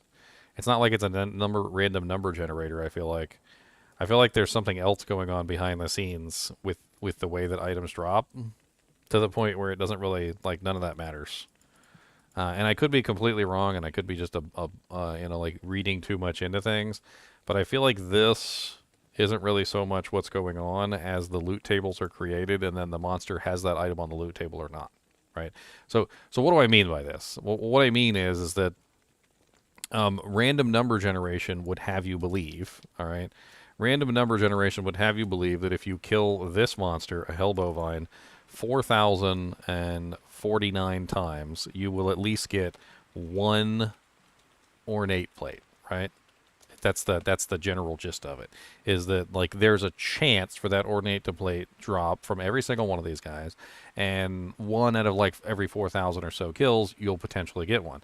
But I think it might be the exact opposite, which is, like, the ornate plate might only actually be on the table for 1 monster out of those 4,000. So as you're killing like 4,000 monsters and you come across that 1 monster that has the ornate plate on his loot table, which doesn't necessarily mean he's going to drop it, by the way, because as we've discovered, the loot table is a selection of items that can potentially fall, and then it does like a little slot machine on potentially which one of those items will fall, but it has to actually be on the loot table first for it to fall.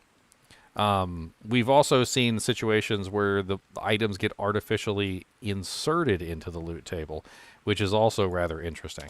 So, you guys know the Sunder Charms. So the Sunder Charms are artificially inserted into the loot table by inserting a magic Grand Charm.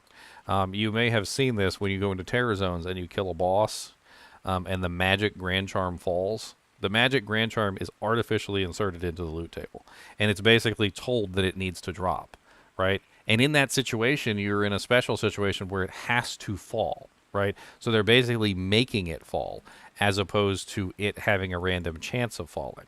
And then that magic Grand Charm has a chance to roll with your magic find and stuff like that as a unique Grand Charm, which gives it the probability of becoming a Sunder Charm. And that's how they did it. They artificially inserted it, right? And yes, that's how they exploited it when it first came out, was you used the find item, which forced the magic Grand Charm to fall, and then people were getting skillers left and right because there were so many magic Grand Charms falling, and they forced those magic Grand Charms to fall because they had to fall to give you the probability of getting the other item, right? So you ended up with like tons and tons and tons and tons of freaking Sunder Charms and tons of skillers as well. Other monsters in the game might have this going on. So like Andariel, for instance, I think artificially inserts rings and amulets into her loot table. That's why she drops rings and amulets so much. I think they set it up to artificially insert those into the loot table. So in that case, like, I think she actually does have rings and amulets on her loot table pretty much all the time because they've been artificially inserted into her table. Same thing with the Countess. The Countess has obviously the artificially inserted runes into her tables so that she will guarantee drop at least like a couple of runes, even though sometimes she doesn't drop any. She hates me, man. I tell you, I can't win for trying on the Countess. I gave up a long time ago. Like I would farm the Countess for days and I would end up with nothing. And then one day, like, you know, she gives me like some like a lump rune or something, and I'm like, woo. Is the find item thing? No, they patched the find item thing. I'm dying.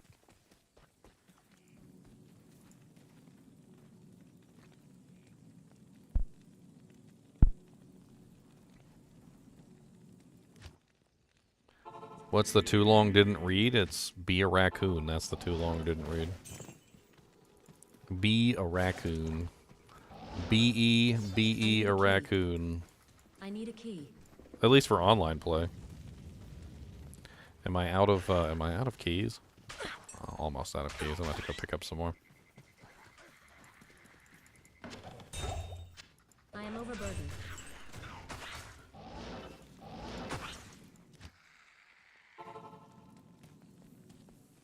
Let's go get some keys real quick.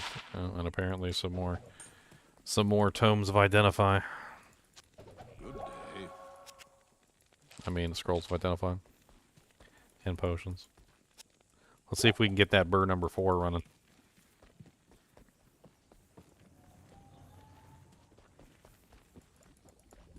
Greetings. And you might be wondering why I'm not talking about any other runes. Like, why not a jaw? Why not a cham? If I could manipulate the system, why not any rune I want, right? Well, the answer is that chest doesn't drop any rune I want. That chest drops the burr rune. It also drops an am rune, as we've discovered. The am rune is very close, apparently, to the burr rune drop. So when we do the steps slightly incorrect, we get the am rune. It's actually an indication that we're right on track to get what we're looking for. We're just not quite there. Like, we're close, but we're not quite there.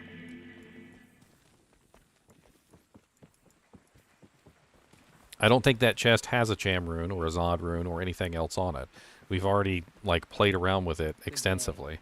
Tried to manipulate the drops extensively, and we've seen a lot of things drop out of that chest. Ith runes, am runes. We've seen an Ort come out of there, I think, at one point. But nothing else besides the burr that was really worth talking about.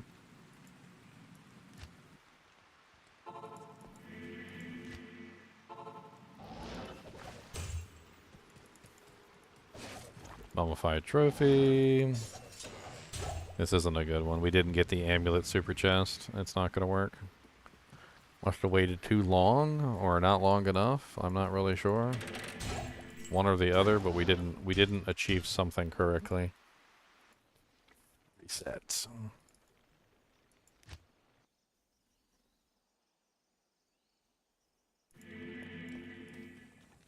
I'm running a timer to make sure that I get this correctly. We also cast here.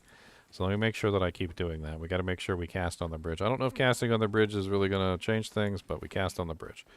Then we did the little fake run back for the Ormus. And now we wait.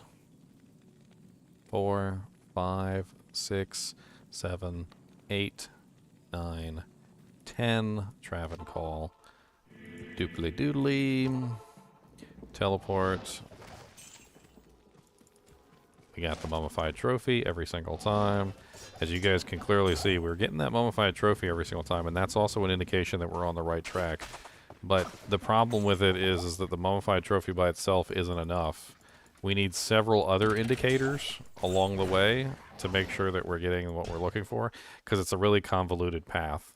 I really wish it was a little bit more simple, like the dirk and the double axe. The dirk and the double axe is really simple. Can you imagine if that was the burr rune? If I could literally just log in, lower Kurast, straight to the chest, just burr rune every single time.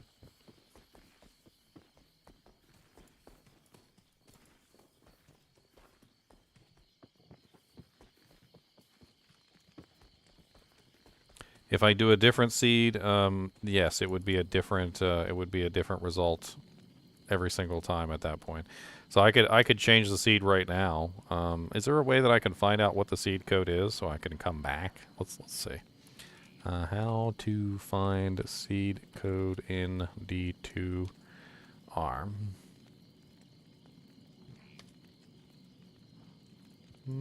How do you find your seed code? Let's see. I'm looking into it right now.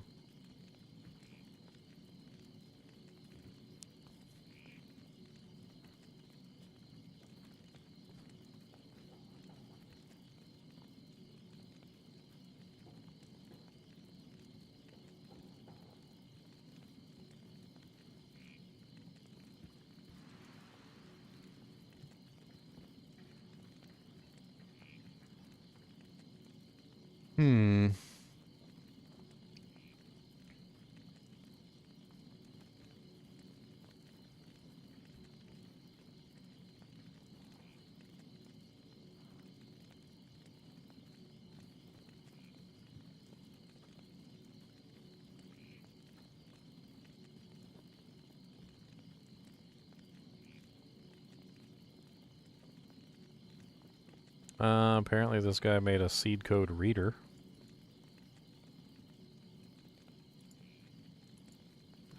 Seed code reader, okay. Let's see if we can download it.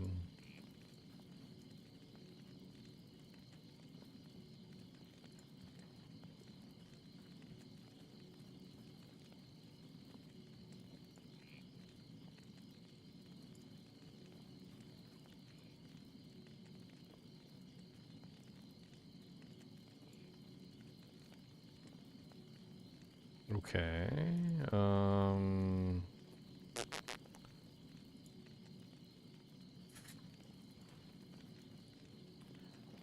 Go up one. Diablo 2 Resurrected. This is character Echoes. According to this, my seed code is right there. There's my seed code. Okay. So that's pretty cool. So my seed code, if you guys want to try this too, if you guys want to try this, my seed code is you would do this. So you would I know the command is seed, and then the code. So you would type this into the command line parameters. When you launch the game. So that's my seed code, and you guys could literally farm some burr runes too. You guys could try it out for yourself. Everything that you've seen me doing, like, you should be able to kind of replicate it yourself as well. Now, I don't know if maybe you might need the same amount of run walk speed as me, which I have 30% run walk speed. etc. This is the program that I used to grab my seed code right here. Shout out to Karyoplasma. There you go. So I should be able to, if I,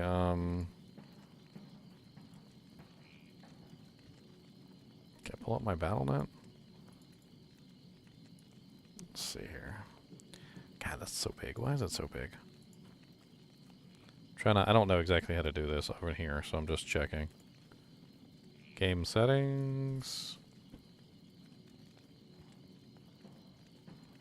Oh, okay. Okay, so that's it. All right. So so you go to options, game settings, and then you go to add additional command line arguments right here. And then I would type in -seed, and then the number, which is 6385. Oops. 638589163. And then you would hit done. Did I get it right? 638589163. Alright, and then close that. So then when I open up the game, it'll automatically force me into this seed code. That's kind of neat. That's a neat little tool. I'm gonna have to hang on to this. Huh. Whenever you get like a really good seed code, you could write down the really good seed codes, and you could hang on to them for later.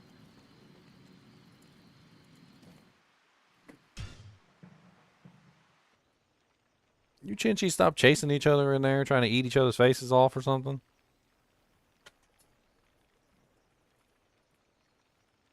You got a big cage. Stop being rude to each other. Rudy Rudes. Dang it. Not that.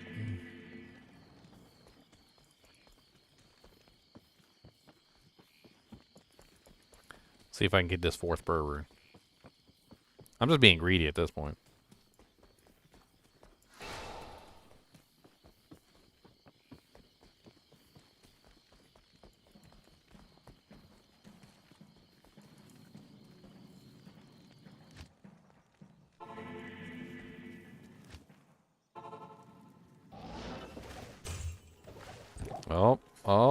Oh, this might be it.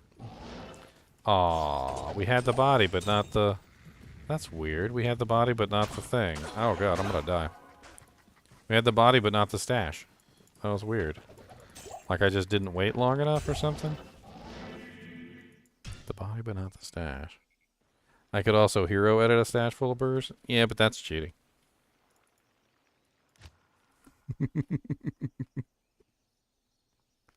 But that's cheating.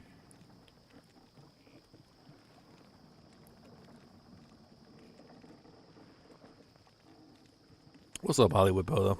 I had chips and a beef sandwich. It was good.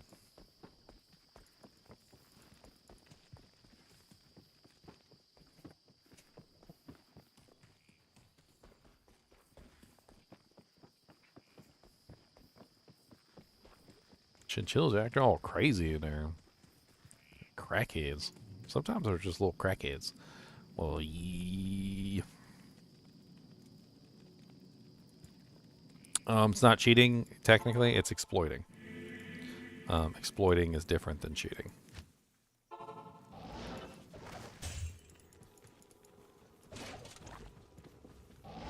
Let me see if I can explain the difference to you using cards, your example, at the casino. So a cheater would be someone who is bringing in cards. Like, say you had like cards up your sleeve. That's considered cheating. You're not exploiting. You're cheating.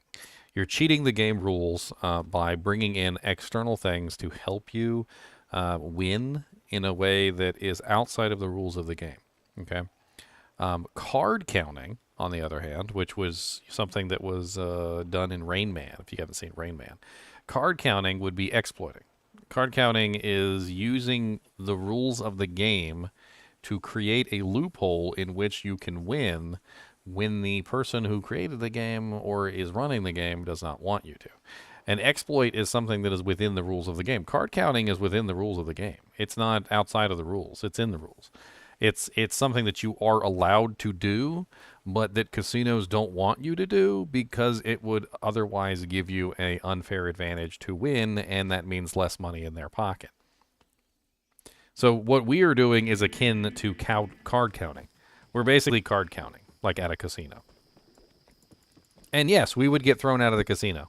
So, I mean, by the standards of the casino, we're still doing something that they would consider not legitimate. But it's not cheating per se. It's just something that they don't like. They don't like it. They do not like it at all, Sam I am. They do not like it. Green eggs and ham.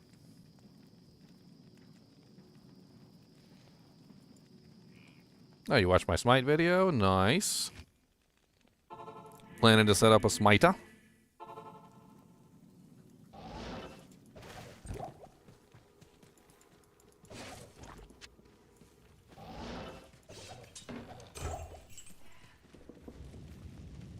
Card counting is not 100%. You're correct, and neither is what I'm doing, because what I'm doing is just complicated and convoluted. I mean, the number of variables involved in getting it correct are so high that you don't see me getting it every single try. It's something that it's difficult enough to do that my percentage of success is actually quite low. But the thing is that, well, when I do succeed, well, 3 burrs is a lot of burrs. That's a lot of burr runes. I've got 3 burrs sitting in my stash that shows that even when I do finally succeed, I'm rewarded greatly.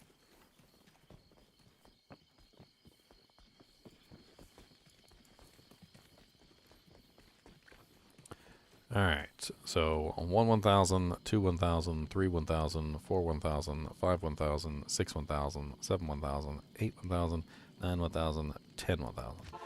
A dibbly-doo, lower Kurast, teleport, skeleton, corpse. Looking good. Mummified trophy. We got the stash. Click, click. We got the amulet. Double back. Run to the chest. And no burr rune. All the variables lined up that time, but we didn't get the answer that we wanted.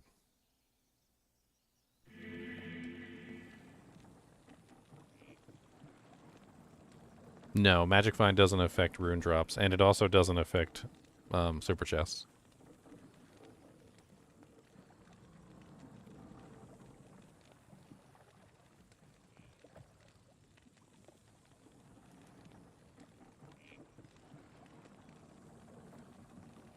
It's better to exploit rather than cheating. I mean, yes. I mean, I hate to be that guy, but yes. Yes, exploits are better than cheating. I mean, exploits are still bad, especially when they ruin the game. But this isn't... I think the most important takeaway that you can take from this is that this isn't actually exploiting like a problem within the game or like a small issue within the game. And I think that's the most important thing here, is that this is how the game works. This is the underlying mechanics of how the game actually functions. I'm not taking advantage of some small little quirk in the way that the game exists. This is like the base of the way that the game actually determines drops, and I'm just exploiting the way that the game is set up to cause those drops to happen. And I think what's more important than anything, and that what you should all take away from this, is that the game's not truly random. Yeah, and I'm affecting no one but myself. Super sweat mode.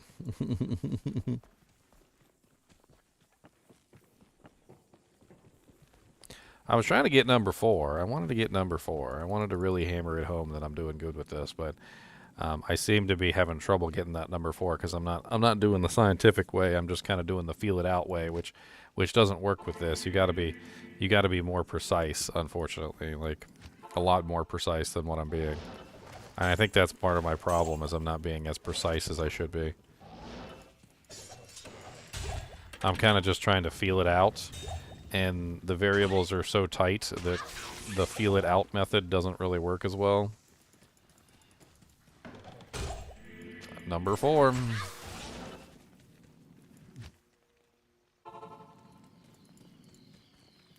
That is the 4th rune right there. Uno, dos, tres, cuatro, for those of you who speak Spanish. Cuatro. Cuatro. That was with the feel it out method, by the way. That wasn't even the scientific method.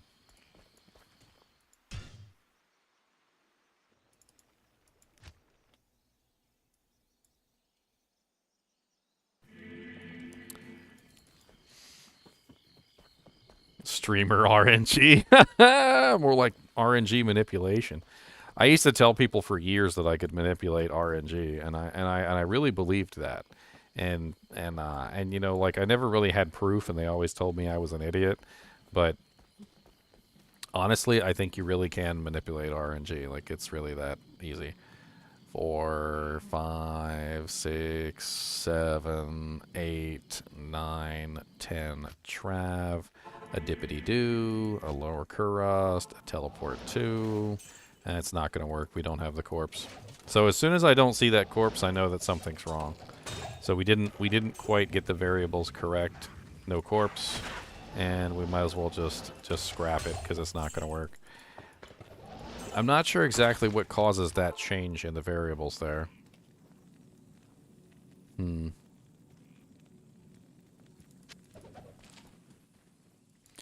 Let's, hold on.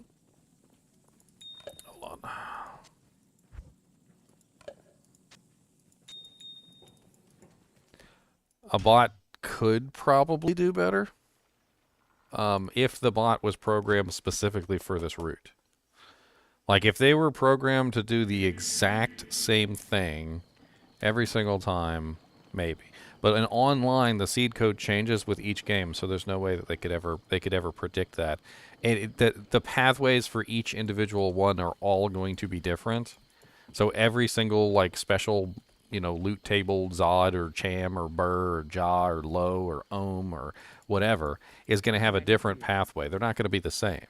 And so, like, there's no way for a bot to ever, like, play around with that. They can farm the super chests about 10 trillion times and see what they get. And, you know, maybe they get something, maybe they don't. But, I mean, it's not necessarily going to be guaranteed. Because they can't guarantee it. There's no way. We got the amulet one. We do the double back. Everything's lining up. This could be burr number 5. And we got the ith chest. So there's 3 chests that drop runes on this from this chest. There's 3 loot tables. One is an am, one is an ith, and one is a burr. It seems to be consistent every single time. Am, ith, or burr. So we were slightly off, which gave us an ith instead of a burr rune. I must have had my timing just a little bit off. Let's try that one more time. I'm trying to get the feeling of it.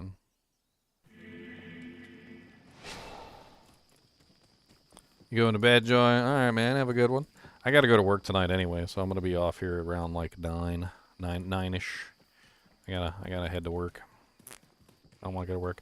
Tomorrow we're gonna be doing Last Epoch. If you guys want to join me for that. We'll have some fun playing around with some Last Epoch. Alright, 1 1,000, 2 1,000, 3 1,000, 4 1,000, 5 1,000, 6 1,000, 7 1,000, 8 1,000, 1,000, 10 1,000. Now it's Zod Seed. Alright, Escalon. Well, thanks for the Prime sub, man. Messing up my timing here. Thank you for those Bezos bucks, though. I appreciate that a lot. I do love me some Bezos doll hairs.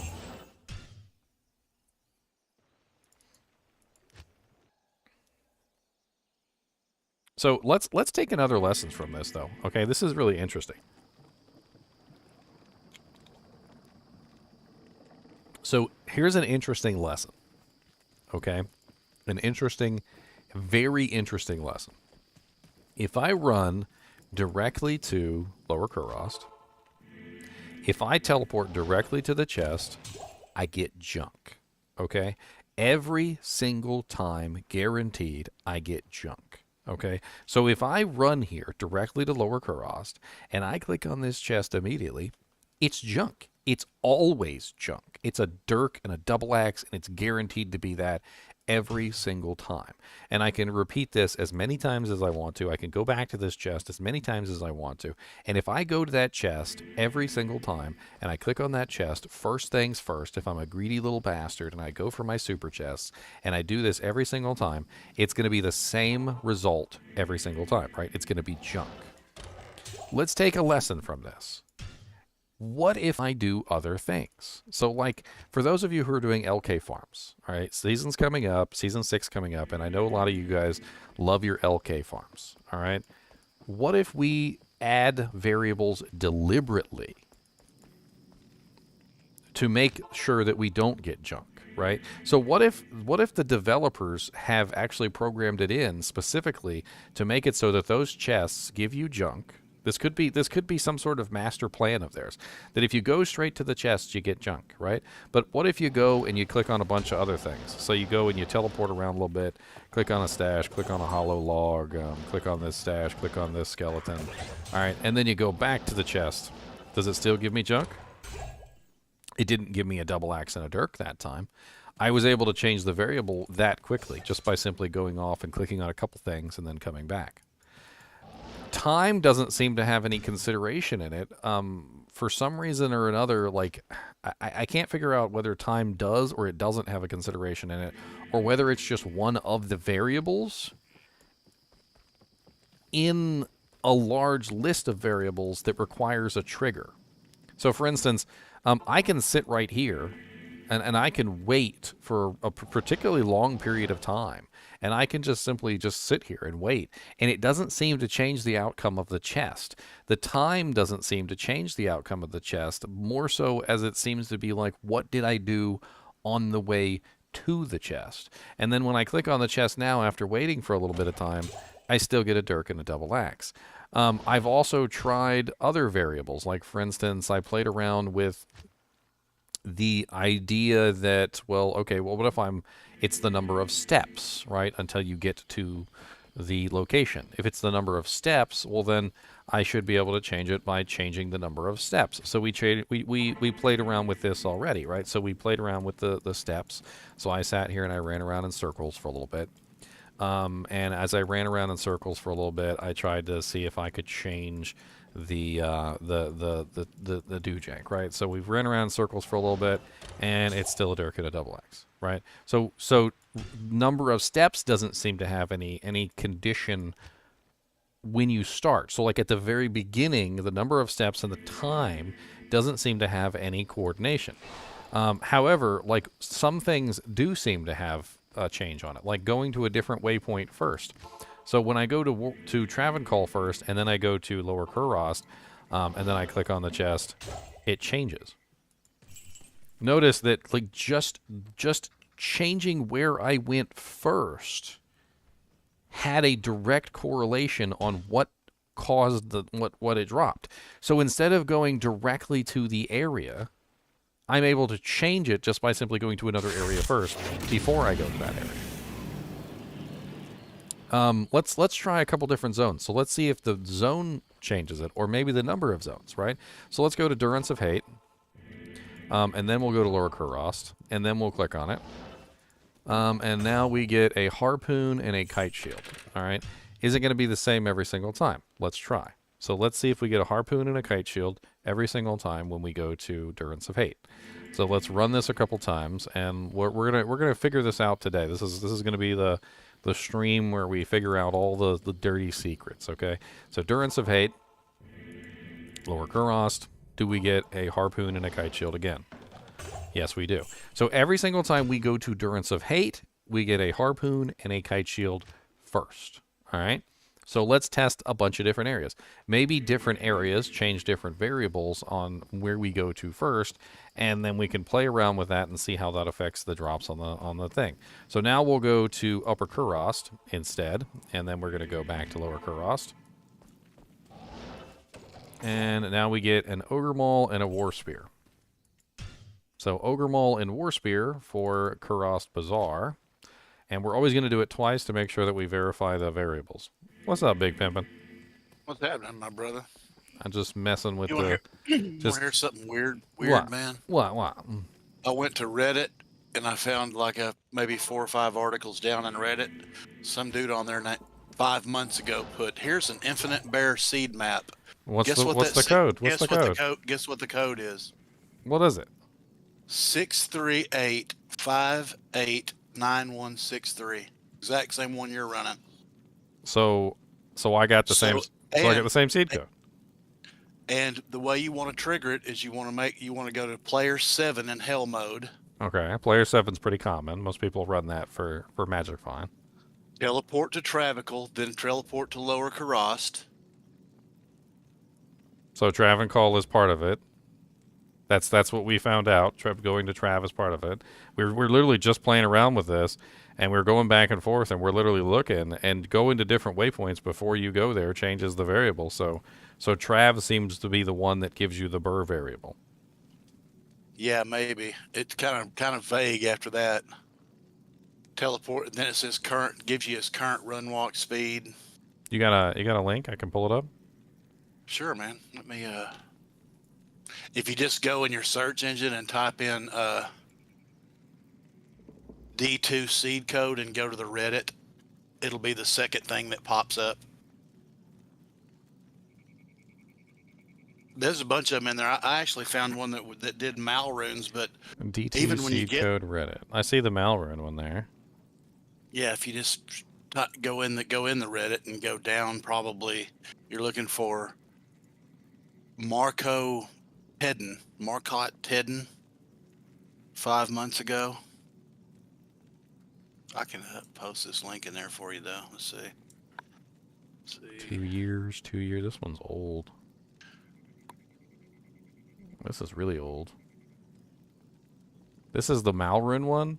This is the one that apparently Llama was playing with, where he got like multiple Malrunes. Yeah, that one right there. The one I just sent you a link to the one that I was referring to, which it kind of blew me away that it was the exact same seed code that you're running. I mean, it makes sense because that's where the burr rune comes from. So if you're on them, people joke about it all the time. They joke about how like you're on like the magic seed code. It's not a joke. It's real. Like there literally are certain seed codes that are just absolutely magical. Like where you get on the seed code and you're just like, wow, I'm finding items left and right. I don't understand what's going on. I was always pretty leery about downloading that seed finder. I'm always leery about that kind of stuff. I hate to get malware or some crap like that. Seemed like it worked pretty good though. It's good with gems. Best LK layout. Most of them actually come with stuff that you're supposed There to it do is. in order to make it work. There it is. Marcotadan. Here's an Yeah. infinite burst seed map 638589163. That's That's the literally the exact same seed code. So we have his infinite burr thing right here. Player 7 in hell, teleport to Travancore, then Lower Kurost. Current run walk speed 75%, Enigma 45%, plus 30% boots. I don't have an Enigma. I'm still able to somehow do it without the Enigma. That's interesting. Follow the same exact pattern I did. Don't go faster or it won't. Oh, he has a YouTube video. He's got a YouTube video. Let's take a look at it. Yeah. You can pretty much tell if the run's going to work or not too if you get a mithril point at that weapons rack. Let's give this guy some freaking love. He's got he posted this 4 months ago and he's only got 831 views. Come on, he literally posted an infinite burr exploit and he's only got 831 views. Let's give this guy some love here real quick. Head over there, throw some comments up, throw some freaking some likes on this guy. Let's see his run. I was playing around with it before the bear rune even thing. It must have been 8 or 9 months ago when I was doing the getting the mal rune like Llama was saying. But even then, man, to get those things up to where you want them to up to burn, it takes. I found myself just endlessly farming gems, So amethyst, topaz, and he all gets this a because you have it up. mithril point. I don't get a mithril point. When I do mine, I don't get a mithril point. I get something else. It says if you don't have a mithril point in the weapons rack, you're probably too fast. But I don't think I've gotten one the entire time I've been doing it. Like, I usually get something else. I get a hatchet, I think. I think that's what I get, is a hatchet. He gets the mummified trophy. That's exactly what I'm getting. He gets... Is that the amulet? Does he get the amulet super chest? Yes, he gets the amulet super chest with the Yari, the maul, the helm, the balanced axe, the smoke sphere. So I'm Are getting... you running player 7?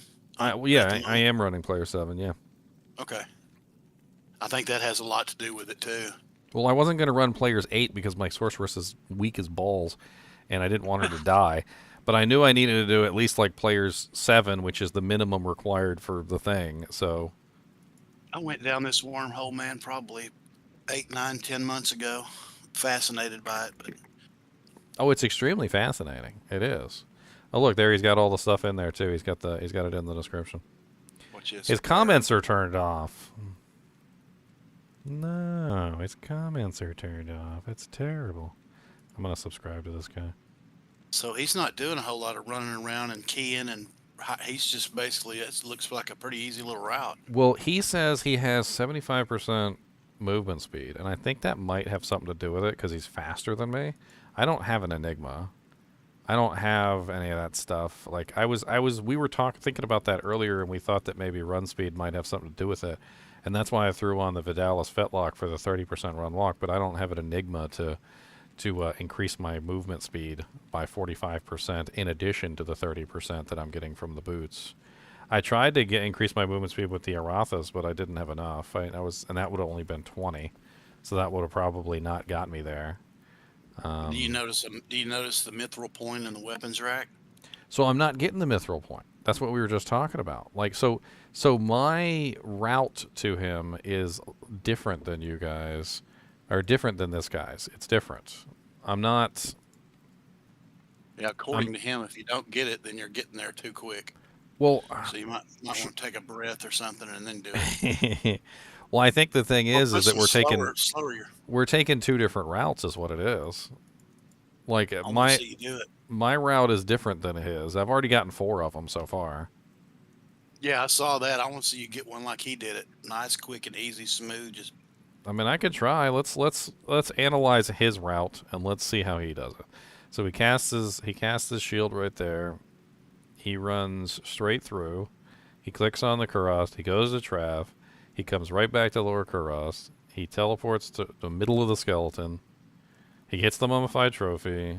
He clicks on the stash. He gets a mithril point there, which I was getting a mithril point there at one point, and it did seem significant, but I couldn't really make anything of it. And then he gets the bourbon. His is so much easier than mine. What the frickin' bullcrap? Hacking piece of... I'm just kidding. Hacking piece of crap. Let's try his route. Let's see if we can get his route to work for us. Let's give it a try. So he just goes like this. He does that. He's a very simple route. He goes down here. He doesn't do the little movement on the Trav. So he goes like this, and then he goes Lower Kurast. He teleports right here. He clicks on this. Clicks on the armor rack. Gets the trophy. He clicks on this. He goes here. He gets the amulet. Everything's lining up nicely. Watch his work so much better than mine. Nope, no bourbon. What did I do wrong? Did I mess anything up? Let's take a look. That's not his. Did I close his? Dang it. I'm so Johnny on the spot quick to close stuff.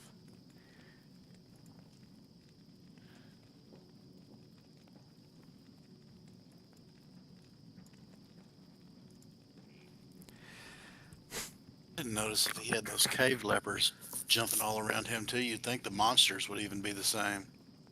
So we actually tested this it turns out that the monsters also are determined by how you do things. So his monster types are the same as ours, because he basically takes the same pathway. So he's getting the stupid little cave lepers too. He's getting the same exact kind of thing we are. I actually tested it, and I was able to spawn the same monster like multiple times. This thing's got seed codes in there for the really good lower Karas chests with 3 or 4 chests in them. Tells you how to get those seeds too. I mean, one thing he does is he does a short little teleport right there. I mean, I don't know if that was deliberate or not, but he did a short little teleport. And then I think, so he does it twice. Okay, hold on. Let's see what his second run looks like. He is much faster. He's much faster than me. Way faster. The increased attack, run walk speed that he has from the Enigma yeah. is miles ahead of me. Yep, Burr Rune again. Well, he doesn't talk. Does he? He doesn't talk or nothing, does he? Let me see. Let me turn up the sound. He don't say nothing. He just recorded a video of an infinite Burr Rune. Didn't even say nothing. He's like, look here, I did it.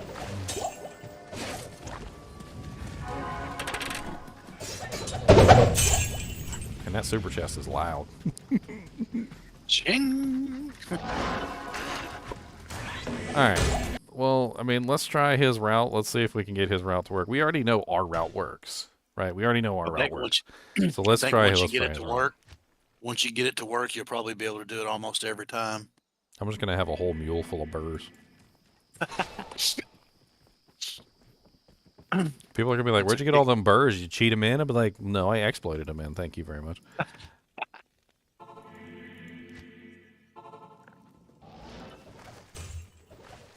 I think a lot of people get fascinated with it, man, because there's a whole community of people here in Reddit that talk about them. Well, that's completely wrong. So we got the hatchet again. Oh god, there he is. Doomhead the Hammer. Doomhead the Hammer literally spawns every single time. If I do it this way, we've been able to figure out that you can actually manipulate where he spawns and if he spawns, just by simply changing the variables a little bit.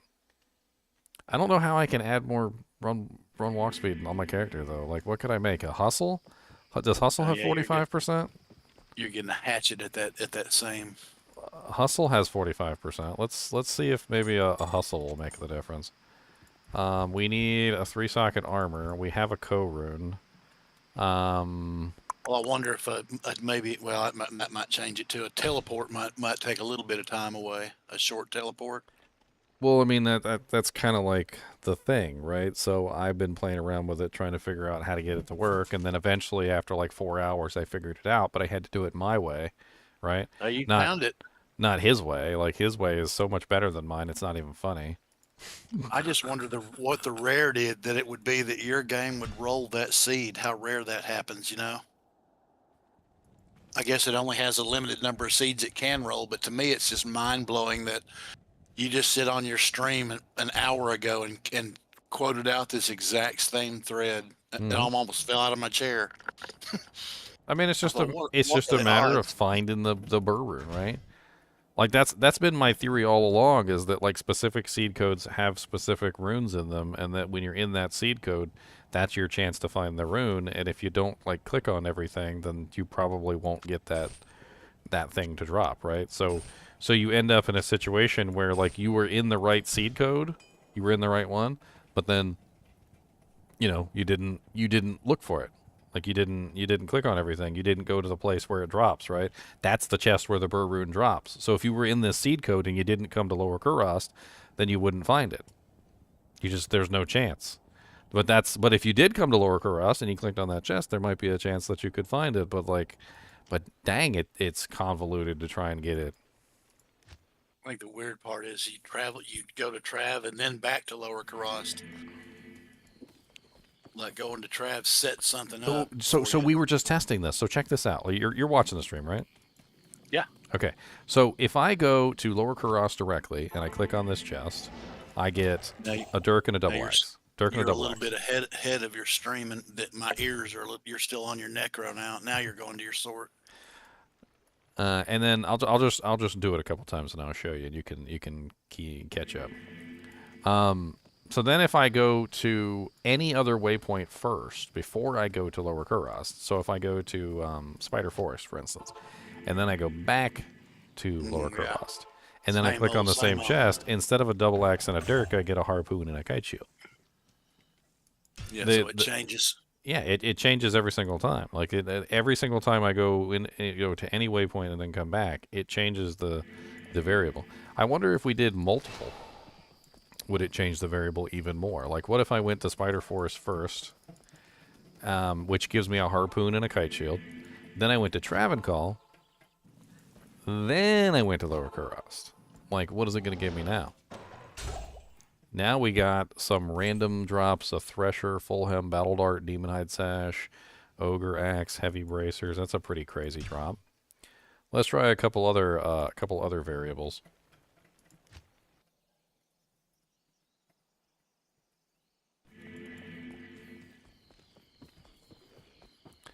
I have 4 burr runes. 3 burr runes makes a jaw.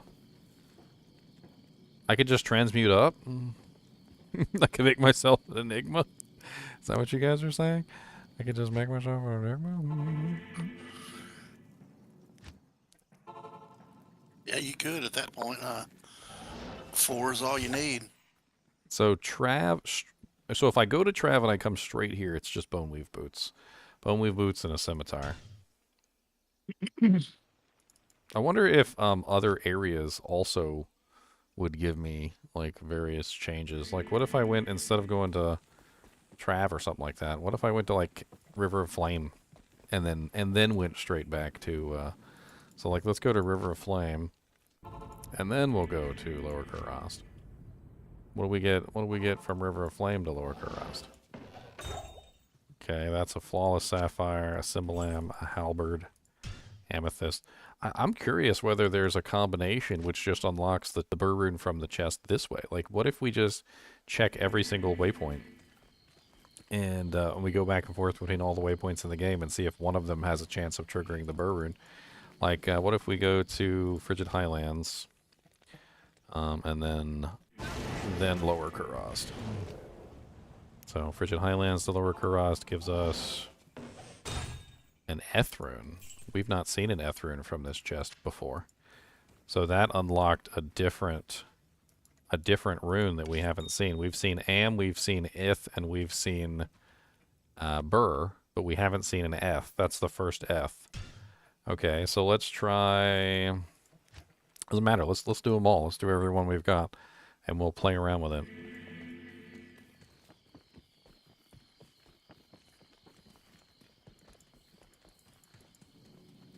Alright, so let's do Cold Plains. And then back to Lower Kurast. Great Pilum and a Grand Scepter. That's definitely different than we've gotten before. So Cold Plains does give us a different result than, for instance, Spider Forest. So it's not just about the position. I think what we might be seeing here, and this is just a thought that's rattling around in my head, is we might be seeing the generation of the game in terms of where you go first. Grim Scythe and Greatsword. So think about it like this. If I walk into Cold Plains first, if I take Cold Plains first, Cold Plains is generated because I entered the area, right? So let's assume that none of the monsters exist and none of the areas are actually generated until I step foot in that area, okay? So by stepping foot in Cold Plains or stepping foot in Stony Field, I'm generating the area of Stony Field, okay? By generating the area of Stony Field, I then travel to Lower Kurast, and then Lower Kurast is generated second, not first. And so it changes what loot table is associated with the chest. In fact, it seems like that seems to be the case across the board in that if I go to multiple different areas, it also changes the result. So, for instance, if I go to Durance of Hate, Durance of Hate gives me a harpoon and a kite shield every single time. So if I do the Durance of Hate, I always get a harpoon and a kite shield every single time. Harpoon, kite shield, every single time, right? But if I generate a second area after generating Durance of Hate, it changes the results. So if I go to Durance of Hate and then I travel to another area and then I travel to Lower Kurast, it changes the result again and I end up with a different item from the loot table. So I go to Durance of Hate and then I could go to, say, Lost City. And then I go back to Lower Kurast after having generated 2 different areas. And then once I generate 2 different areas, I click on the chest, and now we have a trident and an executioner sword instead of a harpoon and a other thing. Now, just to verify that it's not Lost City that's giving us that result, let's travel just to Lost City, and we'll see if we get that executioner sword again. So it was a trident and an executioner sword when we did Durance and Lost City. So let's do just Lost City. Travel back to Lower Kurast. And we get Ring, Full Helm, Battle Dart. So the result changed because we generated one area before the other. Go to Trav third. All right, let's do it.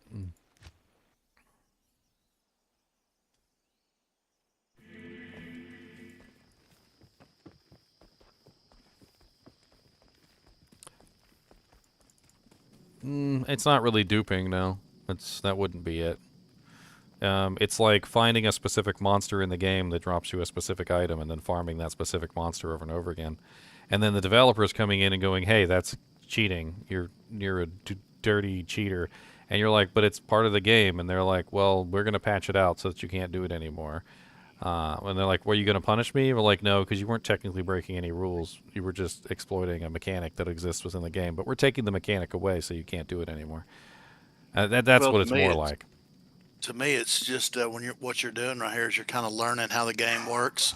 Exactly. And that's kind of the point I'm trying to make, is that I'm learning the specifics of the way the random number generator system works, which isn't necessarily a bad thing in my eyes.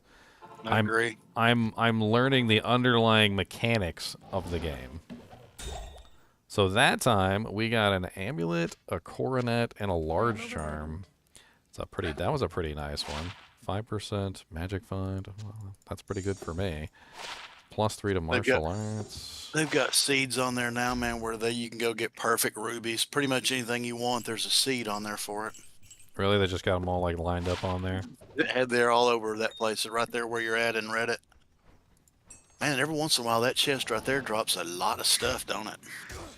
Well, that's what I just got. Covers. I can repeat that. What I just got, I can repeat. So that's a repeatable thing. I can now very easily get that over and over and over again. All I have to do with this one, so that particular super chest drop, is I just go to Lost City Durance of Hate first. Then I go to Lost City. Oh, I went to Kurast Docks. Oh, that's gonna mess it up probably. Lost City, and then I went back to Travancore. Somebody said add Travancore into the list because Travancore seems to be the magic one that makes it work. And then go to Lower Kurast. Let's see if it messed up. So I got a blue monarch from that time by adding in the Kurast docks again. Think about the only way you could do it online, man, is if you could somehow sniff the seed code online.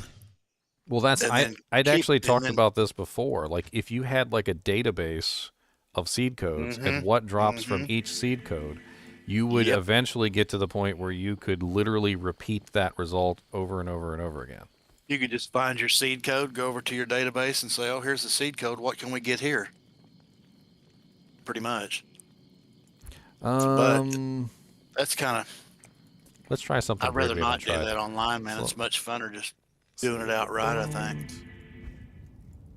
And then let's go back to Travancore. So we're going to do City of the Damned Travancore. Let's see what City of the Damned Travancore gives us. Can you imagine if online you could get birds like that? Within a week, everybody'd be rocking enigmas and deaths, and all. In a month, everybody'd have top-end, high-end, double high-end gear, you know? It'd totally break the whole economy. Well, I mean, if you could read your seed code online, then and you happened upon this seed code, then yeah, you would Yes, you would sir. just immediately go try and do the chest. You'd be like, I got the seed code, guys. I got But it. then you'd have to figure out how to not make it change seed codes. You know what I mean? Figure out whatever mechanic that happens online that random generates the seed codes, and have that broke or not work. Scissors, guitar, and Grimhelm. I want to test something interesting. I have an idea here. So I want to know if going to the same place multiple times changes the result too. My original assumption is that going to Travancore generates the area, but perhaps that's not the case. Maybe it's just traveling around that does it. But so we should be able to confirm this by doing this. So if we go to Trav, and then we go back to Kuros Docks. We've been both to these areas multiple times, right? So then we go back to Trav again, and then we go back to Kuros Docks. So the result should be the same on all of these, if my theory is correct. Okay, so what we got this time was a great helm and a Zweihander. Zweihander. Let's just type in Zwei. And then we're going to repeat this, but we're going to cut or add one more loop. We'll just add one more loop, like one more Trav to Kurost or something. Just to see if adding another loop changes the result. Okay, so we went Trav, Kurost, right? And then we did Trav, Kurost. Alright, then we did, I'm going to do one more this time. So Trav, Kurost. And let's see if that changes the result. Do we still get the Great Helm and the Zweihander? No, we do not. So it doesn't matter how many times you load into an area. Every single time you load into an area, it shifts it. It shifts it over and over again. You don't see a lot of unique drops, huh? You know what's a very interesting takeaway from this? Is that everything you do while you're playing the game changes the drop that you will get. Did you go to, like Act 5 and talk to Mala? Or check to see if you had a Sokka quest? Did you go check to see you have a Sokka quest for Larzik first? Oh, I do have a Sokka quest. Okay. And then you went to Lower Kurost because just the action of going to one place over the other before you went and clicked on the chest changes the result that you get from the chest. So literally just doing something as simple as like going to, Act 1 and respecing your character changes what you're going to get. Like maybe you're just like, you got like a really shaky hand and you click on the wrong waypoint 3 times and then you get a burr rune and you're like, oh my god, I got a burr rune, guys. And they're like, how did you do that? And they're like, well, just clicked on this chest over here. Completely leaving out the fact that you accidentally clicked on the wrong waypoint like 4 times before you got there. Not realizing every time you clicked on it, you're changing the table. Yep, every time you accidentally clicked on the wrong waypoint, you were changing the table. Talking to NPCs doesn't seem to do it. We were testing that, and we've been testing a couple different methods to like see what can potentially change it. So every single time, if you click on this chest without doing anything else, you get a double X and a dirk. And we can test variables to see what potentially changes it, and it doesn't seem to be changed by talking to NPCs. I can go talk to Ormus. Here real quick, and I could talk to him again, and I could talk to him again, and then I can go over here and I can click on the chest, and I'm pretty sure because we tested this before, but test it again. Still a double X and a dirk. All right, let's try talking to a different NPC, so maybe one that's further away, right? So what we also postulated the question of is, does the amount of time that you're running, like the number of steps that you make, does that have a determination? So like we ran around a whole bunch, like, okay, well let's just run, do some circles, let's go ahead and do some circles, and let's just do this, and then we go to Lower Kurost, and then we go over here to open the chest, and it's still a double X and a dirk, so nothing changes. We could also test potentially like the let's cast our spell a bunch of times. So let's go ahead and just like spam this real quick. So So does spamming our spell change the effect? So I cast our spell a bunch of times, and let's see. So let's go see if the buff changes now that we casted our spell. Did that have a variable change? Doesn't seem to have a variable change. So like there's tons of things that seem to affect it, and there's tons of things that don't. It seems like clicking on other stuff has a change.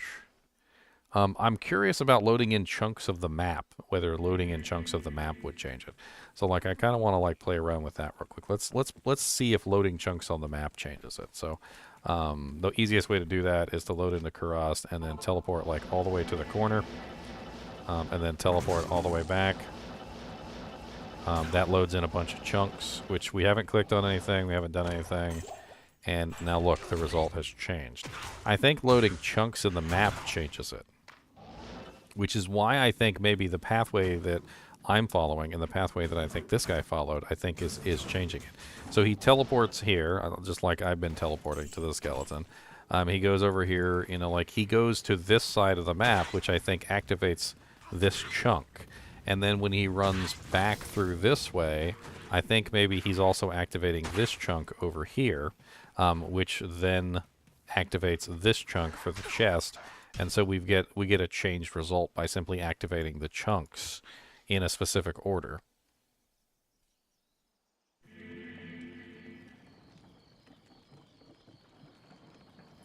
So did you use a program to edit a file to cheat in the seed, to cheat in the items? No, the seed was random. I just came across it by random. It was just what I had today. But you can edit in the seed if you want to. So if you guys want to try this out, like I showed earlier on stream, you can edit in the seed by going to... Let me pull it up again so you guys can see it. I did it when I found the seed code with this, which is the map ID finder. You can take that seed code and you could put it into the launcher. So you just go like this, game settings, and then you do additional command line arguments here, and then you type in negative seed, and then you type in the seed code, which is this code right here. It's this seed code. So 638589, 638589, 163. And then that's it. You just hit done. And then when your single player character makes a game, it puts you in that seed code, and that's pretty much it. Maybe you have a favorite seed code that you played on. Maybe there was that one map that like you just had like, you know, like the perfect locations, like, you know, Andariel was easy to get to, Mephisto, like the two entrances were like right next to each other and like the waypoint was like right there. Or maybe you had like the, I don't know, like the perfect generation of like Worldstone where you could get like to bail in like 2 seconds. It basically just allows you to take that seed code and save it.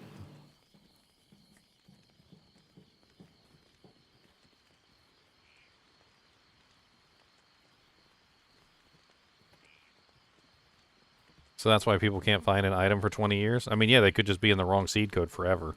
This is the worst seed code. You ever hear somebody talk about having a bad seed code? That's what they mean. Like, you just have a bad seed code. You're like, oh, okay, this seed code's terrible. So let's see if I'm correct. So we load this seed. We load this seed. Close. Maybe not quite exactly. How do you change the seed code naturally? Well, the only thing you can do is randomize the seed code. And by randomizing the seed code, the normal way of randomizing the seed code is to just simply leave. And then what you do is you go to like nightmare difficulty or normal difficulty, and then you go back to hell difficulty, and when you come back to hell difficulty, your seed code should change. It's that's how it works anyway, normally.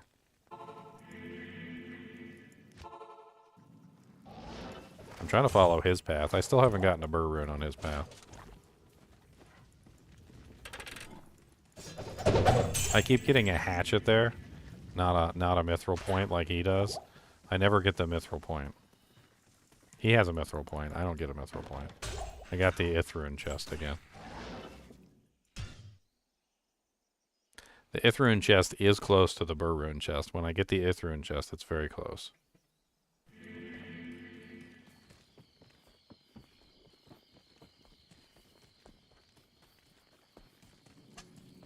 Does teleporting around the map create random results or reproducible results? It's reproducible as long as you keep your movements the same. That's the thing. They have to be the same movements. You don't exactly know like what's going on though, like what part of the chunk you're on.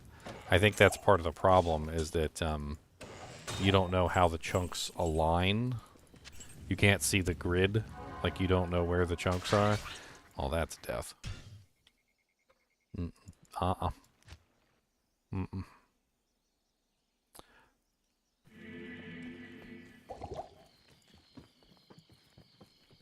I mean, the way I imagine it in my head, and I could be wrong, is imagine there's a grid on the screen, okay? And if I step over the edge of a grid, it loads the next grid. So as soon as it loads the next grid, you then immediately have a change in the way the loot table works, right? So if I, just as an example, well, that was completely wrong. I didn't mean to do that. Well, we didn't enjoy. Did we check the spider forest one yet? We did.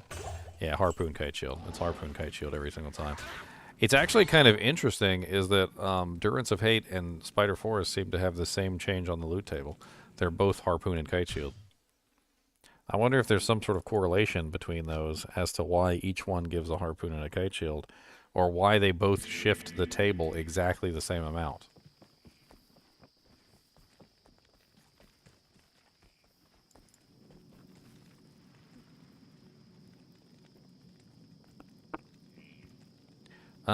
Let's see here. So let's go to Trav.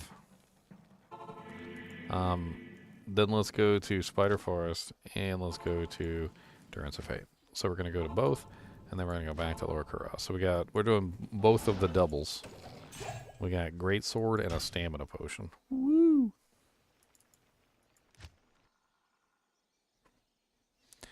Dude, he is gonna haunt me forever. Okay, but leave me alone. He's mean. I don't like him at all. He keeps taunting me. Taunting my dreams. Alright, let's just try Durance of Hate and Karastox together. Let's try both of those. I meant... dang it, I meant Spider Forest. I'm not screwing this all up.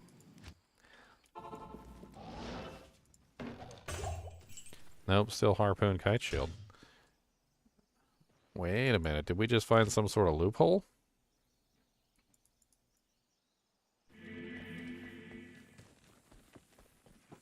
What if the game has... What if it has some sort of command line argument where it's like, if X goes to here, change results to this, and like maybe certain areas are the same. Spider Forest and Durance of Hate give the same drops. If I do them together, I get Gothic Plate, War Sword, Partisan, and Bone Helm.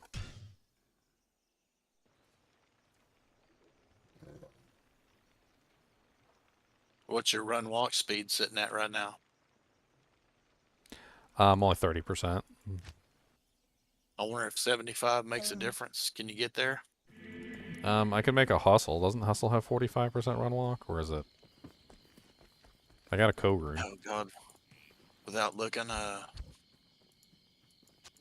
I'm knee deep in a vault right now. A high level one too, so that's why it was being kind of quiet.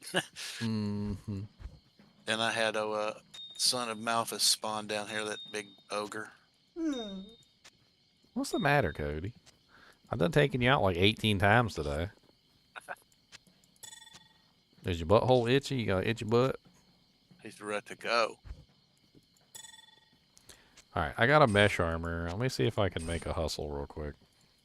Hustle is what? Shale co-eld? I don't have a shale rune. Pepadoodas. They probably got a seed for one.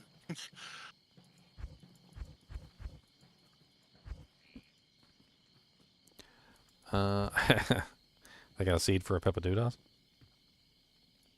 No, a shale rune. Yeah. I don't know if they do or not. I'm just saying. Three souls makes a shale, right? I think.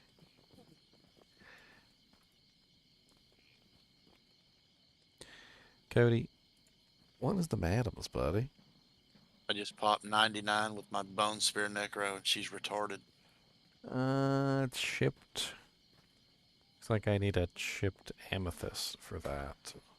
I know I have chippies. I got chippies all over the place. So let me go. Go to Chippy Bippy and let's grab a Chippy Bippy. Chippy Bippy, Chippy Bippy, going to turn turn turn turn. Oh, Chippy Bippy, burp burp burp burp burp. Oh, a Chippy Bippy. You are my candy girl.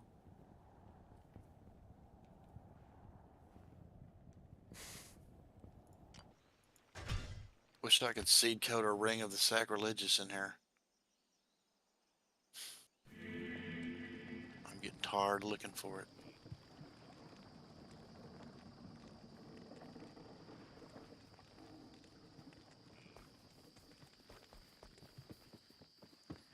You theorize in which its loot tables you're generating first. If you load into Lower Kuros, then go to Trav, you will get a burr from the Trav chest. I don't know. That sounds kind of crazy. All this honestly seems kind of crazy until you start getting reproducible results. And once you get reproducible results, then things go nuts. What?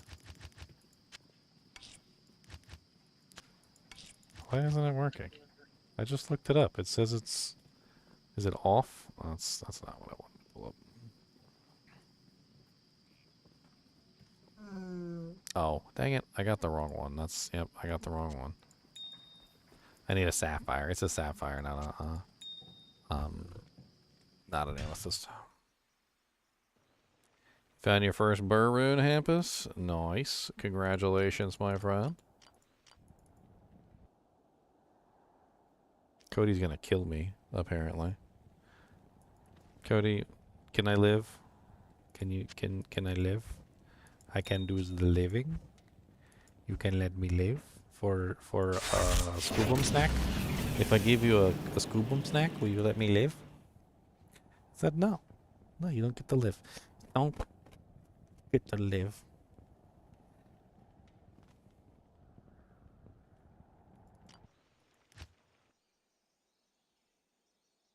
You're just mad because I don't got snacks for you. See this? There's some snacks. Look. That's a snack right there. See that? That's the snack. You like them? What them smell like? Smell like porkums? What if I shove it up your nostril hole? What if I shove it up your nose? How about that? How about shove it up your nostril hole? He said, no, it goes in my mouth hole. Stupid.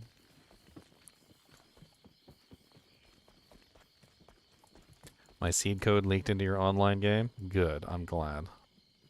I'm glad you found your burr rune. Burrs dropping everywhere. Alright, we got our Shaley now. What was the recipe again? It was, did it ever pop up?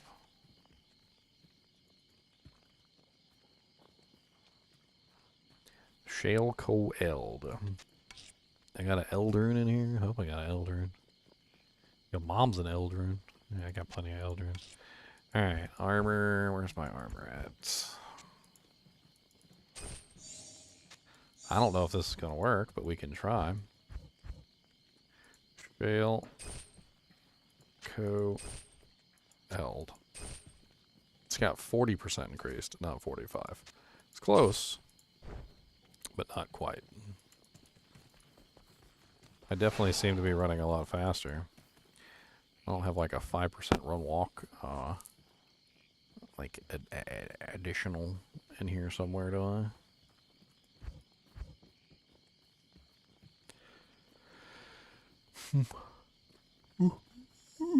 No, I don't. Faster hit recovery. Have I found a fifth one? We're about to try. I got myself a hustle, which speeds me up a little bit. Let's see if that speeds me up enough so I can do his trick.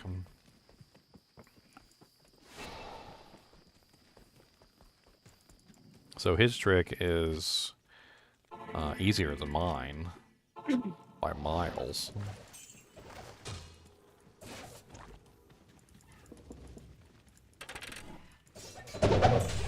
We got the amulet, but we got a hatchet, not a mithril point. I mean, it looks kind of good. So the run walk speed did make a difference. Wait a minute. Wait a minute. Wait a minute. So the run walk speed makes a difference? So just simply having the correct amount of run walk speed made all the world of difference in finding the burr rune. So how fast you go also has a determination on whether or not the item drops. Nice.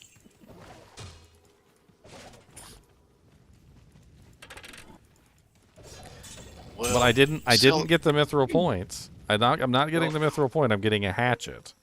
You're probably just a very smidge off, but if you get the burr rune, who cares about the mithril point, right? Oh my god! I just did it twice in a row. Twice in a row. I got burr runes coming out of my ears, boys. Good lord. I figured that might have a lot to do with it.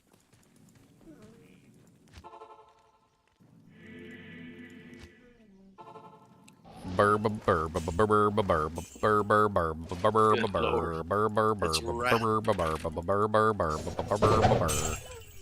burr burr burr burr. Oh god, they're gonna kill me. Burr burr burr burr burr. Burr is the word. Aw, no third burr. Aw. It's because they punched me in the eye. That's probably it. I bet you getting punched in the eye changes the variable too.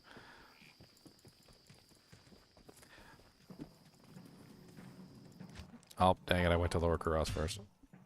That's not it.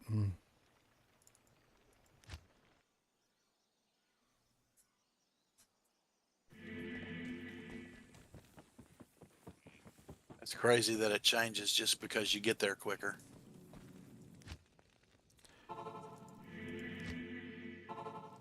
Depending on how fast you get to this place right here is the table we're going to drop from.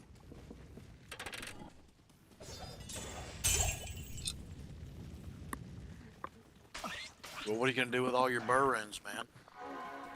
I don't know. Oh, I got an ith rune that time. I think you're right there on it, though. I mean, at a certain point, the burr runes aren't really all that useful. I mean, once you make your like your enigma, and once you make your, you know, your various items, like what good is it? I mean, you could throw it in some helmets for some damage reduction, I guess, and then you can like start hanging them from your rear view mirror like car ornaments. Doesn't Infinity use one? Yeah, Infinity. So I've got 1, 2, 3, 4, 5, 6 burr runes at this particular point. We are starting to swim in burr runes.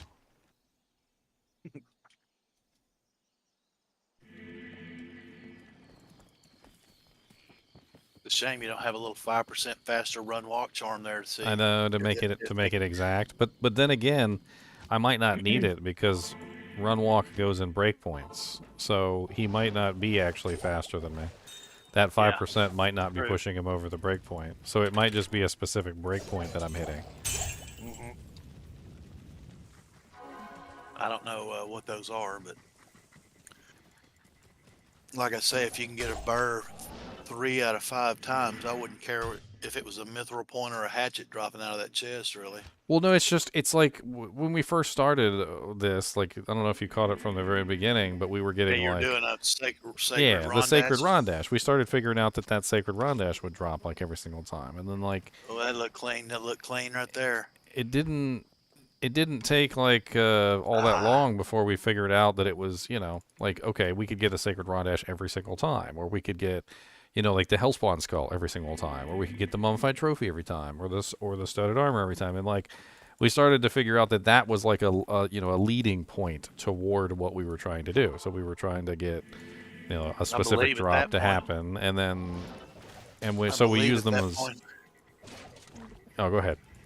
I was going to say, I believe at that point you were saying, wow, I'm going to farm this right here until I get a 45 sacred Rondash. And look here now, you're sitting there with 18 burrs in your stash.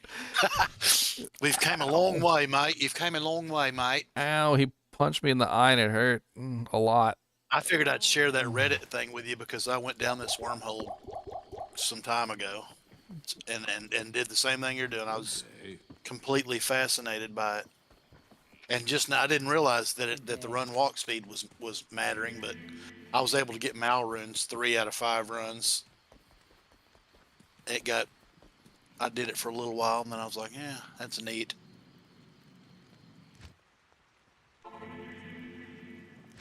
I'm glad you can't do that in online mode. That would really ruin it. I kind of like the randomness of them and the rareness of them too. You know, it kind of gives you something to do. You know, if you get 5 burr runes every time you log in, it'd be like, heh. Now I'm getting the ith rune every single time. Hold on, Cody's winding up a storm. I'm not sure what's wrong with him. Maybe he's got a sour tummy. I'm gonna take him out to go peppa-do this one more time. All right.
What'd you say?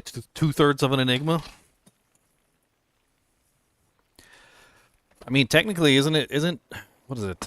Is jaw after burr or burr before? Or jaw before burr?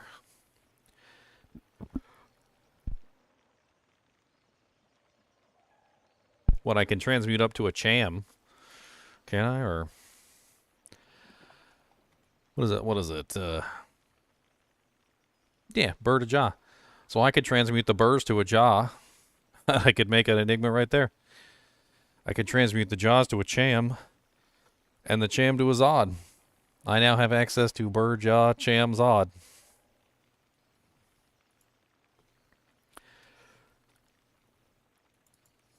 Okay, again, let's go.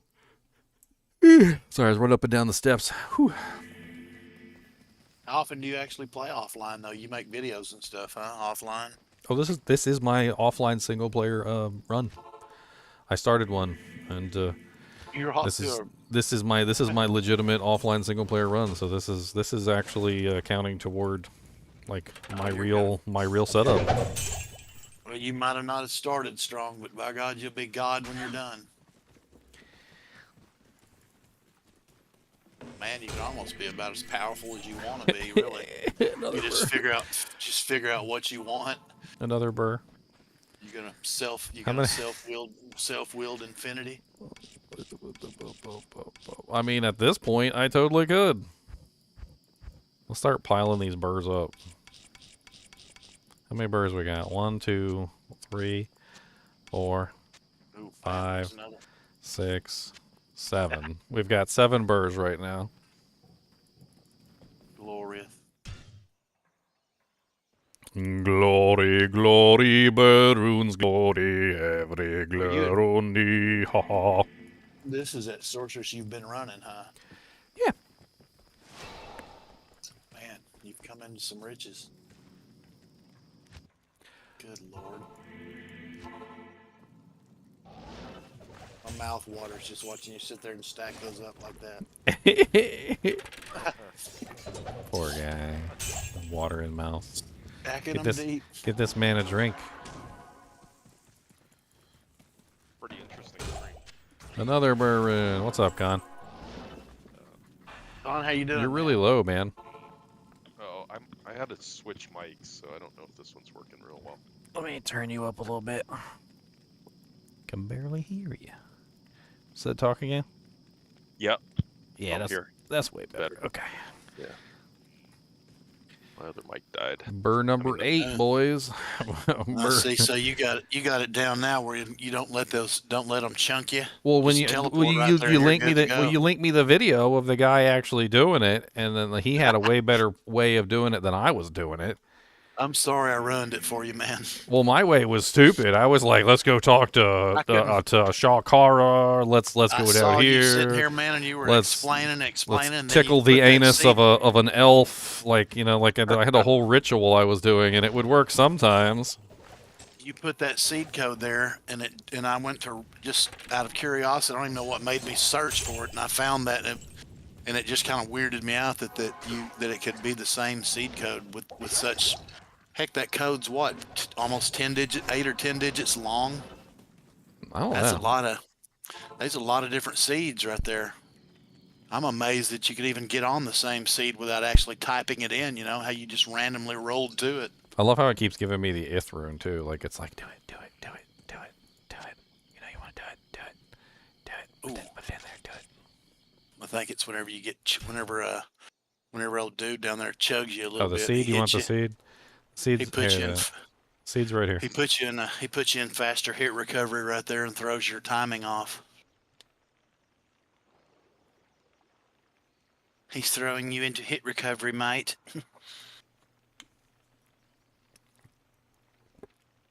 I wonder if anything faster hit recovery would make it not hurt so much.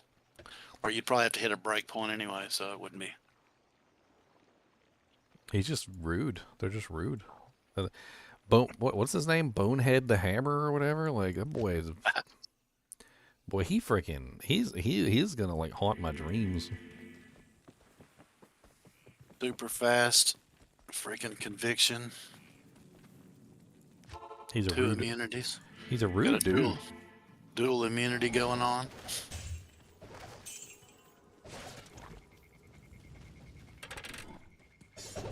I wonder what the odds are of that happening, man. If you just sitting here making a stream and you just open up your thing and you start playing a game and you just happen to be on the same seed.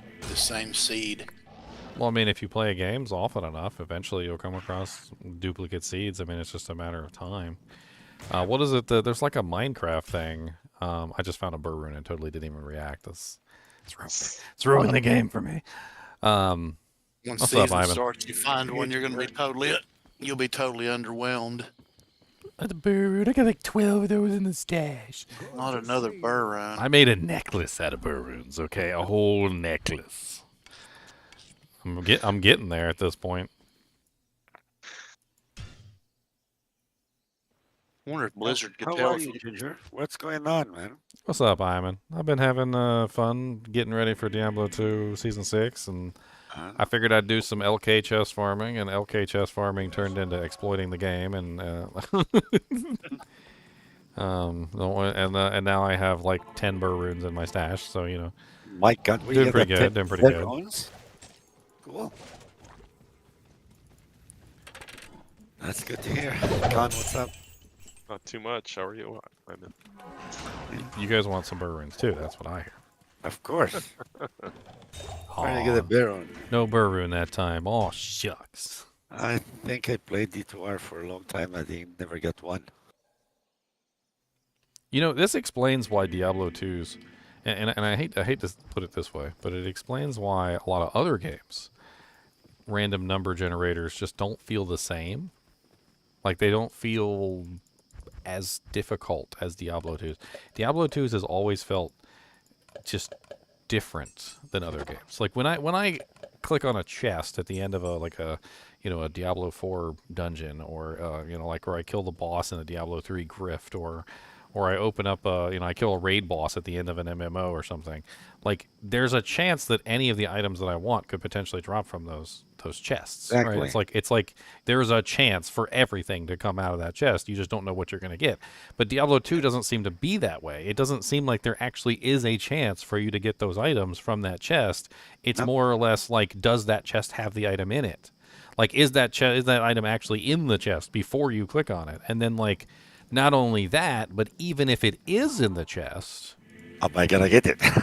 are you actually There's going to hit nobody. that specific loot table and actually get the item? Are you actually going to find that specific loot table from the chest? Like, out of like 255 different like loot possibilities, like which one are you going to get?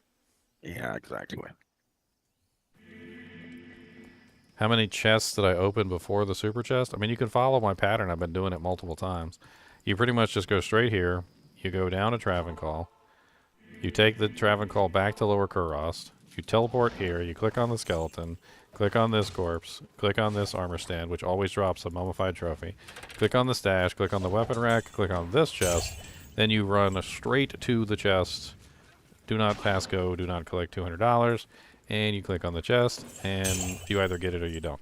Either your timing is a little bit off, and you end up with the wrong loot table, or your timing is directly on, and you end up with the right loot table. I've noticed that if you get the Ith rune, the Am rune, both of those are like right next to, like they must be like adjacent or something, like loot table adjacent, because it seems like whenever you get those, you're like right next to the burr rune, but you just missed. Like you were hoping for 00 on the roulette wheel, but you got 0. It's like right next to it.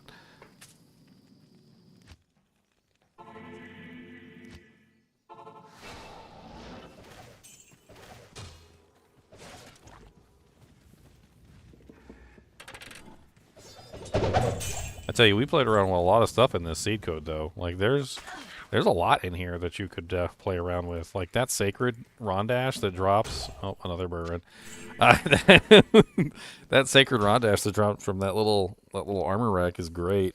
You could farm that until you get, like, a perfect 45. Try and get, like, an ethereal one and, like, roll a freaking exile in it or something. Like you could literally sit there and do that one forever until you got the right thing. And now you guys know. Okay, now you guys know that when I did my solo self-found runs, I added the rule to prevent myself from specifically target farming items, because if I didn't have that rule in there, I could do stuff like this, which makes the game so much easier when you can pretty much just like bypass a lot of the mechanics within the game by farming something over and over again. There we go, another burr rune. He's burr blocking me? Are you streaming? I am streaming, of course. Okay, let me see. It's like a real interesting. 1, 2, 3, 4, 5, 6, 7, 8, 9, 10, 11 burr runes. I gotta watch them, man. 11 burr runes. Oh, another burr rune. Continues talking. Says no one ever. I am gonna look at that. I gotta watch this. You gotta watch. Let's get in here and let's go. You have to explain it, like what's going on. Are you? How long you been watching the stream? So like, how like far? 2 hours. Yeah, but I don't know if I'm like other people, or maybe make a video of it. Oh, okay. I probably will make a video of it. I mean, that sounds like a good idea. So where do you go? Travanical, okay. Super interesting. How the game And then works. you go to Travanical first, okay? No, I haven't.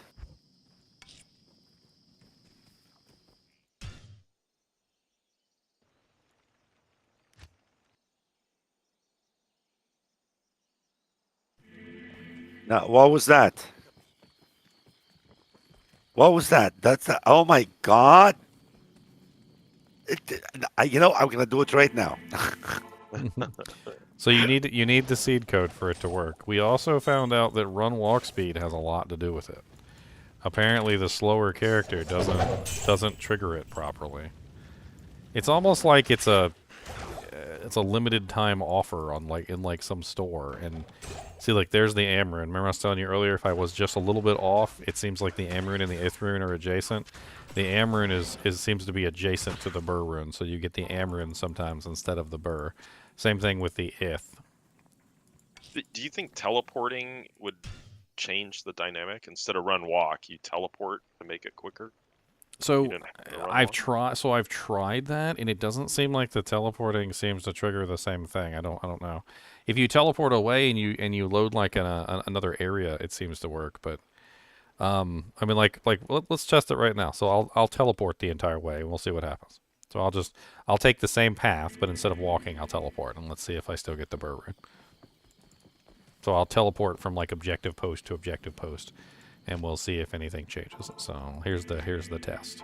So teleport, teleport, teleport, teleport, teleport, teleport, teleport, teleport, teleport, teleport, teleport, teleport, teleport, teleport, and no burr rune.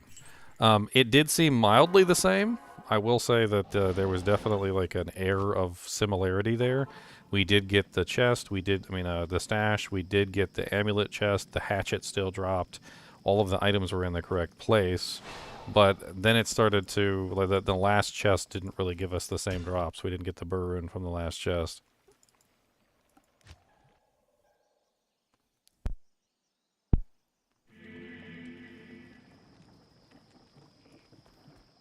That the teleport doesn't work.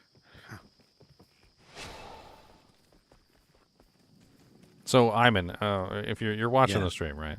Yeah, I'm, I'm watching. I'm sure it's going to be a little bit delayed, but let me just show you Yeah, the that's ins what and I'm outs doing. of how this works. Okay, so if I go straight to Lower Kurast and I click on this chest, it will always drop me a dirk and a double axe every single time. I can reproduce this, so I'm going to show you. I'm going to reproduce it, and I'm going to show you the evidence that it does in fact do this. So the super chest is always going to give me a dirk and a double axe no matter what if I click on it immediately as soon as I get to Lower Kurast. And we can show this very clearly by just simply going back to Lower Kurast, teleporting back to the chest, and opening it again, and it's a dirk and a double axe. So every single time we click on the chest, it's a dirk and a double axe. Okay?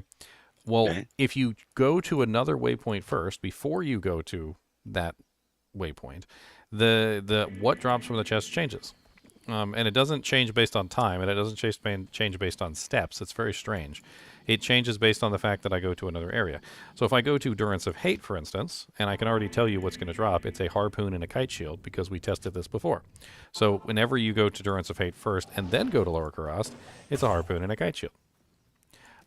So the traveling to Travancore first changes the result. But it's interesting to note that just traveling to Travancore isn't enough. You have to add in more variables. And apparently once you start adding in more variables, it changes even further. So I'll show you what it's like if I go to Travancore and I just come back and I immediately click on the chest without doing the variables.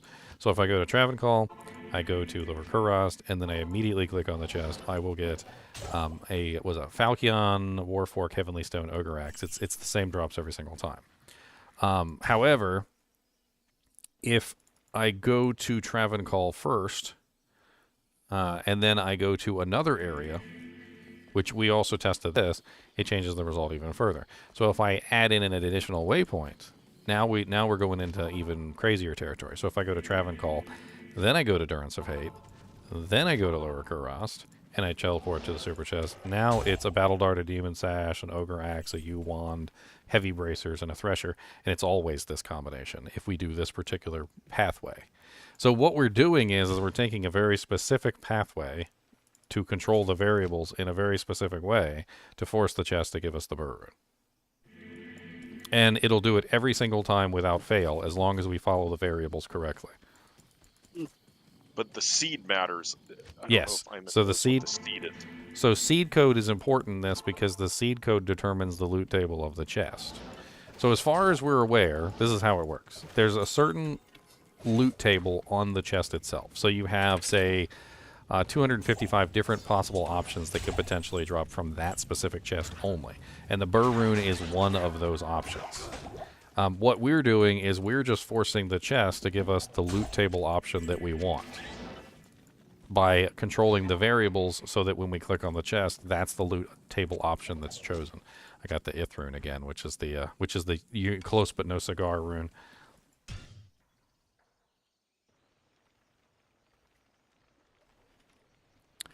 I mean, Ruzulu, I understand what you're saying. Like, yeah, he said, yeah, at this point, just hero edit them in. It's the same thing. And I disagree. So what we're doing here is fundamentally understanding the mechanics which generate the items of the game.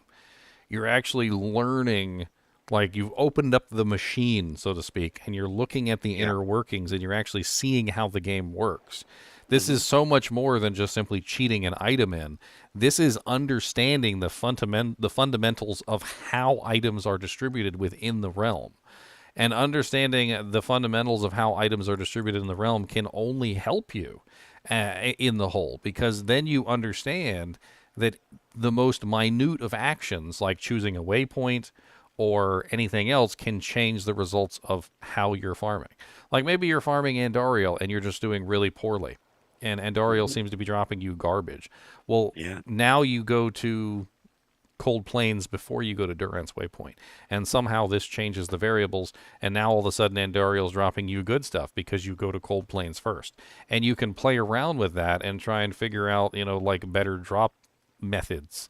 Like you can have your own little ritual, so to speak, of like what you do before you find items. You'll be like, okay, well, whenever I go magic finding, I go to River of Flame first, I kiss Hephaestus' butt, and then I go over to Worldstone and I poke one of the gloams, then I go kill Mephisto, and he always drops me a Soj. It's like magic. You'd be like, wait a minute, you do what? Exactly.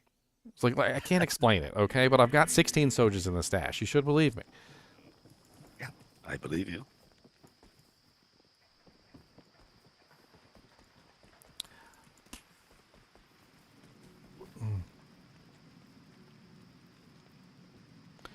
Do I think I could make some D2R classic builds like you last vid you have out? Classic builds? Classic builds are usually revolve around the unique items combined with like some godlike rare. That's usually how the classic builds work. And they're usually not very complicated. In classic, pretty much everybody utilizes Silks of the Victor, Stone Ring of Jordan, like it's like almost every single class, because it's pretty much the only +1 skill armor. It's the only +1 ring. Mage Fists were very common. Frostburns were very common among large numbers of builds. Melee characters would trying to remember here, like like tri-res boots were very common as well, because you would that's really like the only really good pair of boots that you could put on your characters, is finding a nice pair of tri-reses. Barbarians would spend hours and hours and hours, days and days and days, weeks and weeks and weeks farming what is it called, not the Zweihander, the what's the one after the Zweihander? Why can I not remember the name of it? Or was it the Zweihander? I don't even remember. Or the Flambers. I think it might have been the Flambers, because I don't think the exceptional and the elite items had been added yet. They would like hunt for rare Flambers, I think, forever, and you would just like automatically identify them. It's kind of like botting. Not really. Botting is about sheer number of attempts.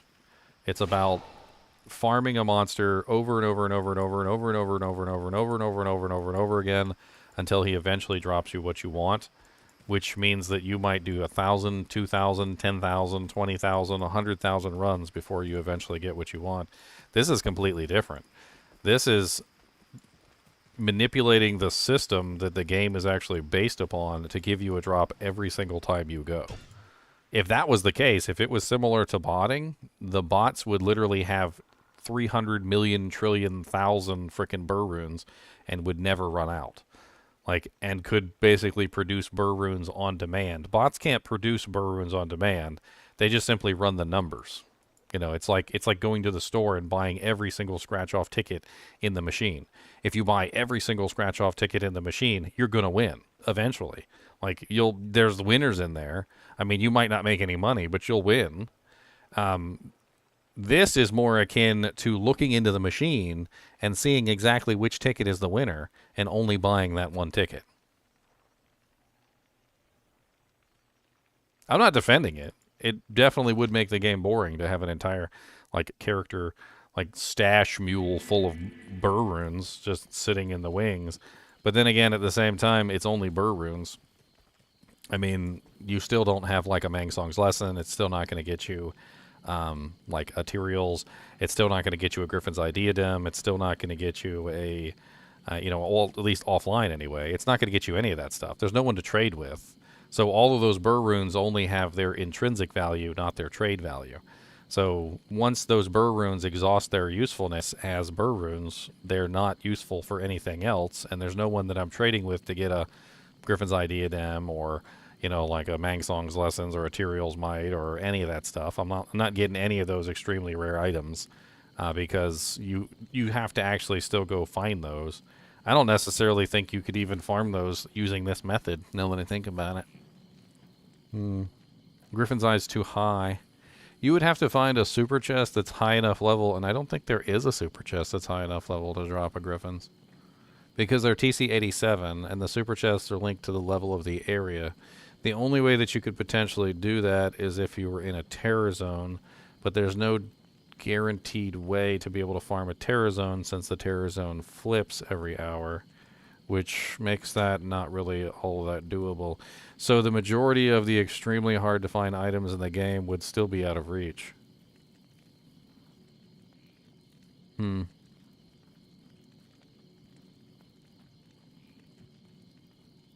They would still be completely out of reach. I mean, yeah, you could cube up from Burr to Jaw, you can cube up from Jaw to Cham, and you could cube up from Cham to Zod, and you can make some of those runes. I mean, I currently have what? One, god dang. 1, 2, 3, 4, 5, 6, 7, 8, 9, 10, 11, 12 Burr runes at the moment. How many would I need to actually obtain a Zod rune anyway? What's the ratio on that?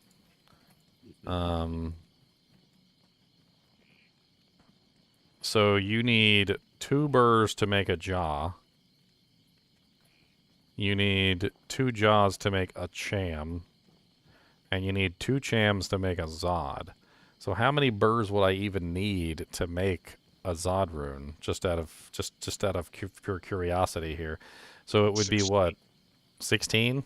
I think so. So I would need 16 burrs to make 1 Zod rune, and that would leave me with what? No burr runes?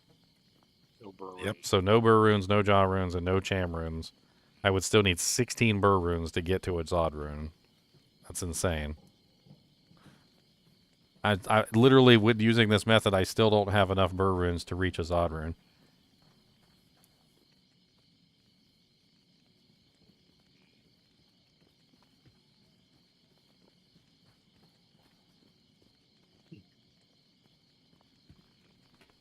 I would have to find a low. I get one of those every 2 or 3 seasons. I find lows a lot, actually. Lows and sirs. I find sirs a lot as well.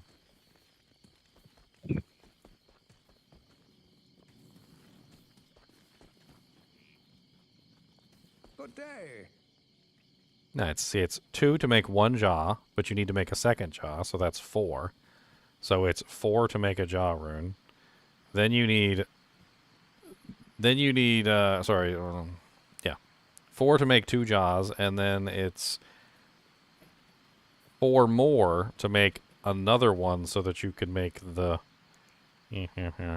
My math is terrible. My quick math has always been bad. So you need 4 burrs to make 2 jaws. You need 4 jaws to make 2 chams.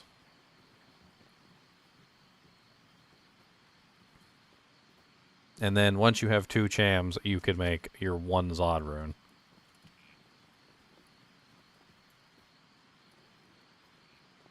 Which means you need 4...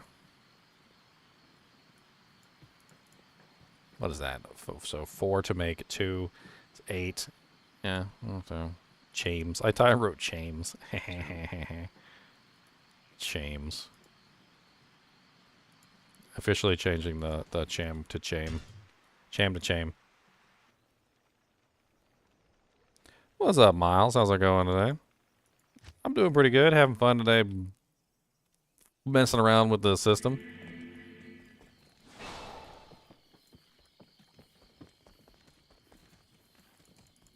So I also found this interesting. So this is pretty cool for those of you who may not have seen this. So if you go to Spider Forest first, and then you go to Lower Kuros, the chest will drop you a harpoon. Or, sorry. Oh, no. Wait. Did I mess it up? Didn't drop me the harpoon in the dewjack. What changed? Well, that's strange. Oh, no, wait. That's right. Hold on. All right. I remember now. Hold on. Okay. So Spider Forest, Endurance of Hate, Lower Kuros. Yeah, Ring Gothic War Sword both. That's right. Okay. There's some of the waypoints are identical. Like when you go to them and then you go to Lower Kuros, it gives you like 1 result. And then if you go to that other place and you go back to Lower Kuros, it gives you the same result. So like he picks the same number on the loot table apparently.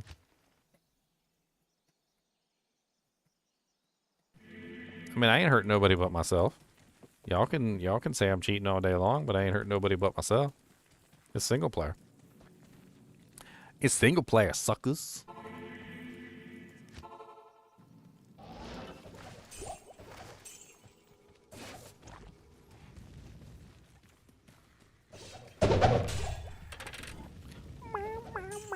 Ow! Always being rude.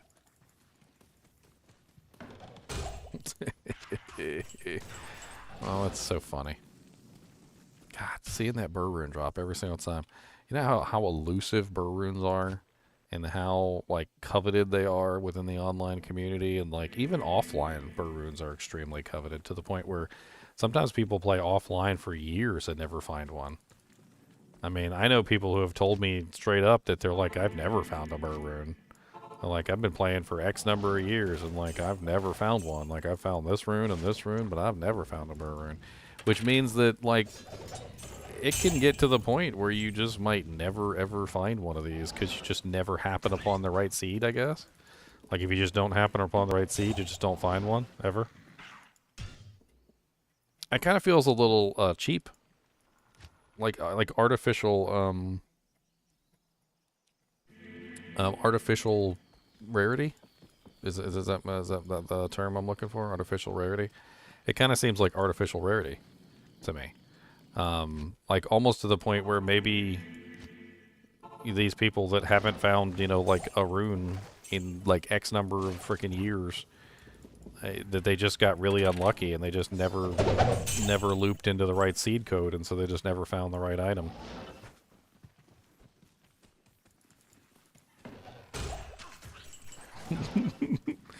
I keep doing it because I expect it to like not work or something. Like maybe it'll just like stop working. You know, it's like you get like a slot machine that keeps paying out, and you got your pockets are full and your bag is full and like your hat is full and like your sister's hat is full and like your brother's hat is full, and you just keep pulling the lever, and like you don't want to stop pulling the lever because you think if you stop pulling the lever it'll just stop working. And so I just keep pulling the lever and it just keeps popping out and it doesn't stop working, and then like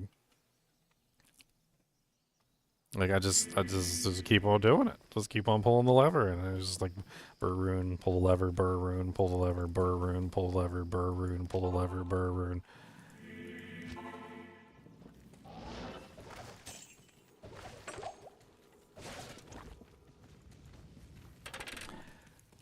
I mean, with duping, the items have the same ID code, and they technically are identical items of each other, so they would, you know, be deleted in an online system. These would not be deleted. So I think calling it duping is disingenuous, because with duping, if you were to dupe the item, there is a very good chance it could disappear. The online guardian system or whatever could potentially catch it and would remove it if it detected both of the items in play. With the way that these are generated, there is no duping. The item is a unique code separate from the others, which means the system would never identify it as a duplicate item. And there would be no way for them to catch it either, because they're legitimate drops that drop individually in different games, and they're assigned different codes every single one. How I farmed 13 enigmas in 5 hours? What? Or 6 hours? How many enigmas do I have so far? I don't know. How many? I'd have to transmute up some of the burrs into jaws to be able to make the enigma, right?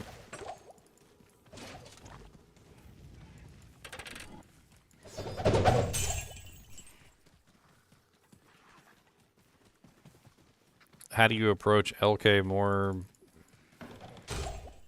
efficiently? We were talking about that earlier, Vooj. So the answer to the question lies in trying to manipulate the results, and realizing that the results may not always be what you want. And I was talking about this earlier, that maybe the results, maybe the first result you get is always bad. Like, maybe it's always a bad result, the first one. To give you an example, like if I go there and I look at the chest right now, and I just go straight to the chest, this same chest that gives me a burr rune, if I go straight there and I teleport directly to the chest, it gives me crap. It just gives me junk, right? So maybe the moral of the story is that the game wants you to go do other stuff besides just simply farming something directly like that. So maybe the act of, like, the whole ritual that I'm doing where I run around in a little circle and I click on all the stuff, right? That changes the result, right, in a much more profound way and gives me a better result, right? So maybe the answer to the question is that online, if you're farming LK, the better way to farm LK may be to click on everything. Like, I hate to say it, but click on everything. It's raccoon mode. It's exactly what I've been doing for years, but maybe that's why I've been so successful for years in finding all the various runes and everything that I've found, is because I did the raccoon mode, which is where you meander. Like, let's call it meandering, where you meander around and you click on everything along your path, and you click on every chest, and you click on every little doojank, and you just have fun with it, and you click on all the items. And it's that meandering that makes the burr rune fall. The meandering is what does it, not going directly to the super chest, because going directly to the super chest doesn't work. And it seems to be like that for all of them, is that, like, if you go directly to the chest, they give you a bad result every single time. I mean, I could go to any of the super chests around here, and it seems like whenever I go directly to them, I just get trash, like garbage. Like maybe there's like a bunch of like really common loot tables that are pulled from, and like the really common loot tables are always the first ones to be clicked on. Like there's the one over here. These are super chests over here, and I get like a small charm and some gold, and I get a battle scythe and some gold. If I teleport directly to that one over there,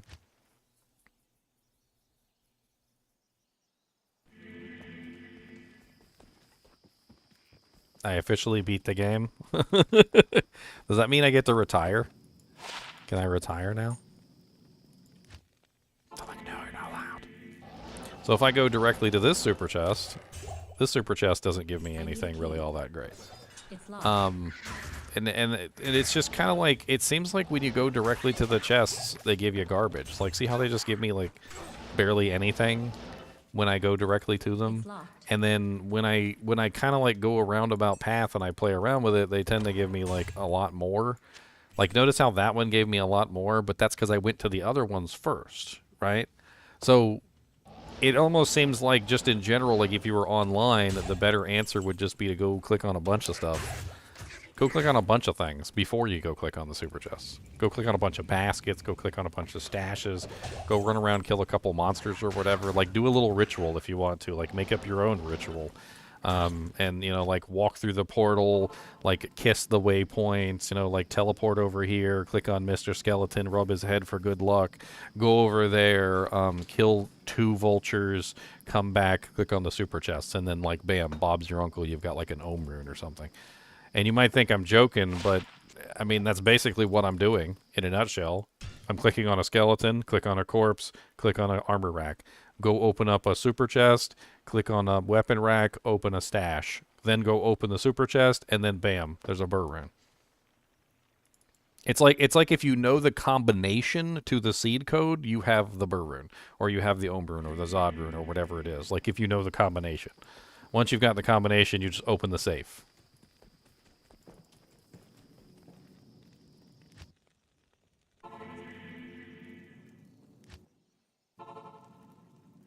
So if you don't have the seed code, does that affect the drops? Even if you don't have the seed code, there's still a seed code.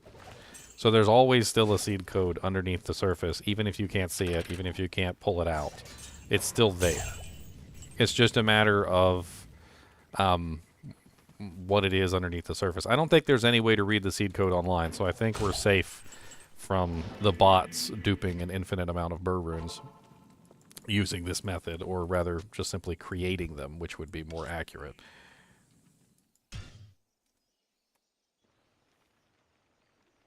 Would our faster run walk doing all that affect the outcome? So yes. So we found out that when I take off my faster run walk, it does affect the outcome. So let me show you. So I'm going to go ahead and I'm going to remove the hustle armor. And I'm going to show you how removing the hustle armor changes the variable. And then I no longer get the burr rune.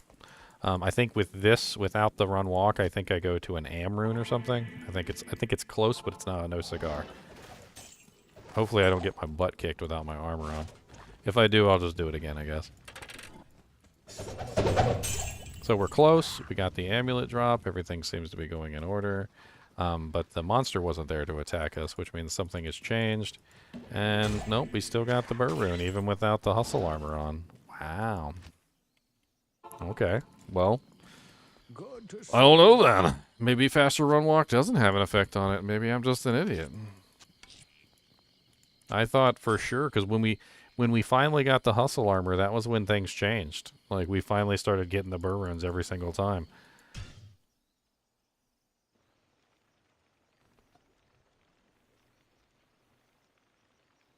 Any advice to someone who keeps getting burnt out before 90? Are you playing online? Because if you're playing online, the easiest way to keep interested in the game is just to play with friends. I mean, like Khan and Big Pimpin' and Iman over here. I mean, honestly, playing with friends makes a world of difference in whether or not you have fun and you can keep going for a longer period of time.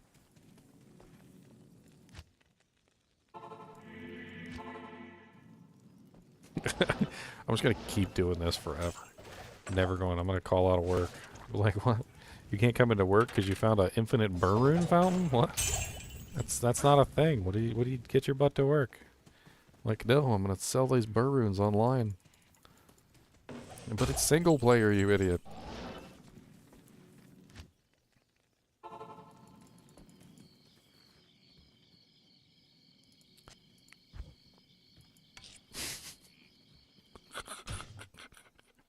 I'm gonna put all these on a mule and I'm not gonna touch them. How about that?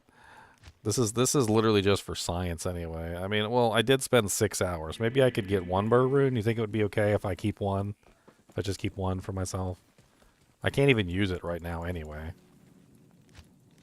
There's nothing I can make with it. It's kind of funny when you think about it like this. There's nothing I can make with it right now. Like 1 burr rune, if I just had 1 burr rune, I can't do anything with it.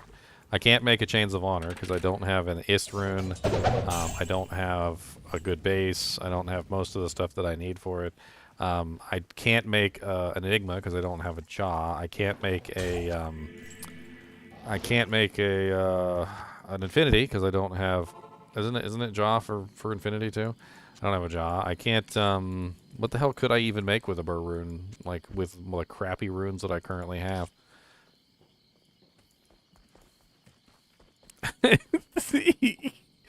Oh yeah, just sell them to the NPC. Let's go. Here you go. Let's go do it. Let's get our 35K in the bank. Yes. Oh wait, hold on. Why did I do that? I didn't mean to do that. Put that back in there. All right, you ready, guys? 35K in the bank. 35K in the bank. If you ever wondered what it would cost to buy your burr rune back if you accidentally sold it, it's 98,654 gold. In case you ever sold a burr rune, that's your buyback price.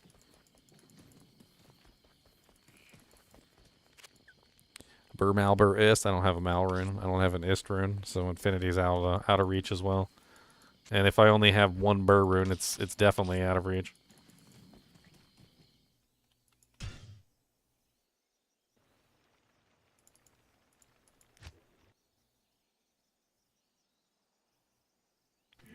Roland Metziger.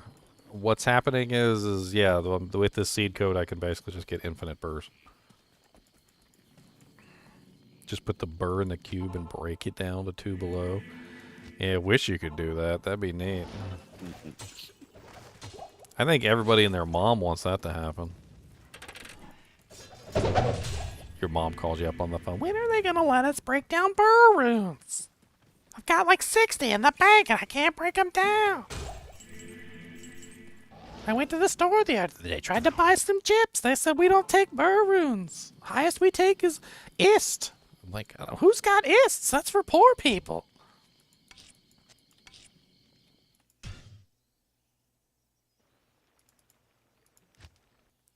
Reminds me of that freaking the Maverick movie. And the guy, he owes the guy a whole bunch of money. It's like a whole gang that he offered to pay like a certain amount of money to, and he plays a trick and he goes, oh man, all I have is 100. He goes, man, I can't break it. He goes, can you guys break it? And they can't break it either. They've got like, you know, like 1s and 5s, and they've got like some change and some other stuff, and they start pulling out everything they got, and they pool it all together in like one pile, and none of them can count. They're all illiterate, and so he like just takes the whole pile and hands them the $100 bill, and they're so excited to get the $100 bill that they don't realize they literally handed him like $150 in like small change.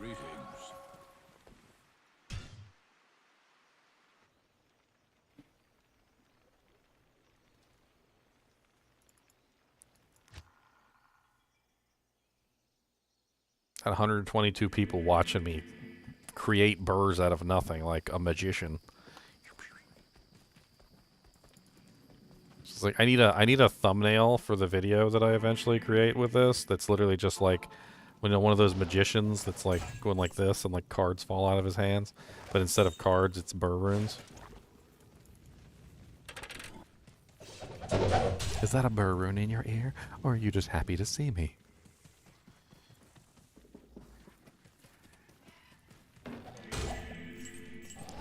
It's so freaking nonchalant too, the way it just pops out every single time. Like it's like, oh, here's a burr, here's a burr, oh, here's a burr. You guys ever feel that way, like when the runes drop? Like, yeah, it's exciting when they fall, but then at the same time, you're also just kind of like, man, it just kind of fell on the ground like it was nothing. Like it popped out of that basket over there, like, or out of that dead guy's butthole, like.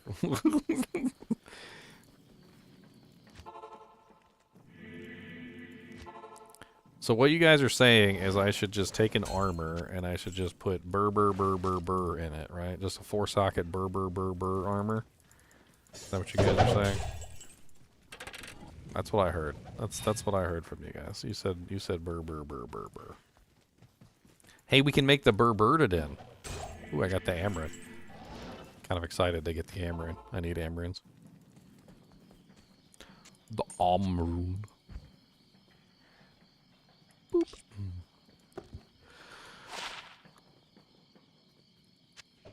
We were joking one season about doing a burr-in, which is where you just put like burrs in all of his equipment. He's got like a 6-bird sword on and like like 3 burrs in his helmet, 4 burrs in his shield, 4 burrs in his armor.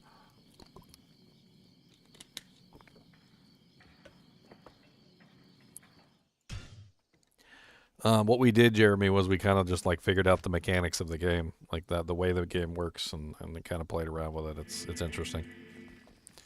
I mean, I spent a couple hours trying to figure this out, and then come to find out it was already posted somewhere, and I'm a dummy, and I probably should have looked it up.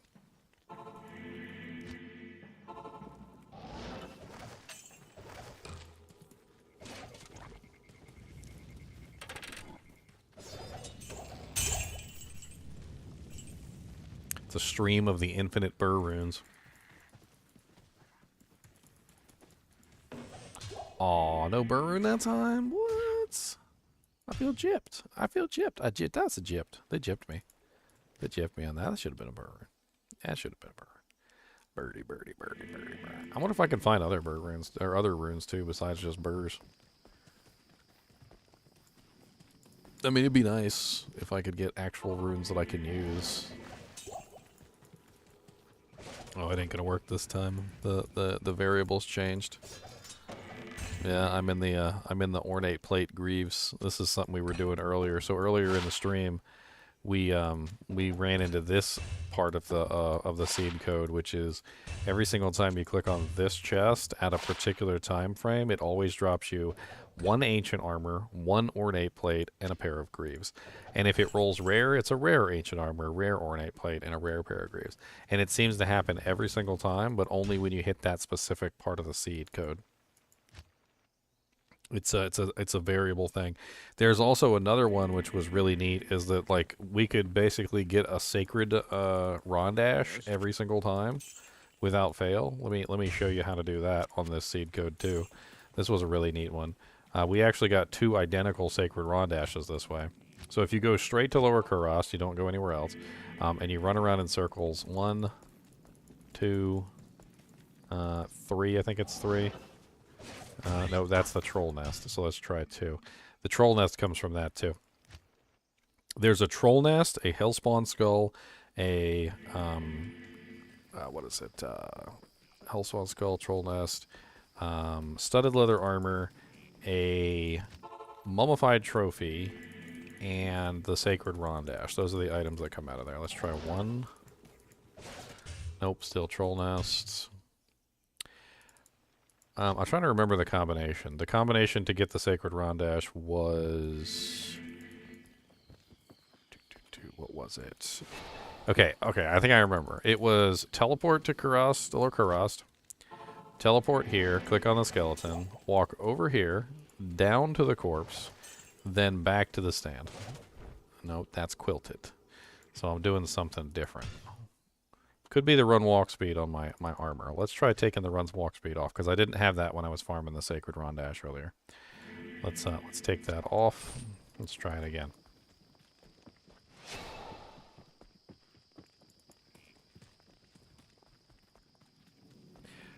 So Lower Kurast, teleport, skeleton, walk over here, back to the corpse, and armor stand, and we're still at quilted armor. Why are we still at quilted armor? What have we changed? Putting a burr in every piece of wood. You know what this reminds me of? Oh man, this is great. I totally forgot about this until just now. So, didn't you guys watch Little House on the Prairie? Anybody watch Little House on the Prairie? Show of hands. That was a long time ago. Okay, do you remember the episode where he inherited a bunch of money? No, that was very old. I can remember that it was. Okay, so there was an episode where he inherited a whole bunch of money, and in the episode, they had to go through a whole rigmarole to get it. It was just a crazy amount of stuff that they had to go through to get access to this money. And when they finally got it, they had the chest delivered, and they opened it up, and they were so excited, and they were talking about all the stuff that they were going to buy. It was Confederate dollars. And they were worthless because the war was over and the Confederacy had already been demolished. And do you know what ended up happening to the Confederate money? The little girl in Little House of the Prairie wallpapered her little what do you call it when you have a little base outside of the house? Her Fort. Fort. Yeah, she wallpapered her fort with the Confederate money. That was what happened to it. That's pretty much what's going to happen with these burr runes. I'm just going to like wallpaper the fort with them. Like, wait a minute. Like, you show up at my castle and you're like, The dog with these those names. aren't stones in the mortar. Like, because like I get like concrete. It's like made out of concrete, right? And instead of stones, I just throw in burr runes. Like, so like the whole castle is just like concreted with burr runes. I'm trying to remember how to get this sacred, the sacred Rondash. It was a pretty simple process. It was like here, and then it was here, and then I went down here, and then I went back up here, and we're still at the quilted armor. Why are we at the quilted armor? It's got to be because we're going too fast or something. I don't know.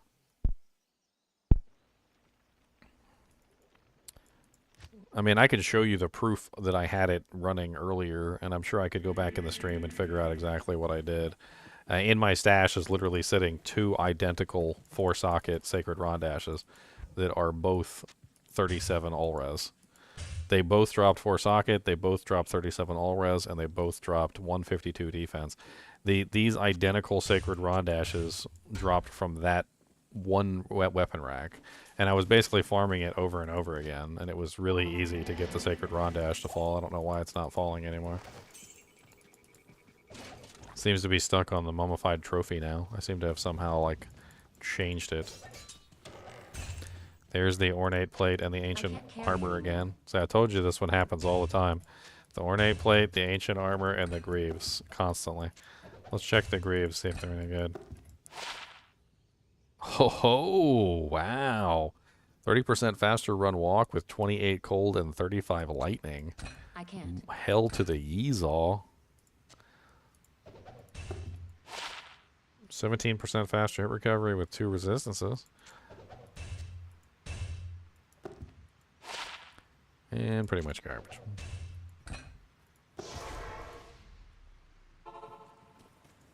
Good to see you. I'm keeping these for posterity reasons. I just want to like collect sets, so I want a pair of Vidalas for the Vidalas set.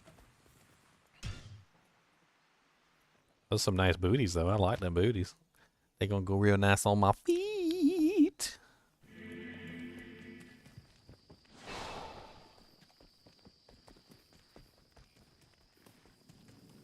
I need to path the rack at a different angle.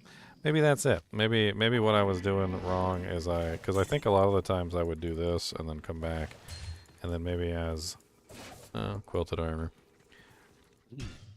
I'm not sure angle has anything to do with how the armor racks work. It seems to be more so time, or like what you clicked on first, or like where you went to first. Like there seems to be more variables than just like the direction, because I could click on that thing from multiple directions and it seems to give you the same thing every single time.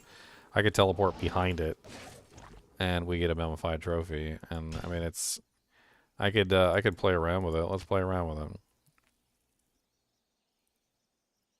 Mummified trophy is what I get every single time when I go to it, if I go quickly.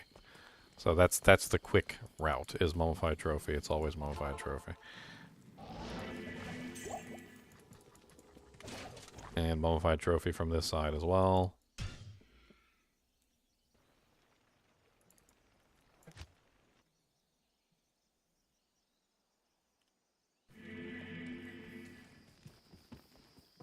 Now, if I go somewhere else first, it probably will change. So if I go to Travancore first, and then I travel to Lower Kurost, and then I click on this corpse, go here. Then we got quilted armor.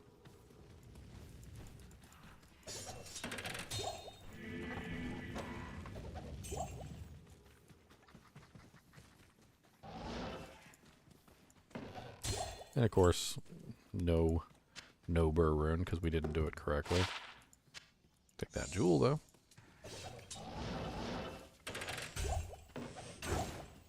Grand Crown.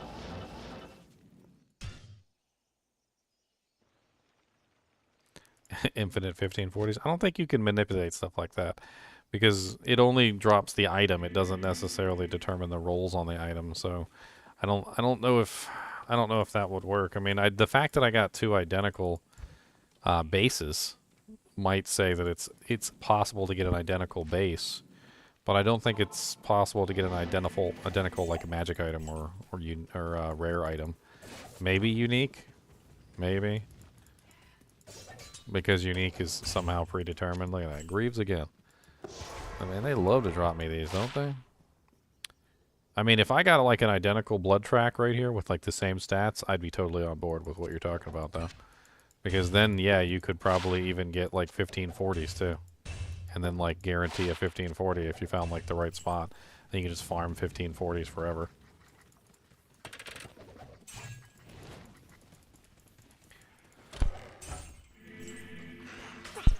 No, leave me alone.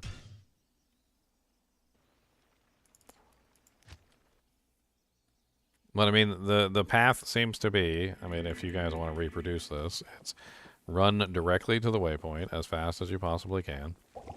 Click on the waypoint, go to Trav first. Click on Lower Kuros.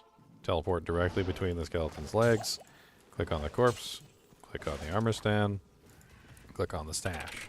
Click on the weapon rack. Click on the chest.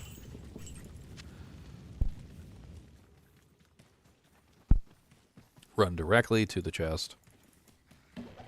And I got the elegant blade and the shamshear, so something changed slightly. I've seen that before a couple times. It seems to be very close to the burr rune.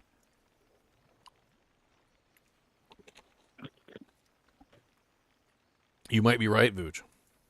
So I picked up that Grand Charm, and picking up that Grand Charm might have actually changed it as well. Maybe even picking up items changes it. I don't know. Maybe even dropping items on the ground changes it. You know what? We can test that. We can test that right now. Let's go test it. Let's go to Lurker Rust. We know for a fact it drops us, what? A hatchet, or a dirk and a double axe, right? So let's drop a couple potions on the ground. Let's drop a Tome of Identify. Let's pick up one potion and then click on it. Did it change? No. Okay. Maybe it has to be something that actually gets generated. So maybe an item has to actually be generated into the game, and that's how it's done. So let's click on one thing and pick up one item, and then we'll go from there.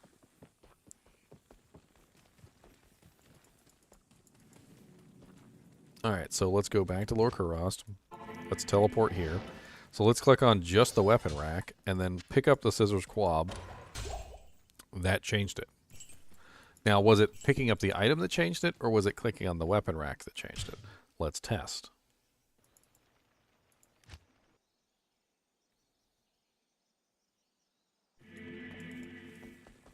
Zan said you can use hydras to change the result. Interesting.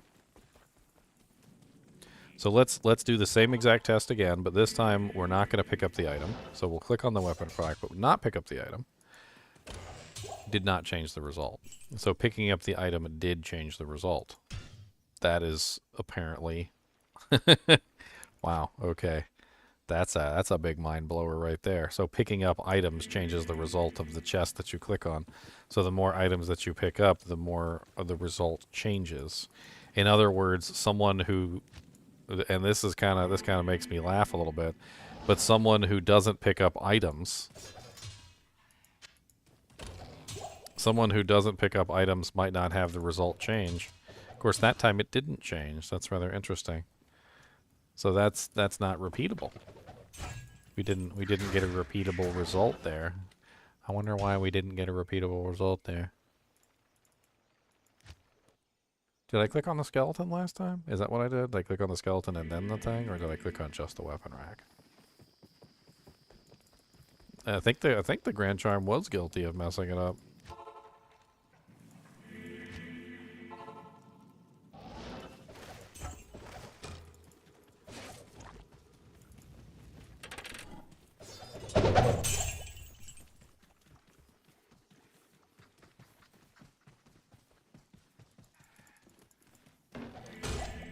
And it still works. Oh my god, I just remembered where I got that from. Remember when I said I just kept pulling it? I just kept pulling the slot machine because I was afraid it would stop working. That was a Seinfeld. No, a Friends episode. It was a Friends episode. It was the free porn episode. Do you guys remember the free porn episode from Friends? where literally they had like the free porn channel and they were afraid to turn the TV off, so they left the porn on all the time because they thought that if they turned the TV off and they turned it back on that they would lose the porn channel. That was where I got it from. That was where I get it from. And then they did actually turn the TV off one time and then they turned it back on and the porn channel was still there and they were super excited.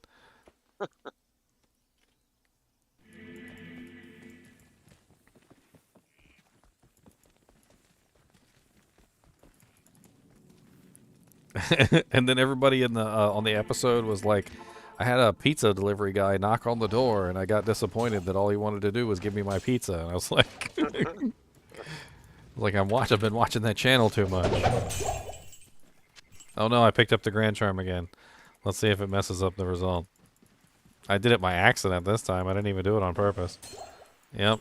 It didn't give me the same result. I picked up the Grand Charm, and the result changed. The bird channel is still here. See, the fact that you guys know what I'm talking about is great. I love this. Yes. Wow, look at that amazing charm that fell on the ground. A +1 curses with 40% extra gold for monsters. Oh man, it rolled perfect on the gold, and it rolled the worst possible one that it could. Hexing Grand Charm of Greed. Are those good to re-roll or no? Not from here. I mean, this is a lower level area. It's not really worth it. Not an 85. It's not even close. I can't remember what level LK chests are, but they're not high enough for that.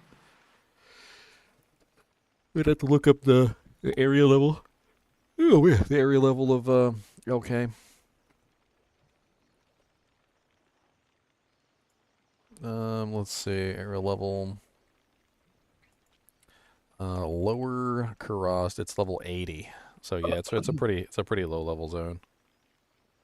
I mean, when you consider that like the ones that people reroll from Diablo is 94, and that's what 14 levels under.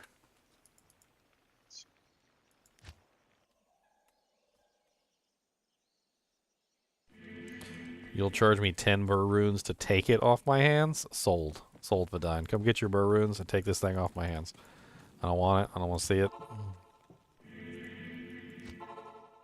I don't want to see it. I'll give you 10 burr runes right now. Let's go.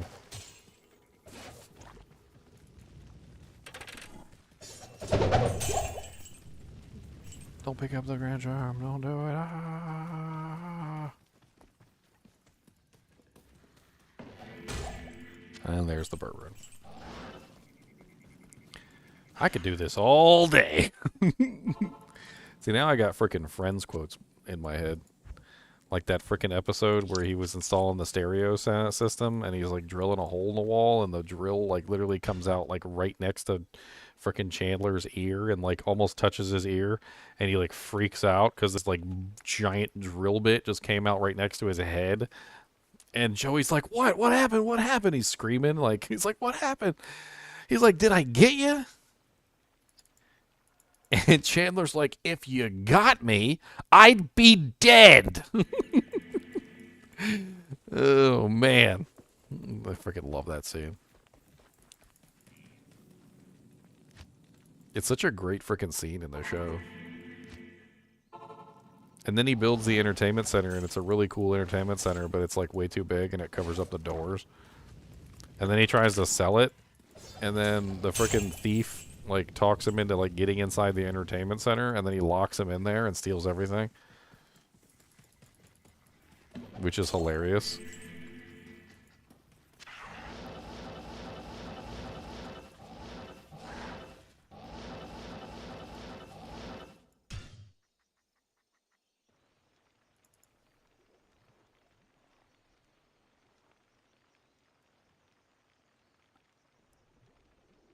Yeah, if the LK was a terror zone, it would drop much higher stuff, and you could potentially get like the really good ones from it, the Grand Charms and whatnot.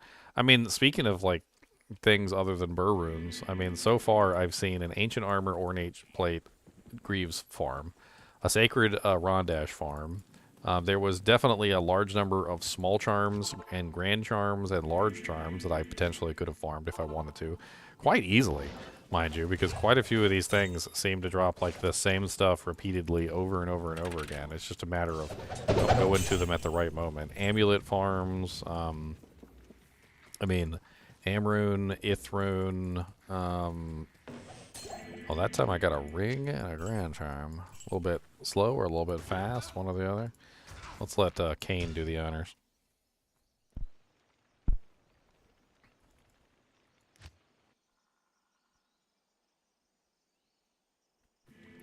Rye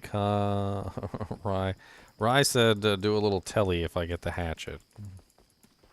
Do a little telly. Good day. Just do a little telly. Make a little love. Get down tonight. Get down tonight. Oh, nice. 111 attack rating with 7% life leech. It's not bad. It's not great. It's not bad. Couple little burrs. I need a little burrs. Get down tonight. Ooh, ooh, ooh. Get down tonight. Ooh, ooh, ooh. Farm a little burrs. Mm-hmm. Doom, doom, doom, doom. Doom, doom, doom, doom. Just a quick question. What's up, man? On D4, when you're doing the loom dungeon, do you have a chance of getting the unique stones from the one warding I never have. boxes? I never have, but somebody in chat, literally when I was first doing them, said that they got one from the one chests. So I don't. From the one by each one? I mean, I grab them anyway. I mean, there's no reason not to. But like, Yeah, but if you're doing a 4-player, it doesn't make any sense. You just go into each box on your own by yourself. It's just yeah, just or, grab no. just grab yours. Just grab yours. That's fine. Yeah, but Like what you I'm don't need saying you don't need to go into everybody else's. Yeah, you can exactly. grab everybody else's. I mean, that would take a really long time. I mean, you'd have to go through every single zone. I mean, that would be yeah, a pain. exactly. That'd be a pain in the butt.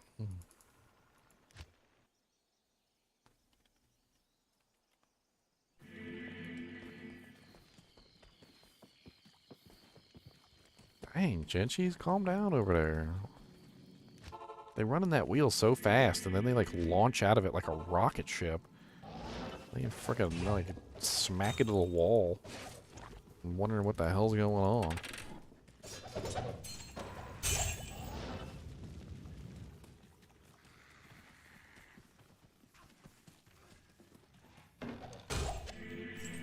I'm gonna have a whole inventory of bird runes by the time this is finished. I'm gonna sell them all to the NPC too. There ain't no use for this many bird runes. There's no use in the world for this many. It's like they just sit in the they're just gonna sit in the inventory. I'll make a mule called Burr, and I'll give them all to the Burr mule. What's up, Marty Mar 380? Yeah, I'm just having fun with it. I gotta go to work in a little while anyway, so I figure why not just keep at it. Plus, we're having fun yakking and stuff. Well, I noticed that as soon as I started finding burr runes by the dozen, everybody showed up. Con and I'm in. No, I wasn't even watching. I'm playing D4. But it's interesting, you know. Let me see what Ginger is doing. I haven't heard your voice for a few days. You gonna come play season 6 with us? I don't know. Or maybe. Maybe. When is it gonna start? The 22nd, night. so like 2 days from now. Or maybe. You get an enigma, and you get an enigma, and you get an enigma, and you get an enigma. I think enigma is the only thing I can actually make right now, by the way.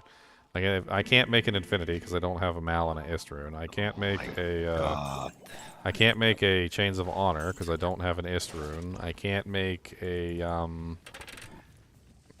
I can't make pretty much anything that requires. Oh, I got the freaking rare one. That's great.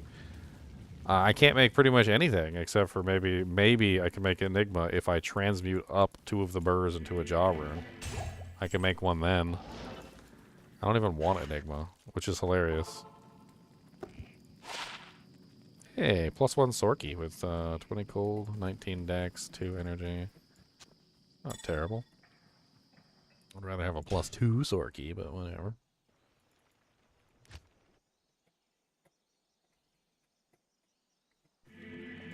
I'm going to be playing the most inefficient character that ever existed as my ladder starter. And I'm probably going to die a bunch, and you guys can laugh at me. I'm going to be playing a two-handed Vengeance Paladin that uses Conversion and Thorns. That's going to be my starter. And I'm going to stick with it, too. No matter what happens, I'm sticking with it. I mean, you guys will like having me around, because I'm going to have Conversion. I mean, Conviction. And Conversion will also be helpful to the group, too, because I can make tanks at any point, so...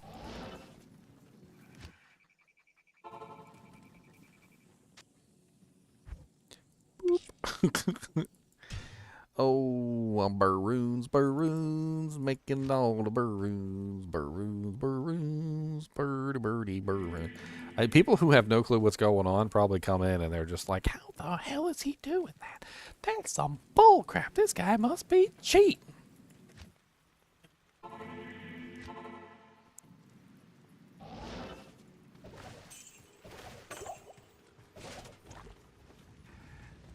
Oh, I changed it somehow. It's different. It's not gonna work. I changed it. I changed the variables.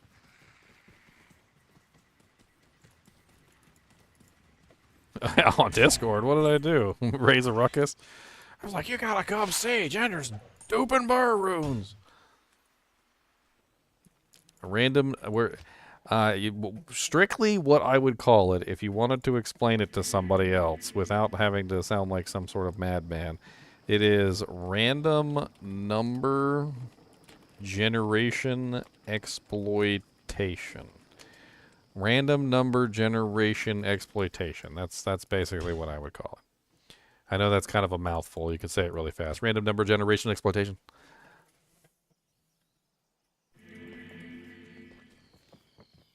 Random number generation exploitation. Random number generation exploitation.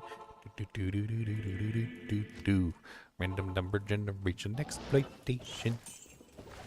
Oh, there's a small charm there. I want that.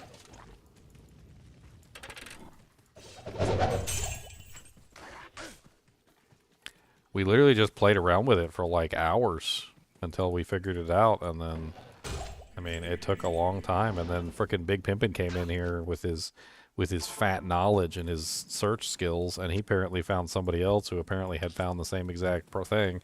And so then we took a look at his, like the video of the guy who did it before me with this same seed code, and his was like way better than mine. Like mine was like, go over here, lick this statue, like rub this chinchilla's tummy, like slap Kane on the back, like do a 360, and then like maybe you get a burr rune. His was like ridiculously simple. It's like walk over here, do this, click on that, done. And I'm like, oh, okay, well, my way's stupid. GGM, actually I was thinking about Trader. Trader was the name I was going to go with. GGM_Trader.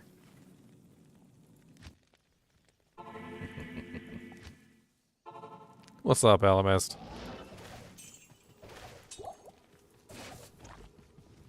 You guys are like me. You don't want to turn it off because it's like you don't want the burr runes to stop flowing. You want them to keep flowing in. Let the burr runes flow. We went too fast. We got the elegant. So if you go too fast, you get the elegant blade and the shamshear. That's a too fast. You guys noticing a trend here on the drops too, like how it decides on what drops? Why would it do an elegant blade and a shamshear? Those are two different tiers of the same class item. Why would it do an ancient armor and an ornate plate? Those are two different tiers of the same class item. There seems to be something about the way the loot tables are generated that seems to be tying together like a low class item and a high class item together, which is really quite interesting. And I think maybe there's something to that, like that maybe the game just seems to be tying together like high and low class items in the same tier. My collection of burr runes is growing. Just kidding. I got nearly 3 lines. It's like I'm a freaking cokehead over here. Like, I got 3 lines of burr runes. Let me snort them up. Oh, it feels Oh yeah, so good. What happened to all those burr runes you had the other day? I don't know, man. I don't know, but I'm telling you, I'm not feeling so good. Start crushing up the burr runes and snorting them.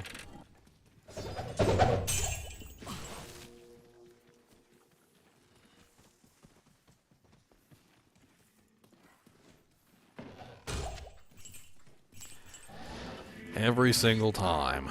Every single time I can do it now. I've got it down to the point where I can literally do it every single time. It's just a matter of clicking in the right places and doing the right do-jinks at the right time. What's up, Wolverine? How's it going, man?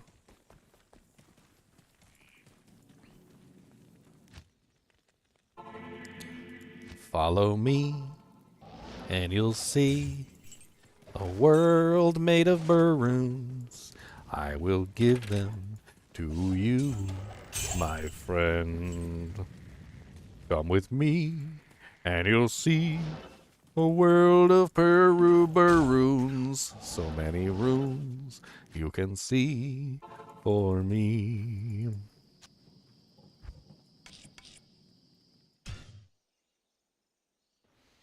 Mm-hmm. Mm-hmm. Mm-hmm.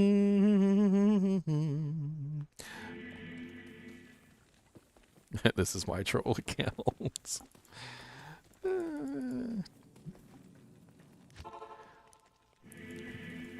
Hey, I'm a content creator, and it's my job to find entertaining things for you guys to see. And I found something entertaining for you guys to see, so, you know, like I'm doing my job. That's all I got to say.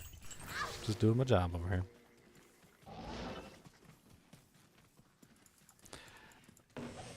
Oh yeah, aggro's here, so we got to explain things for aggro. I'll explain things to you. Okay, hold on. All right, let's do a quick do-jank, and I'll explain it to you as briefly as I can.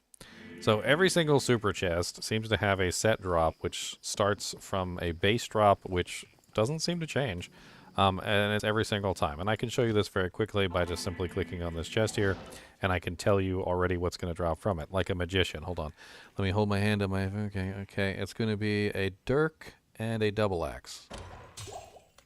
Oh, look, a dirk and a double axe. Wow. Almost like as if I knew what was going to fall out of the chest. Now, if you go back to this chest at the same time and in the same place, the dirk and the double axe will always be there. It's never going to change. This chest will always drop a dirk and a double axe every single time you click on it without fail. However, you can change the result by changing the variables, and that's basically what we're doing. So, clicking on the chest, dirk and the double axe, again, every single time.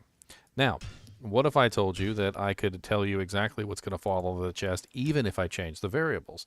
So once I change the variables, well then, how do you know what's going to fall out of the chest? Because once you've changed the variables, right, well then why? How would you know? You've already changed the variable. So I'm going to change the variable by going to Durance of Hate first, and then I'm going to go to Lurikurast, and then I'm going to click on the chest. And now it's going to drop a harpoon and a kite shield. Am I a magician, or am I reading into the system and how the system works? This is basically what I'm taking advantage of.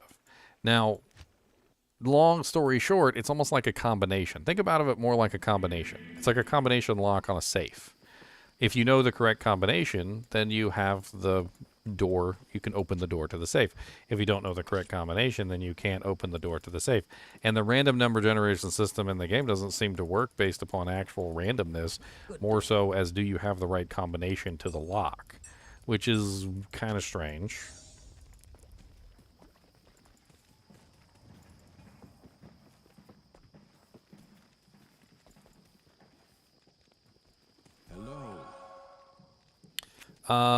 Let's see here. Let me get my do-janks here. So what's the combination to the lock? Well, the combination to the lock is really simple. We took hours and hours to figure this out, and then somebody else had figured it out better than us. So we know the combination. It's run directly to the waypoint. Once you run directly to the waypoint, you click on Traffic Call. Once you click on Traffic Call, you click back on Lurikurast. You teleport between the skeleton's legs, click on the skeleton, click on the corpse, click on the armor stand, click on the stash, click on the weapon rack, click on the chest, teleport once, and you walk over here to the other chest. And as soon as you click on this chest, you get not a burr rune, because I accidentally got stuck on the pillar. Let's do it again. Hey, it's so specific and it's so finite that one little thing out of place, one little issue, one little like you got stuck on this or you picked up an item that you shouldn't have, seems to change the variable. So let's do it again. We click on Lower Kurast. We teleport to the skeleton's balls. We click on the corpse. We go to the armor stand. I'm making myself laugh. This is I'm gonna fail again. Weapon rack, chest. Walk through here. Try not to get stuck on anything. And we get a burr rune. We now have the combination to the lock. And once we have the combination to the lock, we open the lock. Now it changes. Each chest is different. Like I can't do this for every chest. Not that I know of anyway. You know what? Let's try. Let's do it for another chest. Let's do it for a different chest. There's another chest like right across the way. It's not the same chest as this. Let's do it for a different chest and let's see if the result changes. I mean, I didn't even think about that. But now that I did think about it, let's do it. So let's go to Travancore. Let's go to Lower Kurast. Teleport to the skeleton's balls. Corpse. Armor stand. Stash. Weapon rack. Chest. And instead of clicking on that chest, let's go over to this chest over here. There's another super chest right here. War axe. Ball. So no. It didn't work on the other chests. And of course, if we go back to this one, wow, we still got the burr rune. Now that is interesting.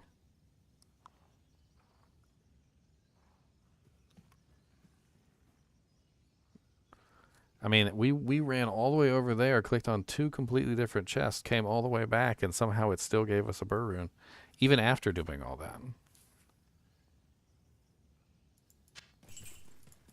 Let's try clicking on the weapon rack for just as a test. All right, so let's do the weapon rack.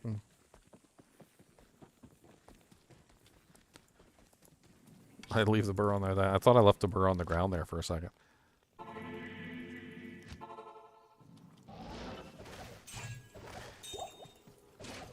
I think the next thing is to see if clicking on this stuff even matters, or maybe if it's just going through the motions. So let's check and see if clicking on the stuff even matters, or whether it's just going through the motions. So let's do the. Okay, so we clicked on the weapon rack first. That still gave us the burr rune. Let's try going through the motions. We're not going to click on anything. We're just going to go through the motions like we were clicking on the stuff. So we'll go to all the locations just like we were actually going to click on the stuff, but we won't actually click on the stuff. And let's see if that changes the outcome. So Travancore, Lower Kurast, teleport, click on skeleton, click on corpse, click on armor stand, click on stash, click on weapon rack, click on chest.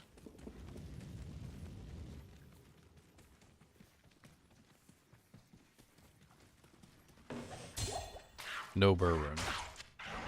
Now, that's not evidence in itself. We've got to do more than that. We've got to do it again. So we could have just messed up. Maybe we weren't fast enough. Let's repeat the process. Let's see if you know, like empirical evidence. We need to know for sure whether or not that clicking on the stuff actually does change the result. Faster, you say? Okay, let's do it faster. So pretend. Pretend.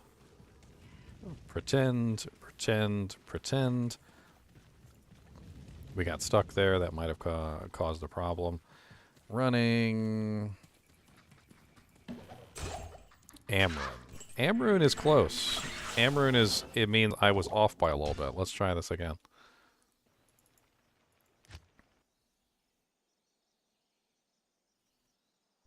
I'm curious whether clicking on the items is actually warranted, whether it's actually important. Is it important at all? I don't know.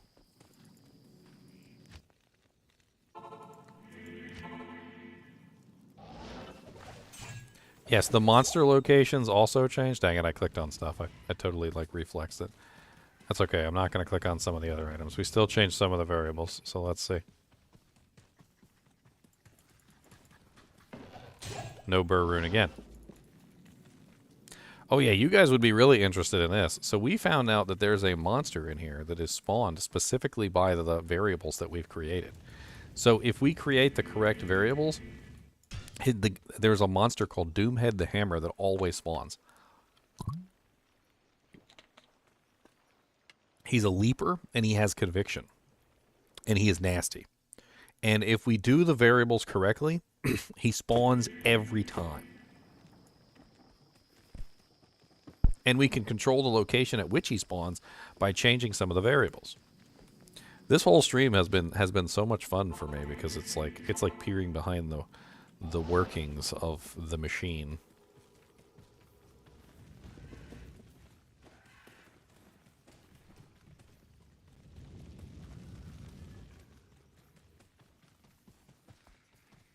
Can we still get the burr rune this way? We got the am rune to go. So we have an am rune farm. Yes, always with conviction. He's always exactly the same. All the modifiers are exactly the same every single time. The monster spawns literally with the exact same variables. It's kind of evil. But people were joking that he was following me around, or people were paying him to follow me around. But then we started playing around with the variables, and we found out that he's actually spawned by the fact that I created him. So I created him with the variables that I made. And you know what that kind of means? That kind of means that the game is almost alive in a certain way. I mean, think about it like this. If the monster types that are created are dependent upon you as the player, your decisions make the specific monsters, right? So if you're making the monsters by making your specific choices, then the game is so very much you. How you play the game dictates almost entirely the conditions on which you're fighting against. So in other words, like one player who plays the game one way and another player who plays the game another way can have two completely different experiences in the same exact seed code. Because one might go check his stash more often, or one might go to town more often, or one might go back and try and farm an older area. And literally, so when they go to the same area, the areas will have different monsters depending on upon the actions that they took to get there.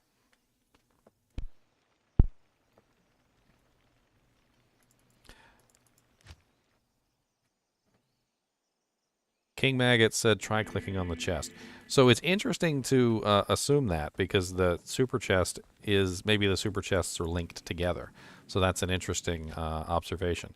So let's not click on anything but the super chest. So we'll pretend to click on everything, just like we did before. We're not going to click on the weapon rack, but we will click on the chest, which still gives us the amulet. That's rather interesting. And then we're going to run over here and click on my boy. He gave me, my pathing was kind of wonky on that one. Let's try it one more time. I kind of like went the wrong way. How did I find this particular seed? I didn't. I was just what I was playing with this morning when I logged in. That's pretty much it. I was just playing with this seed, and then we found out that the seed was also the same as another guy who apparently found an infinite burr rune doojank. So I guess I kind of just lucked into it. And then honestly, once we found his video, it was so much easier because his way of doing it was so much better than ours. The way we were doing it was stupid.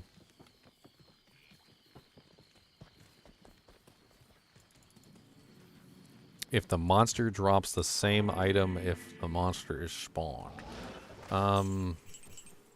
That's a good question.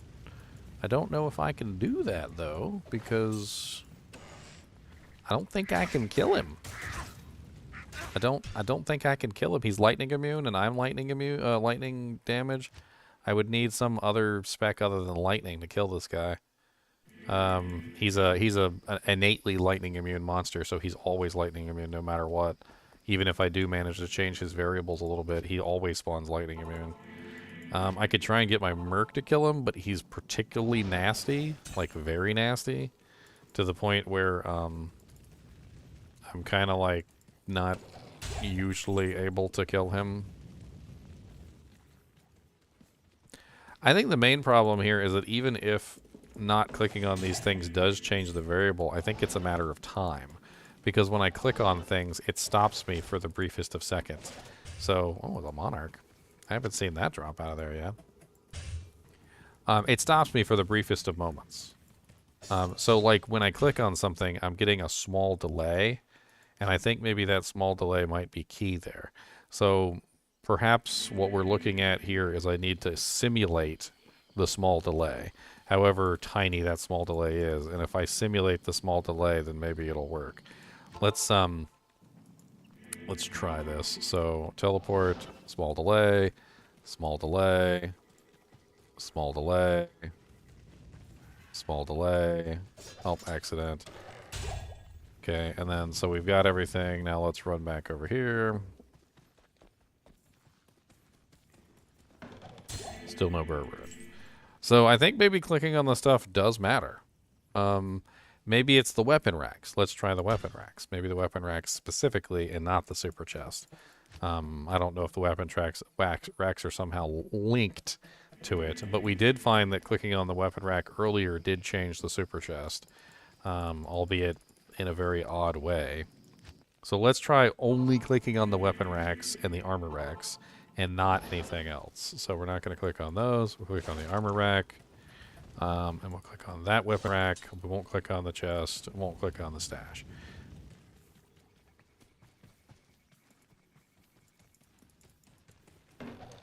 And still nothing. I mean, it seems like a combination of everything. Like the whole entire thing is like a combination lock. How many burr are we up to? What is it, like 12 in a line or something? Or 10 in a line? So 30 burrs.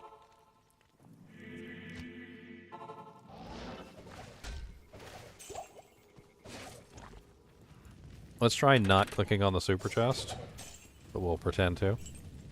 And let's see if that changes the outcome.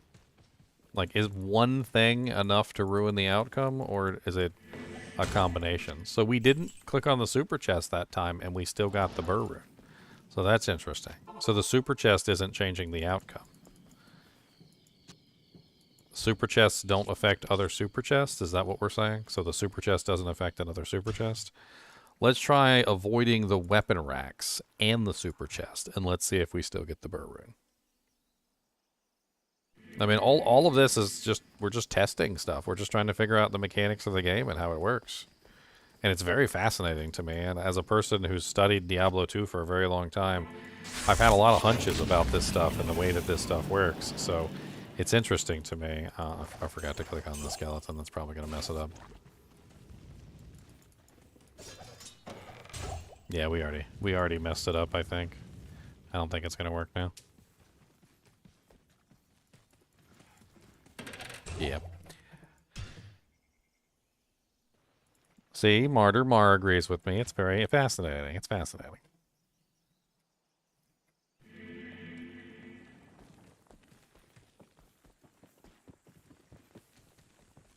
I mean, keep the theories coming, guys. Let's test out stuff. Let's just play with the variables. Let's try clicking on the skeleton, the corpse, not the armor stand, the stash, not the armor stand, and not the box. So we're going to avoid the weapon racks and the super chest, and we're going to see if it works with just the non-super items. So that time we got a grand charm. And of course, we might have messed it up somewhere along the way. So let's try it again, just to repeat it, scientific method and all that. You know, the result needs to be verifiable. Yeah, shake your shoulder, touch around, spin around, touch your ear, blink twice, and the burr will drop. That's right. How did you know, creative nickname? Who gave you the burr rune drop sheet? That's what I want to know. Who gave you the burr rune drop sheet?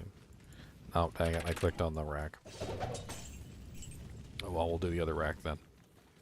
That way we can verify the drop from not clicking on the other super chest. Alright, so we got the Amber in that time. That's like one off from getting the burr rune. Whenever that happens, we know we're like really close, but we weren't fast enough, I think. Or is that one too fast? I can't remember. No, too fast is the Shamshir and the Elegant Blade. Not fast enough is the Amrune. So we were not fast enough at that time. It's like we were off by just a hair.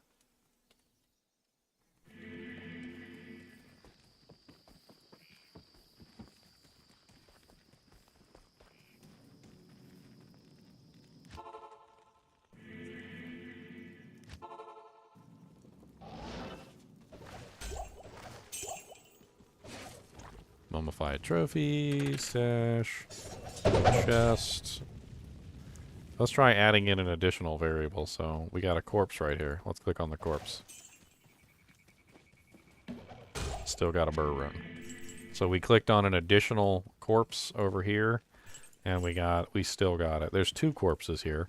Let's try both corpses. Let's click on both corpses on the way, and let's see if anything changes that way. Patting Kane's back does not work. I'm not saying that. Okay, if that's your ritual. Did I make an enigma yet? No, I haven't made an enigma yet. You guys want to see me cube up a bunch of burr runes into other runes? Is that what you want to see? Alright. So let's click on corpse. Corpse. 2 corpses. Still got the burr rune. It seems like it's almost like a combination lock, and then once you've unlocked it, it's like it doesn't change. And we're almost up to 40 burr runes so far. This is so silly. What is this world coming to? I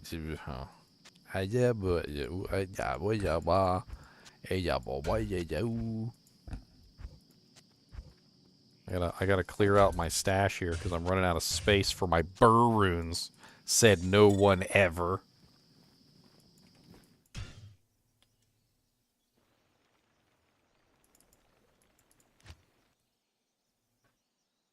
Will I have time to fill the stash before I go to work?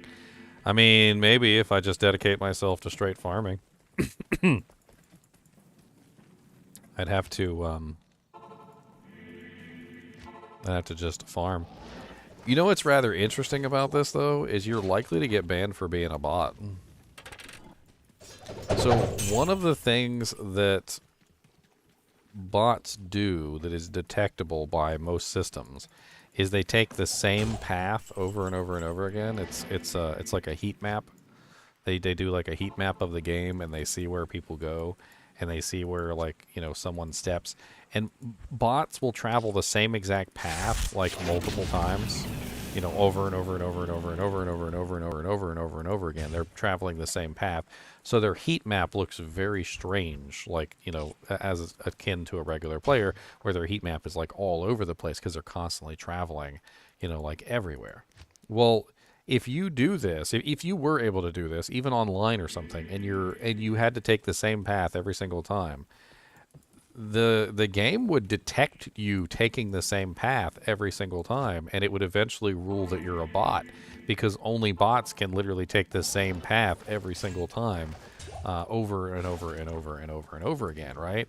So it's going to rule that you're a bot strictly from that. It's going to be like, oh, well, he's a bot. He literally took the same exact path 3,674 times, you know, and in Lower Kurast, and then it's gonna ban you.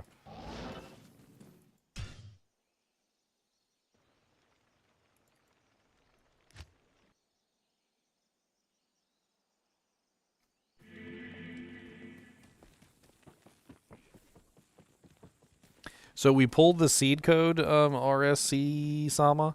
If you guys want to do this too, we pulled the seed code with a little tool, and you guys can do it too if you want to. It's totally something that you can copy. You just have to put the seed code into the launcher. You guys can do it right now if you want to. It's actually pretty easy. I'll show you here in a second. Hold on. Let me go get my 40th burr. Oh, I got an if instead of a burr.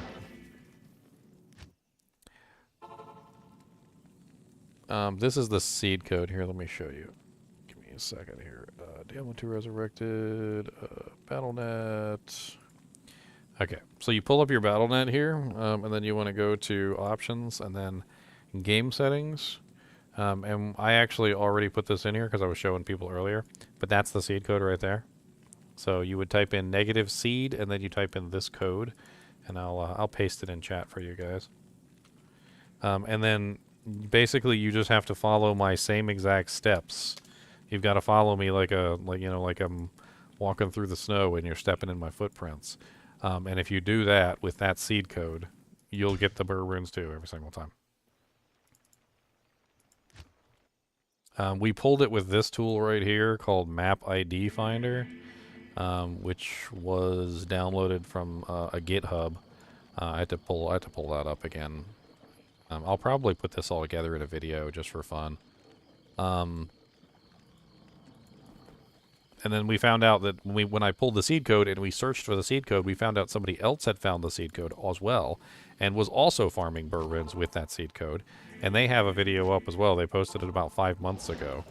And that's where we got the really good pathing. We stole the really good pathing from their video, which was fun. It's always nice to steal from other people. And I gave him credit. I linked it in chat for a shout out. I'm pretty sure you could find it too just by searching for the seed code. Because now that I have the seed code, you can just search for the seed code. Yeah, run speed matters too. Apparently, it seems to have a big difference. I'm running 30 on the boots and 40 on the armor. I actually had to make a hustle just to make this work. I seem to be going like too fast now or something. Like I need to slow down a hair or something. Because like I seem to be changing the results a little bit.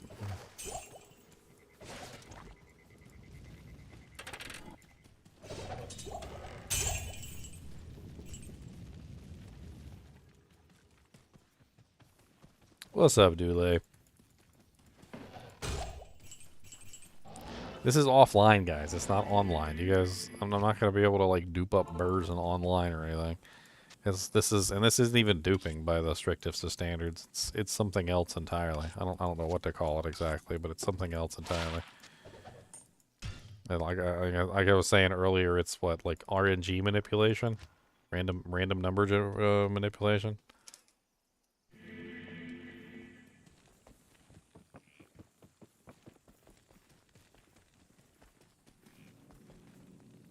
You know those videos, those cheesy videos where somebody will have like a complete stash full of burr runes, and of course you know they hero edited them in and they didn't actually find them, right? Like, and then they put like the thumbnail of like, you know, like a full stash of burr runes, and they make it seem like they found them all, and they're like, you too can have this many burr runes or whatever, right? And then like, except if I did it this time, it would actually be real. Like I actually did find all these, like, legitimately. I mean, this is legitimate. It's within the bounds of the game. I'm not hero editing them in. I'm not duping them. Like they're actually being created by the game in a legitimate manner. Nope, no mods. No mods. I don't run mods actually.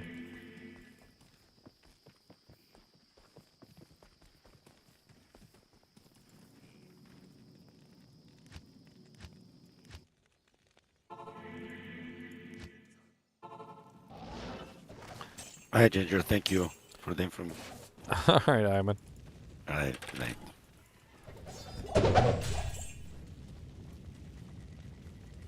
What's the point of this? I'm having fun. We're learning the game mechanics.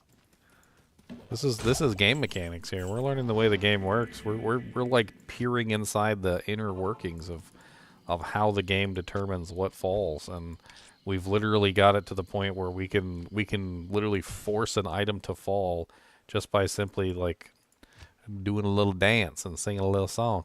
What's up, Dev? I didn't even see you in here.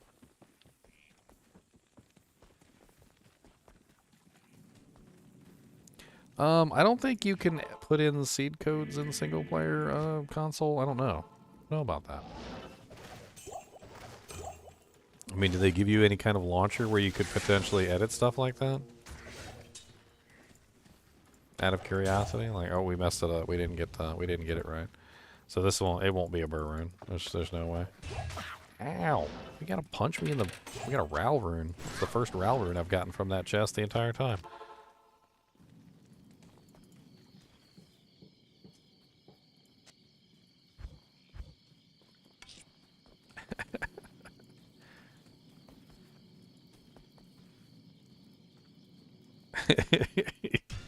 I love people showing up. It's so much fun. It's so much fun to just keep getting them because people keep showing up and they're like, "How the hell are you doing that? I demand answers. By all that is holy in the name of the Paladin Order of the Holy Zacharium, you deserve to die." Oh, I just went to the wrong waypoint. Let's see what happens. I just went to the wrong waypoint.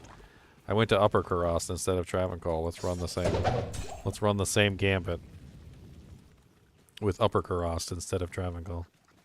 What do I get this time? Treleased armor, a warhammer, and an ancient seal.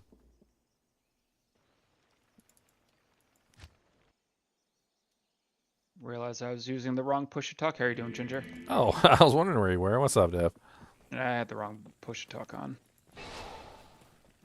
You getting ready for D2R season? Yeah. And I'm gonna do Last Epoch tomorrow too. You're gonna do Last Epoch? I was gonna ask that. I'm gonna try and do both. I'm a little bit worried about Last Epoch. I hope they fix a lot of the issues in the 1.0 patch because it's pretty rough. I haven't played it at all yet, so I'm going in completely. You know.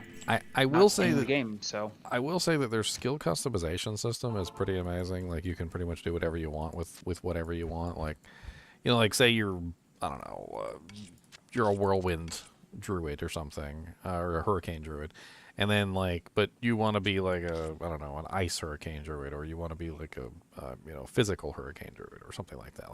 Like they have paths that you can take in the game to kind of like convert any skill into like any other element if you want to. So like you can kind of incorporate anything you want into anything else you want. Like, you know, like say you're a poison druid or something and you want like a poison like hurricane or something. Like you can I think you can even do something like that. There are some limits to it, but the customizability does seem quite strong.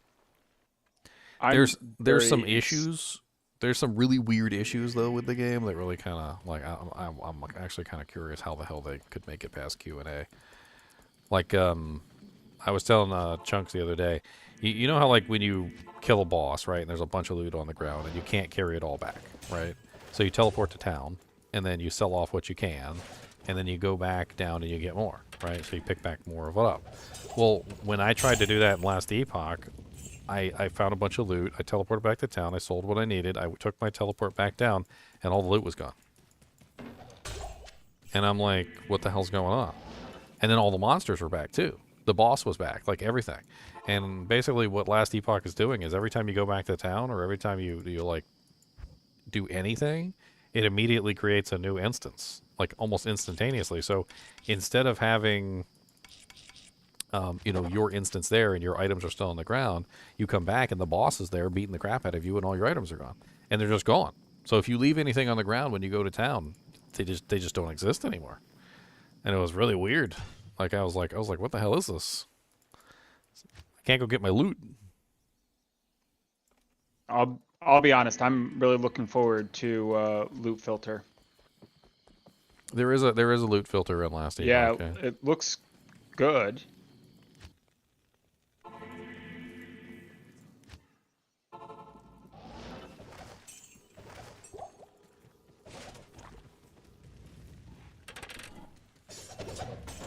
I mean, I'm willing to give Last Epoch a try on, at least on 1.0, but I'm not gonna like put Diablo 2 aside for it. No, you've been talking about D2R for quite a while, so. Yeah, I'm gonna play the first day for Last Epoch, and I'll have fun with it, and then I'll hop in on D2R Season 6. And we're gonna have fun with that. Besides, if you've seen the sign up sheets, there's like nearly 30 people signed up for D2R, Yeah. and there's like Yeah. 4 including me, so like 3 people signed up for Last Epoch. I mean, I put them up there like to gauge people's interest and to see if anybody would actually want to play Last Epoch. I think a lot of people. I think there are a couple people that won't touch the D2R season that just didn't sign. Like I know it seemed like Luli and Eamon were talking about it. And I don't know if they're signed up yet, but a couple other people were talking about it. I just don't think they hit the sign up sheet. I didn't hit the sign up sheet, admittedly. So. I mean, it helps. The only thing the sign up sheet is really for is number one, the creation of teams on day one. So Yeah. if you're not planning to show up on day one, it doesn't really matter a whole lot. And then on top of that, like later on when we start finding really good equipment, like when we find our first Sork torch or Paladin torch, etc., or like Necromancer torches, like and we go to give them out, a lot of the times we consult the sheet to see who has what, because we like to go with the starter classes first. So if you're not on the sheet, we might not consider you for like a really important drop. Like if a Griffin's Eye diadem drops and like we want to hand it out to the first Javazon and you're not on the list, I mean, it could be an issue. Especially if you happen to have like, it's like 3 perfects in my inventory. It's so stupid. But yeah, it's like, it's really just used for those two things. I mean, if you're not going to show up on launch and you don't care about getting any loot from the kinship, I mean, you really don't even have to be on the sheet. But if you want to join the kinship and you want to, join us for Diablo 2 Resurrected Season 6, honestly, I think the ladder starts are the most fun out of everything. They are. It's just a blitz. Like, it's just, I mean, a everybody's playing together. Everybody's farting, pooping, and eating beef jerky together. And then, like, the first day goes by, and after the first day goes by, the groups kind of collapse down into whoever's online. And then, like, at that point, it's if you're online, well, you're online, and then we all just group up with whoever's online, and then you get, like, tons of, like, cross-communication between the groups. There's a lot of fun that goes on between the groups, too. Like, you start to form, like, some friendships in the group. Sometimes the groups fail. I mean, I don't really know what to tell you, but I can't make you guys like each other. Try, though. I'll shove you in the same room and make you kiss. That was a Mike Tyson joke.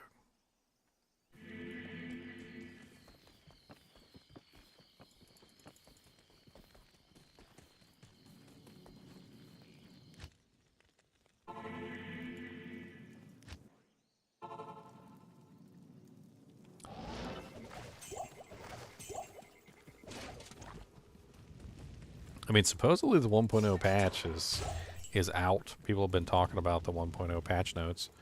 I guess maybe I should go over the patch notes. That'd be kind of fun. I don't really know what I'm talking about, though. Like, I kind of hate going over patch notes and I have no clue what I'm talking about. People like, that's such and such, you dummy. Like, oh, I know.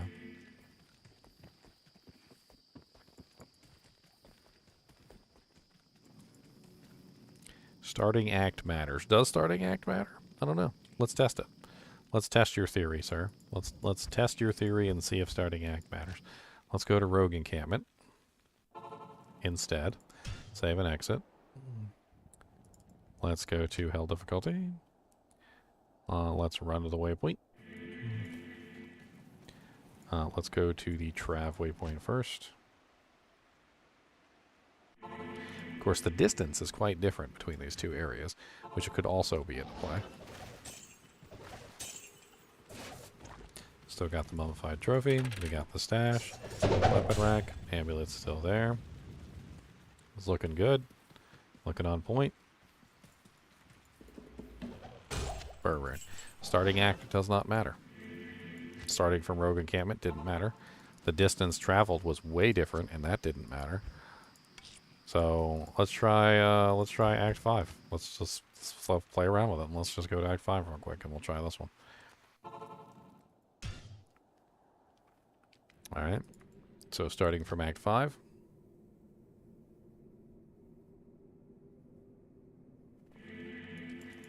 All right, going down to Haragath, Travancore, Lower Kurast, Teleport, Skeleton, Corpse, Armor Stand, Stash, Weapon Rack, Chest. It's like I'm reading off a combination.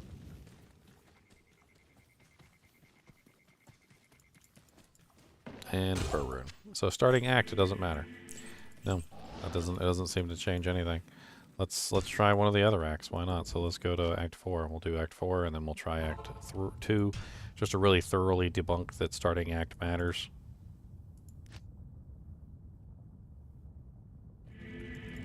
Alright, so we're in Act 4 now. Traven Call. Lower Kurost.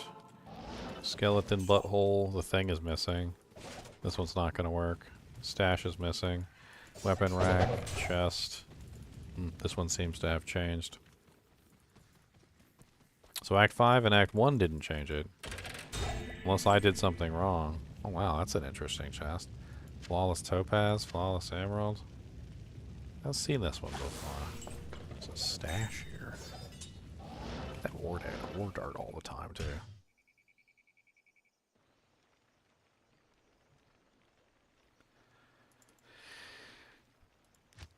Ginger, I'm gonna head out for the night, but I'll see you tomorrow for some less sleep-hawk.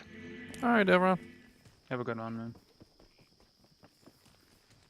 You know, I told myself I was going to go into work early today so that I could leave early and so that I could get some sleep because I was going to play Last Epoch tomorrow. And I didn't do any of that because I got sucked into farming burr runes. Oh my god, I got so many burr runes. Oh my god. Oh my, look at Alright guys, I gotta get off here to go to work. I got like 10 minutes to get to work. It's only like 5 minutes down the road, but I still gotta like grab my wallet and my keys and like put the dog downstairs and whatnot, so I'm gonna need like 10 minutes. Good night. Alright, see you, Con. Alright guys and gals, it's been fun. Thanks for joining me on this silly adventure of trying to exploit the random number generation of the game. And what was the final count? Let's get the final count of burr runes before I leave. What did I got? That's 10, right? There's 1, 2, 3, 4, 5, 6, 7, 8, 9, 10. Yeah, 10, 20, 30, 40, 41, 42, 43, 44, 45, 46, 47. 47 burr runes in 7.5 hours, boys. 47 burr runes in 7.5 hours. I think we did pretty good. I think we did pretty good, guys. As always, thanks for watching. And if you enjoy the content, be sure to hit the like button, the subscribe button. Help out the channel as much as you can. And as always, keep watching.